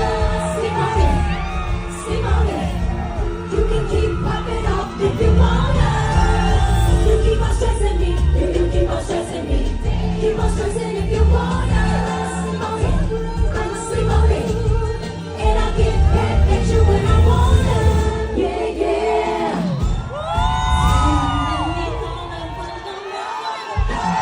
It was clear what you wanted, so you pushed up on it. I was running with the DJ with my hand on the floor.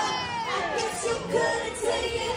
You got tired of waiting. You walked over to me, speaking in my ear, saying you can do this and that. Then you start working me like a champ. I'm like, oh, you must want me to get started. Boy, I can't take it. It's so crazy how you making me feel. You're touching my body. You must want me to get started. Boy, I can't take it. It's so crazy how you making me feel. Would you like that? Give it back some more. Take it like that. Do it on the floor. Turn it like that. I wanna give you some more. Love me like that. Touch me like that. Touch me like that. Catch this breath. I ain't never back.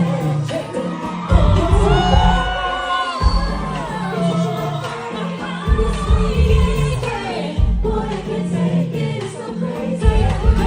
You make me feel. You must want me to get started. Boy, I can't take it. It's so crazy how you making me feel. Do you like that? I like how it feels. I hope that you enjoy your fun, but I'll take that shit from here. Late to the party, but I'm always on time. Misunderstood, but I'm always on your mind. Who cares if we turn up every night? Top down when we pull up at the light. Don't listen to what nobody said, so loud I can't hear nobody say nothing. I wish you would say something. Me and my girls just starting. Ain't no problems here. I'm just trying to have me a good time. Ooh, these days got started. Look up on their faces. Lemonade, lemonade, lemonade, lemonade. Ooh, they like to talk about same night, just dehydrate. Lemonade, lemonade, lemonade, lemonade. Ooh, these days got started. Look up on their faces. Lemonade, lemonade, lemonade, lemonade. Ooh, they like to talk about same night, just dehydrate. Lemonade, lemonade, lemonade,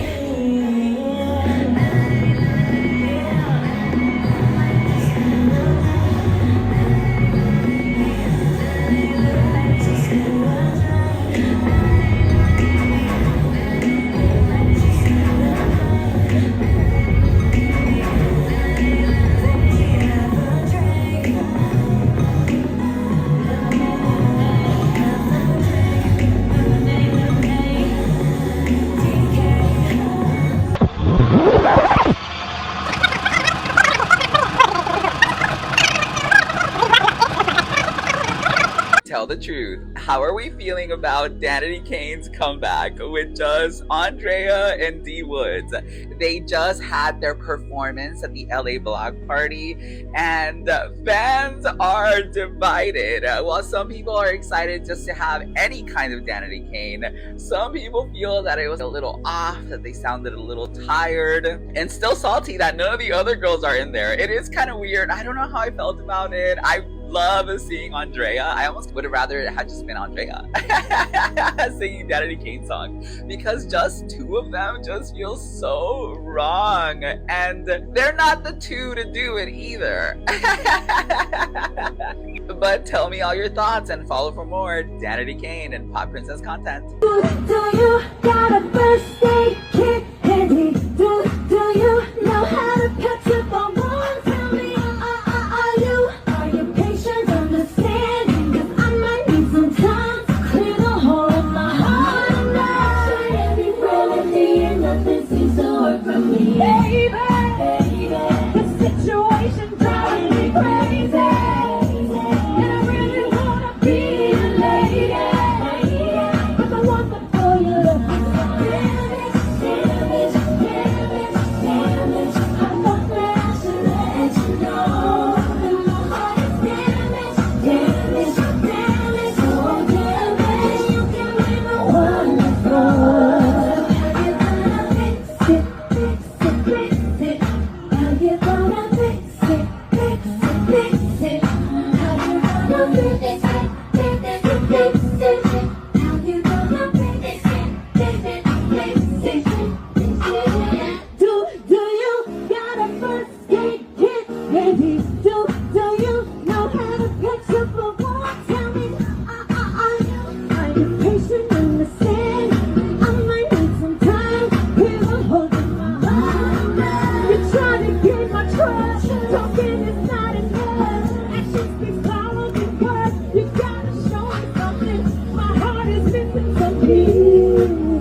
never again.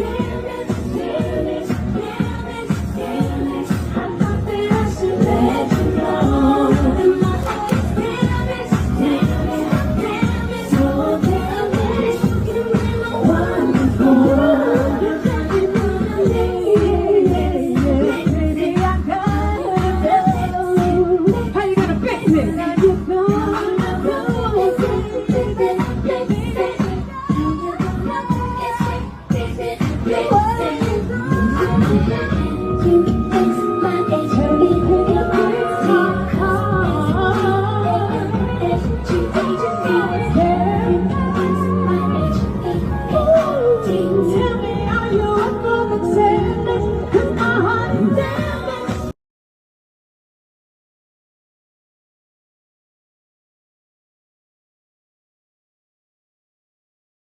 Danity Kane. You guys are fine. Oh, Aubrey O'Day. It's the first thing that came to mind. Did they stress me out? Yes, they did. I wish they had listened. They would still be together. Getting hot tonight, body sweating left and right. We're moving and the feeling's right. Dancing to the early light. I'm dancing to the early light. You two, pay attention. Ooh, I want you to do. I need love.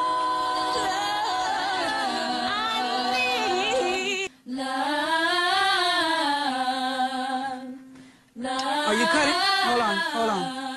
Are you cutting it off in time to hear the next note? No. You're using too much legato on the last note. Say Separate. sky. Watch pitch. Sky. Watch your timing. Baby, baby, baby, baby, baby. Everybody sing now. Baby, baby, baby, baby, baby. Watch your timing. Baby, baby, baby, baby, baby. Baby, baby, baby, baby, baby.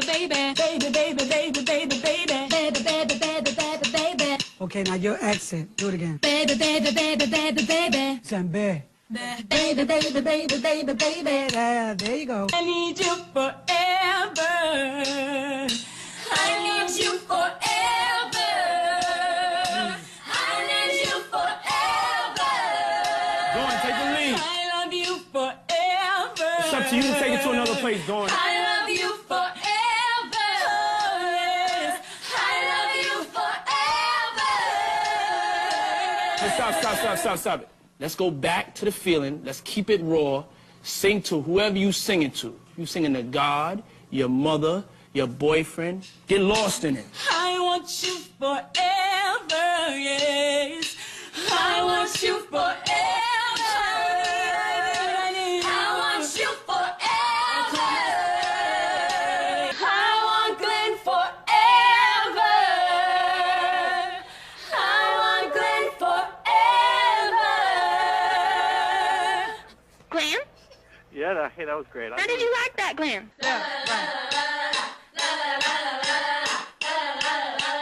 Okay. I want to hear just some individual riffing. Aubrey. Give me some love. Give me some love. Give me some love. Pitch. Give me some love. I need some love. I need some love. When we make love, the way our bodies touch, I just can't get enough. It's too soon when it's over. You're not gonna bring me down today. You're not gonna bring me down today. Everybody sing that. You're not gonna bring me down today. You're not gonna bring me down today. You're not gonna bring me down. You're not gonna bring me down. I said you're not gonna bring me down. I said you're not gonna bring That's what I'm talking about. Come on. I said I'm too strong. I said I'm too strong. All right. I said I can sing. She can sing. I can sing. She can sing. I said I can sing. I said I can sing.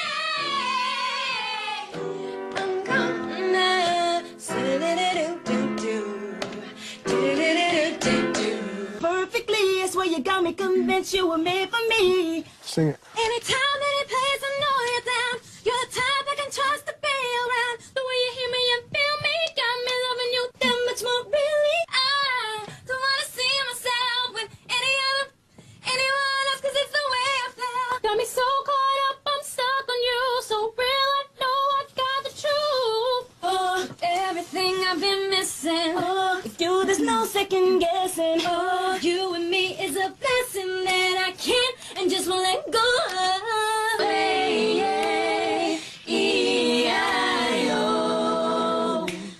Ooh, hey, yeah, E-I-O. 1, 2, 3, and ooh, hey, yeah, E-I-O. Ooh, hey, yeah, E-I-O. So y'all new single about to pop off, right? Yeah. Showstopper. Can we get a sample of what it's gonna be like? We show stopping, we show stopping, we show stopping, we show stopping. That's how we keep it popping. Make sure the bass knocking. So when you see us riding, we call it show stopping. Something I'd never do. Wanna go there with you, all the way there. Touching, nothing compares to you. The way our bodies touch, I just can't get enough. It's too soon when it's over. I can't stop my knees, stop them from shaking.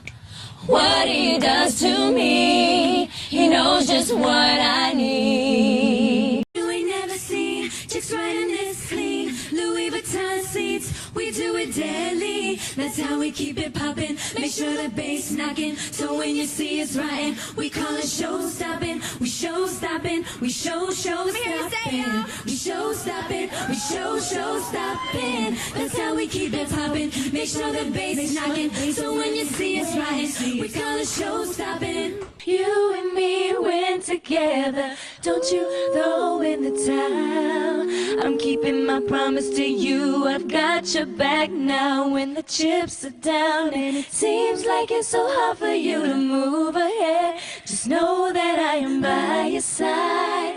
There ain't no if, buts, or maybes. I'm gonna stay down and ride for you, baby.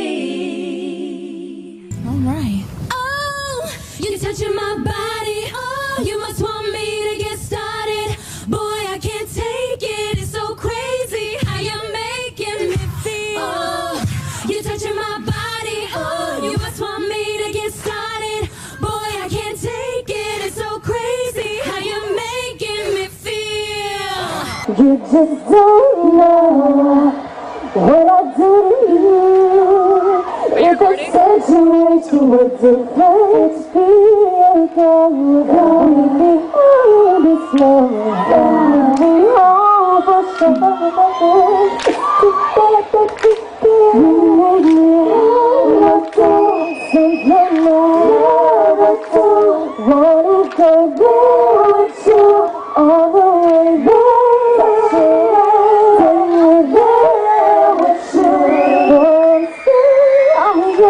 My pain and pain for you,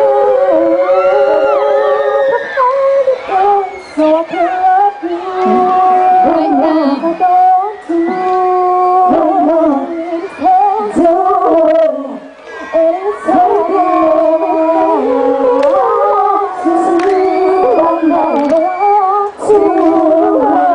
it's just one more, and it's leaving me forgiven you, my love. Baby, I gotta believe in the things that make you and me win together.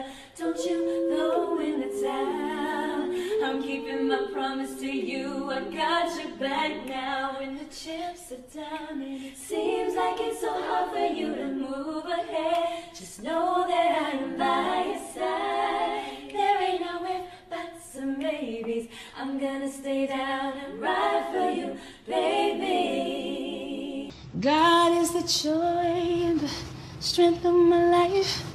He promised to keep me, never to leave me.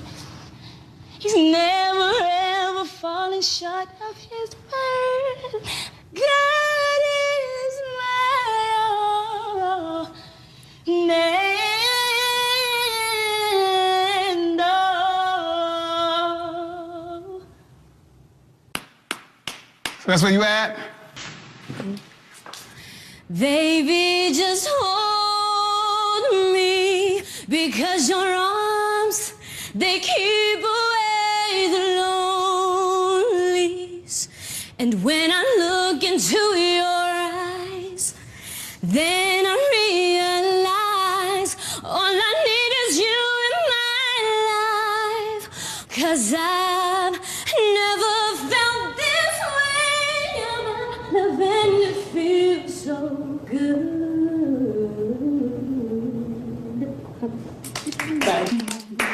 You sorry about what? That last note?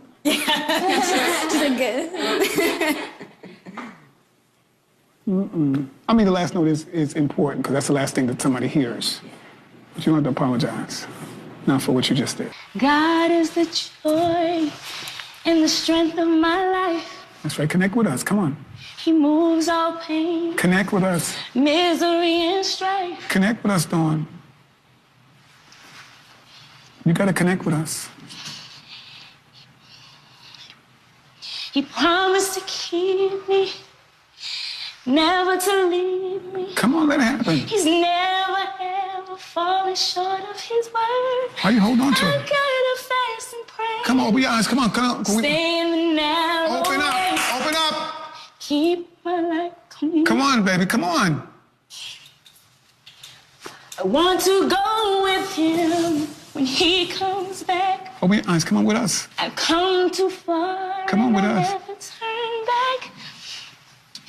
God is my all. Come on. Baby, won't you please? Baby, won't you please? I've tried every remedy and nothing seems to work for me. Baby, This situation's driving me crazy. The one before you left me so. Damn it, damn it, damn it, damn it. I thought that I should let you know. And my heart is damaged, damn it, so damn it, so damn it. You can blame the one before. on me. And one, and two. Here we go. 1, 2, 3. Damn it, damn it, damn it, damn it. I thought that I should let you know that my heart is damaged, damn it, so damn it, so damn it. You can blame the one before. So how you gonna fix it, fix it, fix Baby, it? I got How you gonna fix it, fix it, fix it? What are you gonna How you gonna do, fix it, fix it, baby? I got How you gonna fix it, fix it, fix it? What are you gonna do?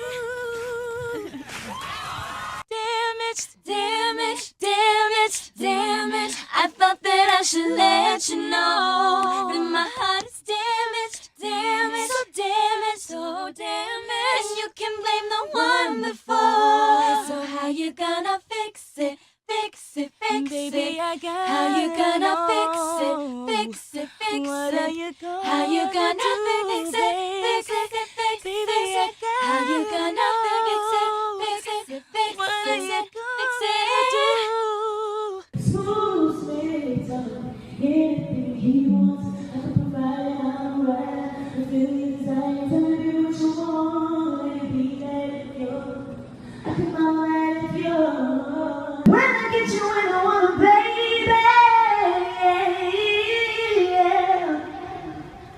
But I don't wanna talk right now. See you around. Sleep on it. When I get you alone, baby. I don't know what you wanna do, but I want to get you up in my room. Like it's a so won't you come along? Rocking my sonnets to block all the shade.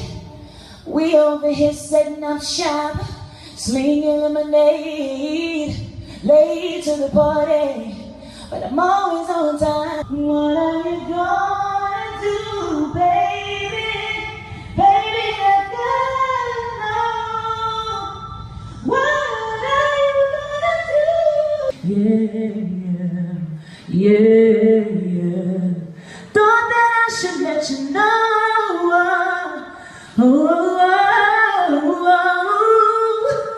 Damn, I wanna talk right now.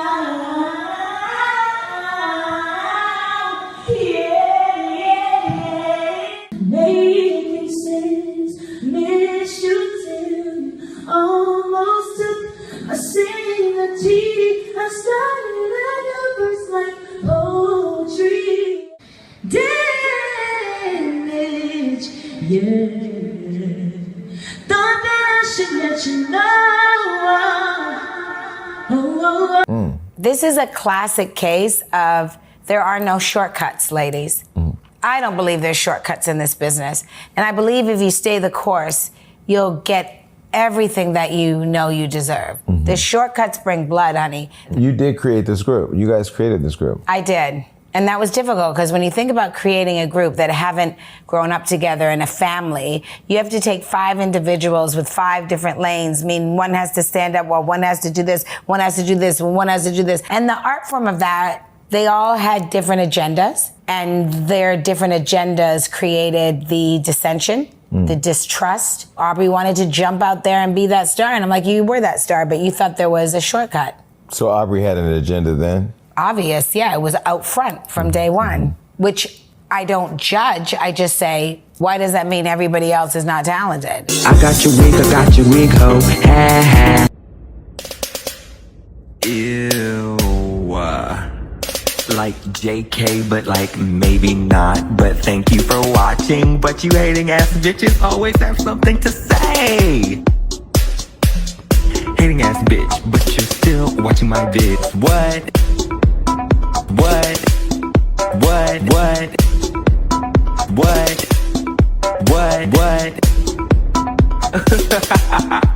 You're so upset. But that's like okay, because have a piece of bread, have a Xanax, relax, because I said what I said.